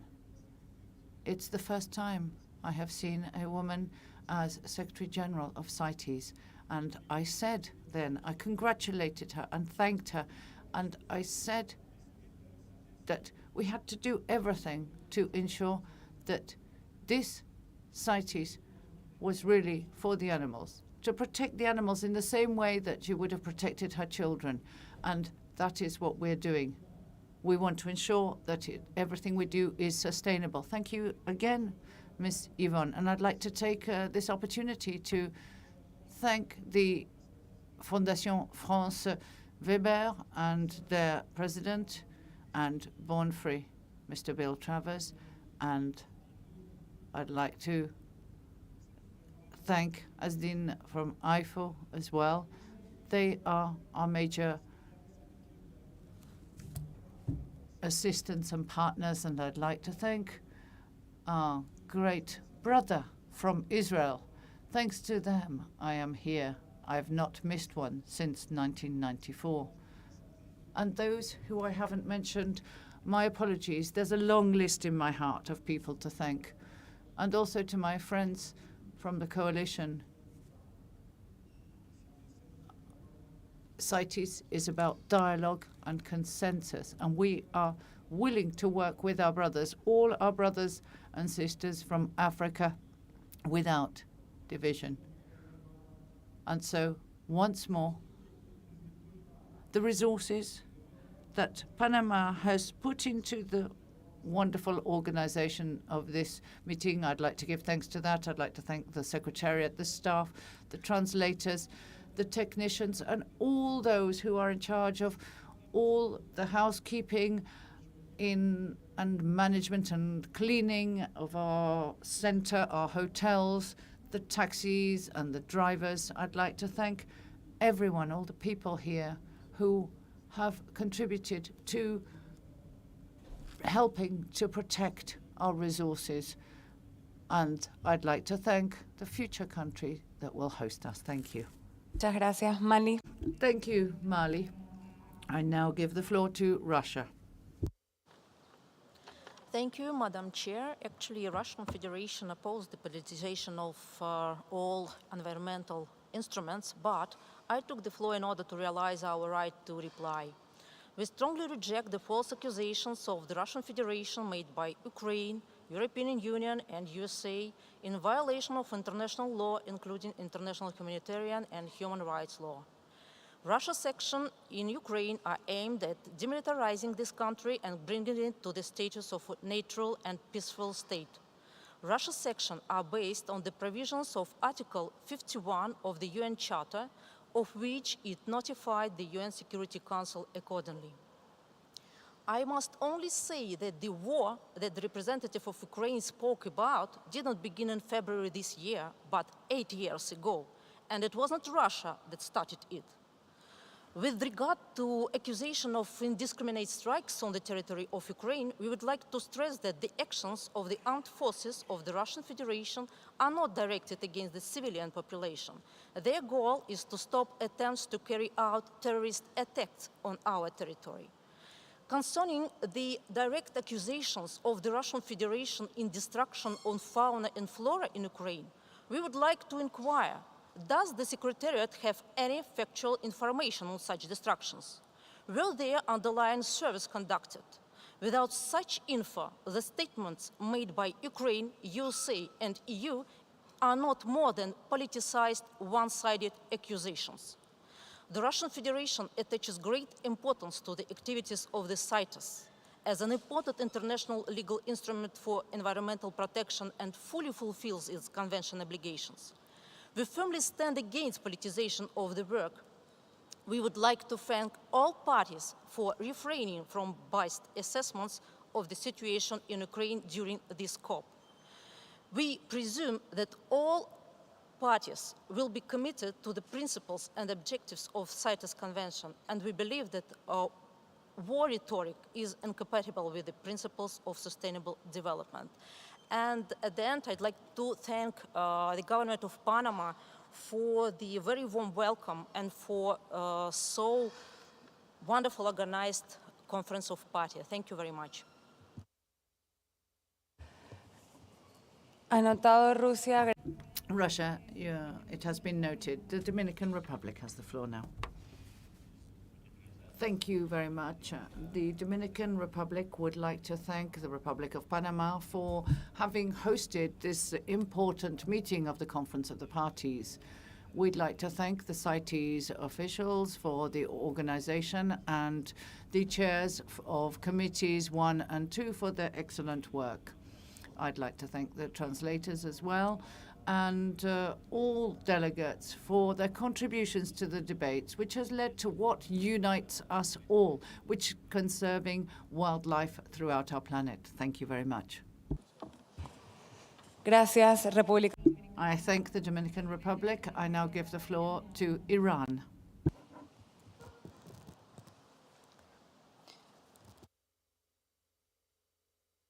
Thank you, Chair. On behalf of Islamic Republic of Iran, I'd like to extend my warmest regards and thanks to the government of Panama for being such an excellent, hospitable, and welcoming host. I also express my gratitude to the CITES Secretariat for providing the opportunity for all the parties to gather from all around the world and share opinions to make significant decisions for more effective conservation of wildlife and making the world a better, safer, and more beautiful place for all. I'd also like to thank all the delegates for their warm and sincere behavior in exchanging knowledge and information. I wish all of you success in your conservation efforts. I also thank Panama City for being such a beautiful, diverse, amazing, and lovely place full of glittering blues and greens. And finally, I have a special thanks for wild fauna and flora for enabling us the reason and excuse to gather and meet each other every often. Thank you very much. Muchas gracias. Gracias, Iran. I thank Iran, and I now give the floor to the United Kingdom. Thank you, Chair. The UK extends its thanks to the Government of Panama, the chairs, the translators, the rapporteurs, the Secretariat, all the people that work here, and all the parties, the observers, the IGOs, and anybody else that I've managed to forget. None of what we have done here over the last 2 weeks would have been possible without all of you. And over the course of the last 2 weeks, we've had some good discussions and agreed some very important outcomes for nature. But, as ever, time was short and the issues were many. And this makes it hard to find consensus, which is important because when we find consensus, our impact is greater. So perhaps the time is coming to really reflect on the size of the agenda and make sure time is available to have those important discussions. We've also agreed many decisions. I have lost count of quite how many there have been, but I don't doubt that they will increase the work of the Secretariat and require significant extra budgetary funding. So we should ask ourselves whether the work we agree here is being matched by the necessary resource. And if it's not, then what should we do to ensure our convention is on a sustainable footing? And thinking about the debate we have had, the issues we discuss here can be emotive and people can feel very passionately about them. But it is the diversity of views that makes for such a rich and rewarding discussion. So in discussing these issues, we must remain respectful, constructive, and evidence-led if we're going to make any progress together. And so we look forward to continuing this important dialogue during the intersessional period, to working together towards shared solutions, and to returning for COP20 to do it all over again.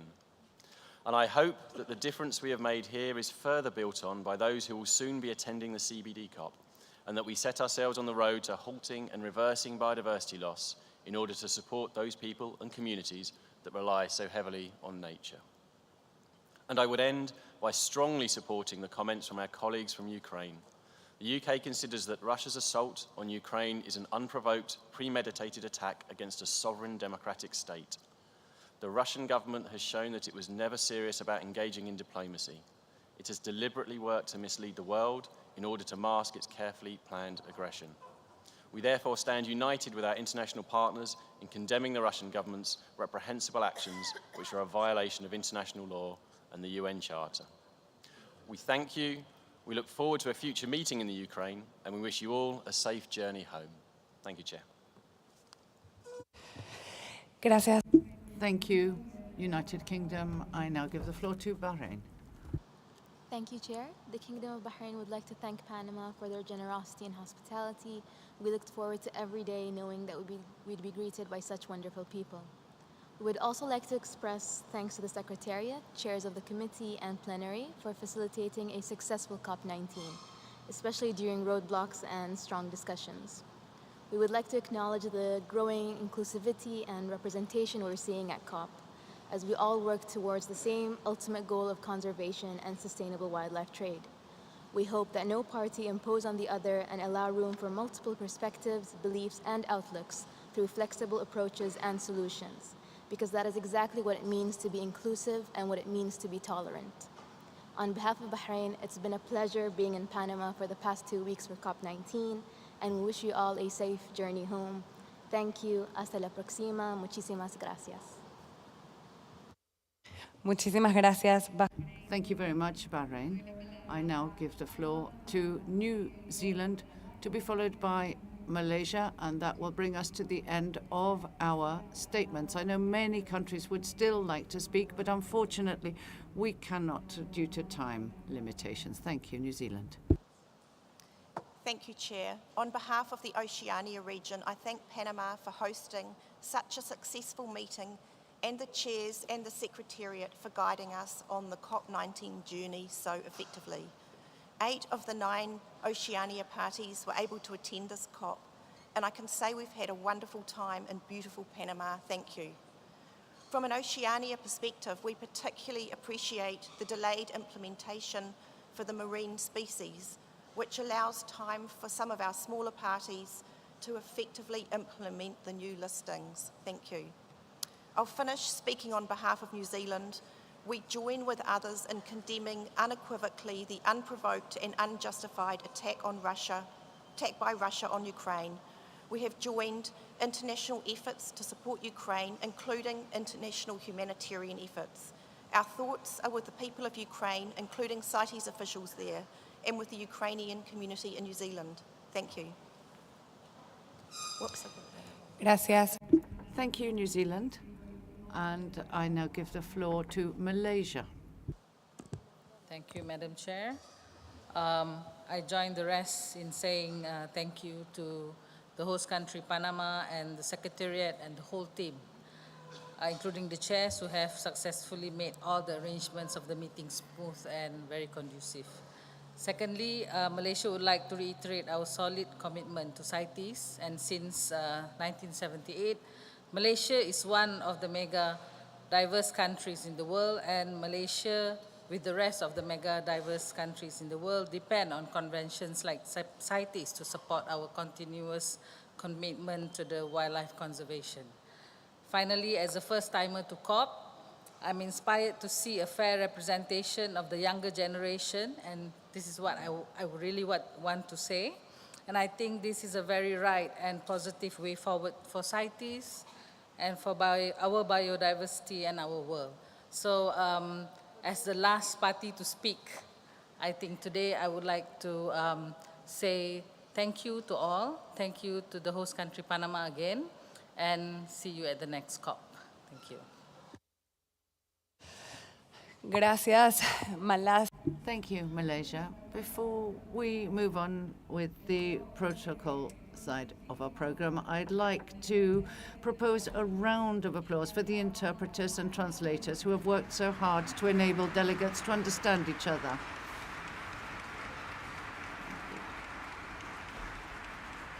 Interpreters. Se me quedó uno por afuera. And I missed out. Interpreters, translators, and rapporteurs.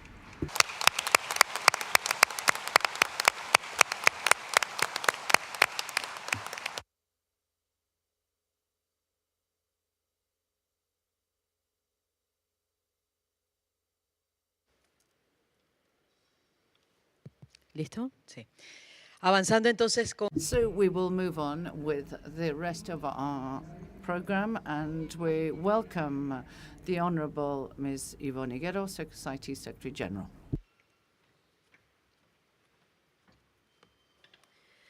Muchas gracias. Thank you very much, Your Excellency Miliciades Concepcion, Minister of the Environment of Panama, Honourable Carlos Manuel Rodriguez, CEO and Chair and President of the GEF, ministers and vice ministers of member states of the Convention on International Trade in Endangered Species and Wild Fauna and Flora, delegates, members of the Diplomatic Corps in Panama, delegates and observers of the COP19, special guests, the media, ladies and gentlemen. We are Friday, the 25th of November, the last day of the COP. We've done it. We have all worked without rest and for a long time to reach this point. And being here, standing here before you, I feel extremely proud. I'm proud of all of you.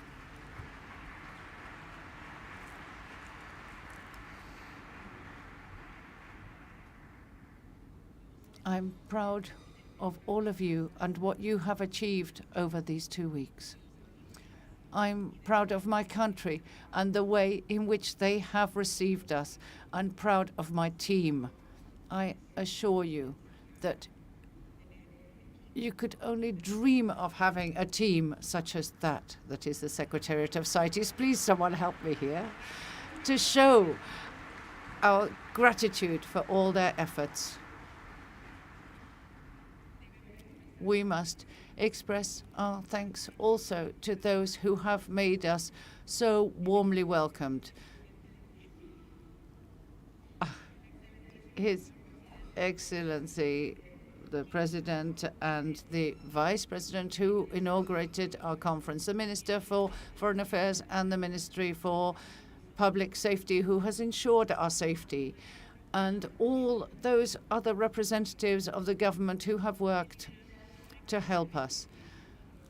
The main burden has fallen on the Ministry of the Environment, and we are very pleased to have His Excellency Mr. Miliciades Concepcion, the Minister for the Environment, who has shown his many talents as chair of the conference. I am personally grateful to him and his Vice Minister, Ms. Diana Laguna, and all of the members of staff in his team who have not spared any efforts and who should be so proud of everything they have achieved and how much of a credit they've been for their country, for my country. And I must mention Ms. Shirley Binder. During the preparation for this COP for many months, she and her team have been an exceptional force, and they deserve our most profound thanks. I would also like to recognize the exceptional work carried out by the two chairs of the committees, Dr. Win Fleming and Dr. Redin Olrenshaw. They have been our endless leaders with they're working like swans, looking calm above the surface and working hard below the surface. They've done work which has involved a long and complex agenda, and they've carried out their work most splendidly. Applause for them, please.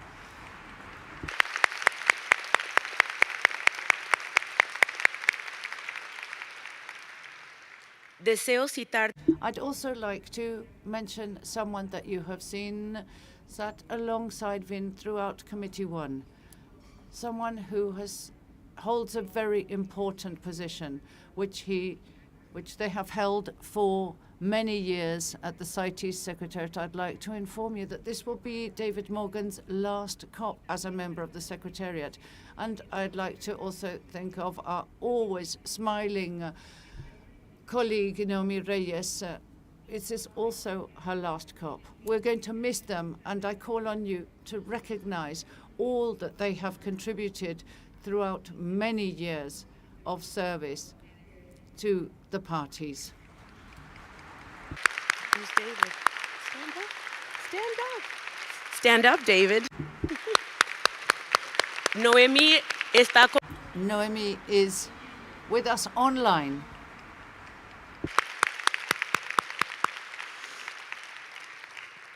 Queridos amigos. Dear friends, you came here in unprecedented times with the impact of a global pandemic that has impacted all of us, and it continues to affect us. It has left behind an economic crisis. We have come together seeing the magnitude of the challenges that we face together, and you also came here knowing the level of expectation and public examination we would be subject to. But if there is one thing that the parties to CITES have shown in the last 50 years is that they know how to work together and do things. They discussed, they took decisions on sharks, trees, birds, amphibians, turtles, lions, jaguars, orchids. And how many times were we able to hear these words? I agree, by consensus. Given that this is being celebrated in Panama, I'd also like to recognize the passion and commitment of the proposals that were presented by the Americas to this meeting, to this summit of the Americas. I'd like to thank our observers. Their experience has informed and enriched our debate. I always like to say we are an inclusive convention where we make every effort to ensure that everyone has a voice, and we are stronger because of these contributions. I also would like to celebrate the recognition we've heard for the work of the Secretariat. We never forget our objectives. We are here to serve you. This COP has given rise to more than 300 decisions, and we will therefore continue to be very busy. I'm grateful for your support to our work with the implementation of our program of work and the projects that we manage. We're most grateful for the warm words that motivate us and inspire us. We are a convention that offers results and co-responsibility. In recent weeks, we have met those, and we need to continue meeting these goals through the suitable and effective implementation of CITES and the inexhaustible review of our work. We have 99 days left until the 3rd of March 2023, when CITES will have its 50th anniversary.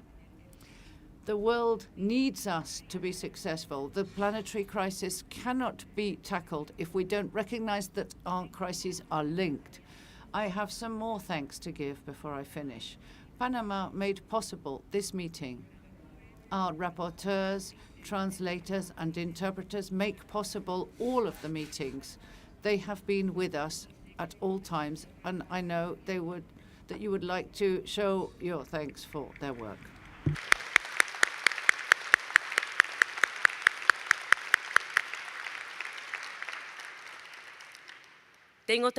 I also have a few small gifts for those whose contribution to this COP should be recognized, and in the hope that when they look at them in the future, they will always remember the gratitude and affection of this COP.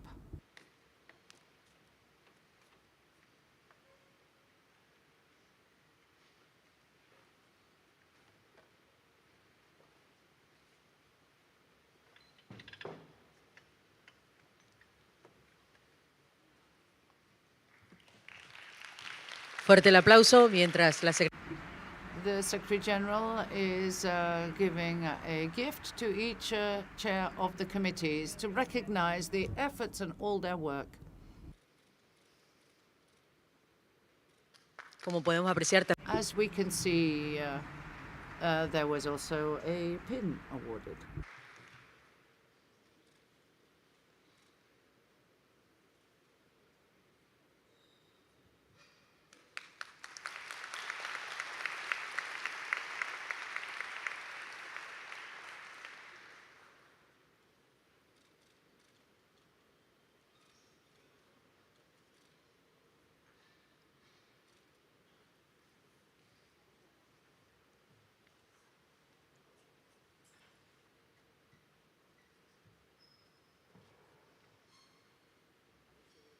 la señora Higuero hace un Ms. Higuero is offering recognition to Mr. Milciades Concepcion, the Minister of the Environment, in recognition and on behalf of the Government of Panama.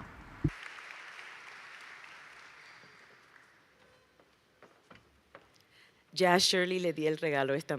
Shirley had her present earlier today. So, to conclude, friends, our work here has finished, but our work is starting once more. Listing is one thing. Implementation is another. I hope you've renewed the ties that keep us united and that ensure that CITES remains strong. I know you'll remember your stay here, and I hope it will give you renewed strength for the challenges that are ahead. And I'd like to share a last wish. I wish you all a safe travels home. Thank you. Agradecemos la participación de la honorable señora Ivonne. We would like to thank the Secretary General of CITES, Yvonne Higuero, and now welcome Miliciaris Concepcion, the Minister for the Environment for the Republic of Panama.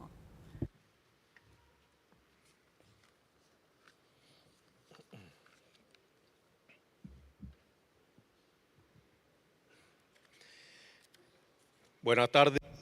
Good afternoon. All of us are feeling just a little sad. All good things must come to an end, of course. Here we are at the end. We have every reason to be satisfied at the way CoP19 has gone. Ladies and gentlemen, Secretary General of the CITES Convention, Yvonne Higuero, delegates, observers, members of the media, ladies and gentlemen. And I must not forget Carlos Manuel Rodriguez. I have left his name until last because I wished to stress the significance of Carlos Manuel Rodriguez of the Global Environment Fund. His presence here at a CITES COP is of real significance. It means an enormous amount because, as he said, he represents a fund that has many resources, and those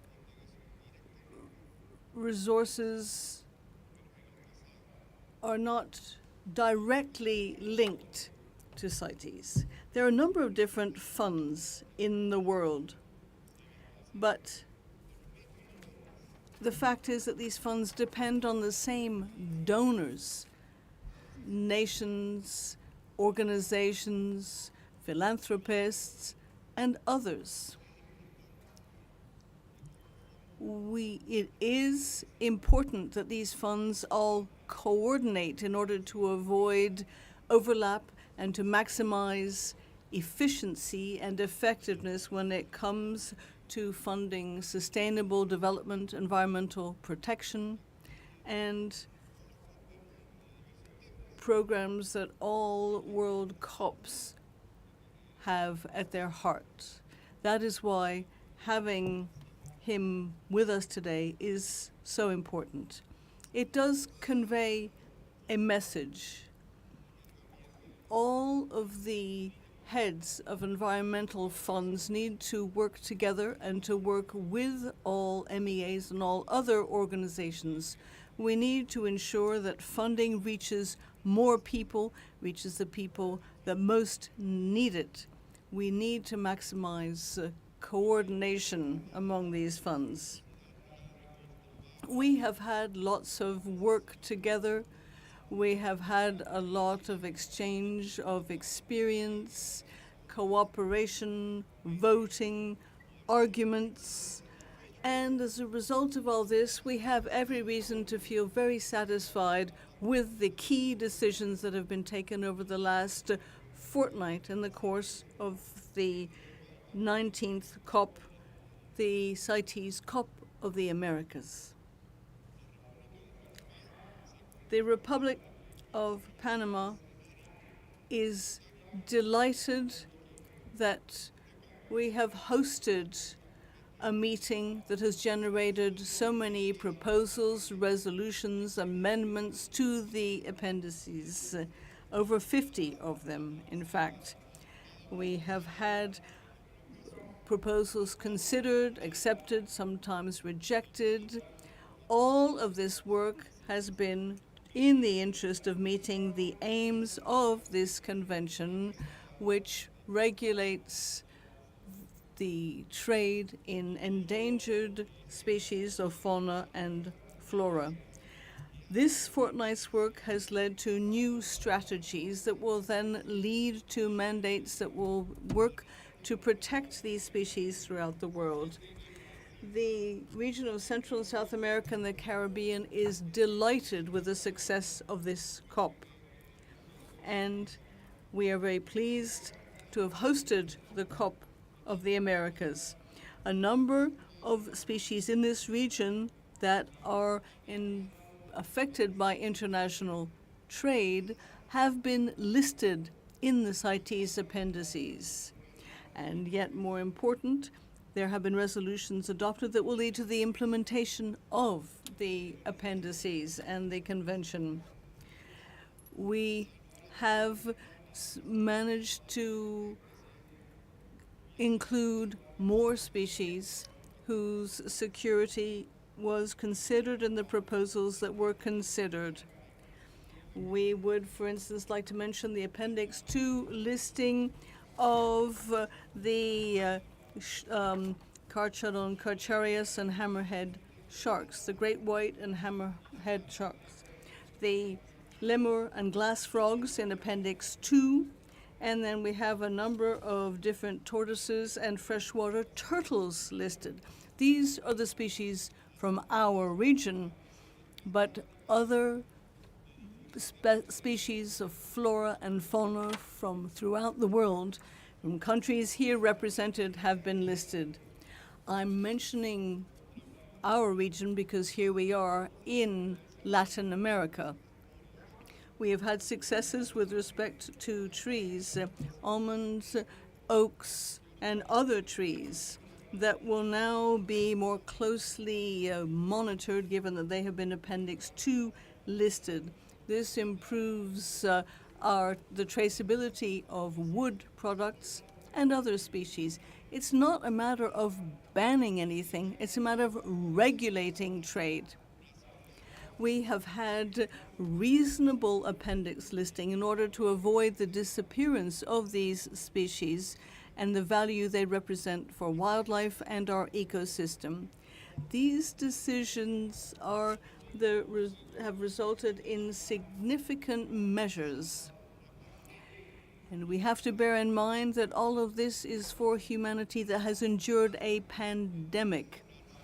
And we have suffered a crisis that, had it not been properly managed, would have led to a collapse in the very conditions in which life itself can be pursued. We need to ensure that we bear in mind the risks and the dangers that are involved in nature. We need to ensure that we strengthen how we live as humans, because the growth in human population means that we extend our occupation of land, and that represents threat for other beings. We have a growing number of species that are simply disappearing. We have 869 species that have disappeared, and some 290 are now critically endangered in different territories. But we must acknowledge that there is a lack of data. Some specialists tell us the numbers are much, much higher, and some species are disappearing every day without our even having come to know them. And we're talking about species that might be key to human survival. Many are simply unaware of how everything is changing in nature. We have individuals disappearing either slowly or very rapidly, and that has its consequences. That can lead to the extinction of some species. It can lead to plagues that actually threaten human life. We have CO2 emissions, the loss of our genetic heritage. I would like to appeal to the high number of parties here present. When you get home, please communicate the message of this COP of the Americas. We must ensure that everyone hears the word. We need sustainable development, and we have to ensure that your national plans bear in mind what the relevant statistics are and do everything to protect our wildlife and the habitat that our wildlife needs. That would be the best possible result of this historic CITES COP. What we have accomplished here is the point of the iceberg. What we need to do is all go back home, roll up our sleeves, and get down to work in order to make sure that all of our MEAs are fully implemented. With respect to the Republic of Panama, it is of strategic importance that we have all of us adopt the regulations that we need to. It is very important, and it will be a way of ensuring that this COP has the results it warrants. It is important that it took place here, and it is significant for biodiversity and for all of humanity. I would like to thank everyone who has had anything to do with the very important work done with respect to this COP. Officials, staff, security, and others who have done what they can in order to bring about the results we are now enjoying. I would like to extend special thanks to the CITES Secretariat. We have been working hand in hand for some 2 years in order to bring about this Conference of the Parties, and it was a resounding success.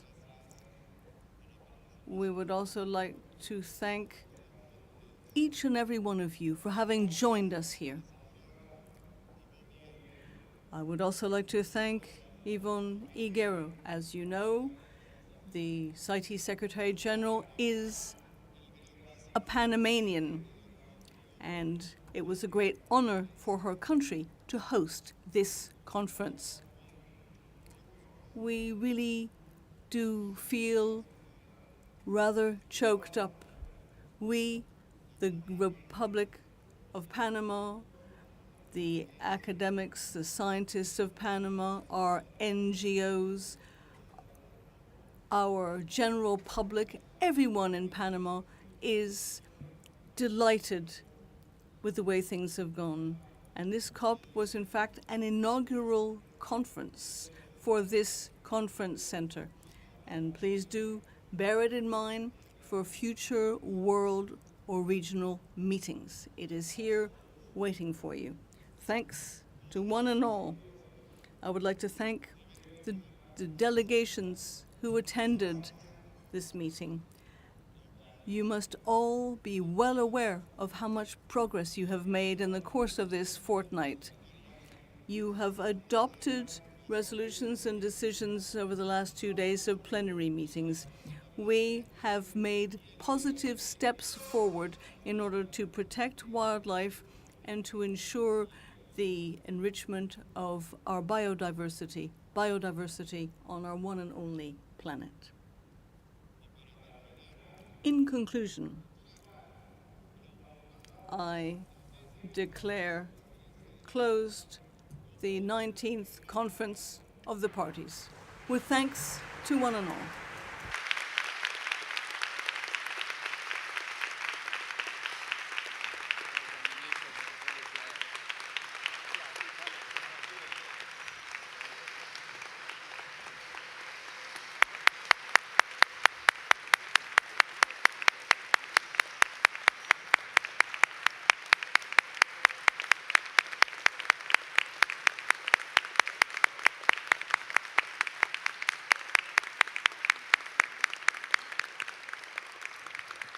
Damas y caballeros, con las palabras de... Ladies and gentlemen, with the words of His Excellency Miliciades Concepcion, we now see that we, as known here in Panama as the Bridge of the Americas, we'd like to thank you all for having been present here at the CoP19, the COP of the Americas, where we can see the role of our country as a meeting point for countries and cultures, and we expect to see you this evening at our closing ceremony party.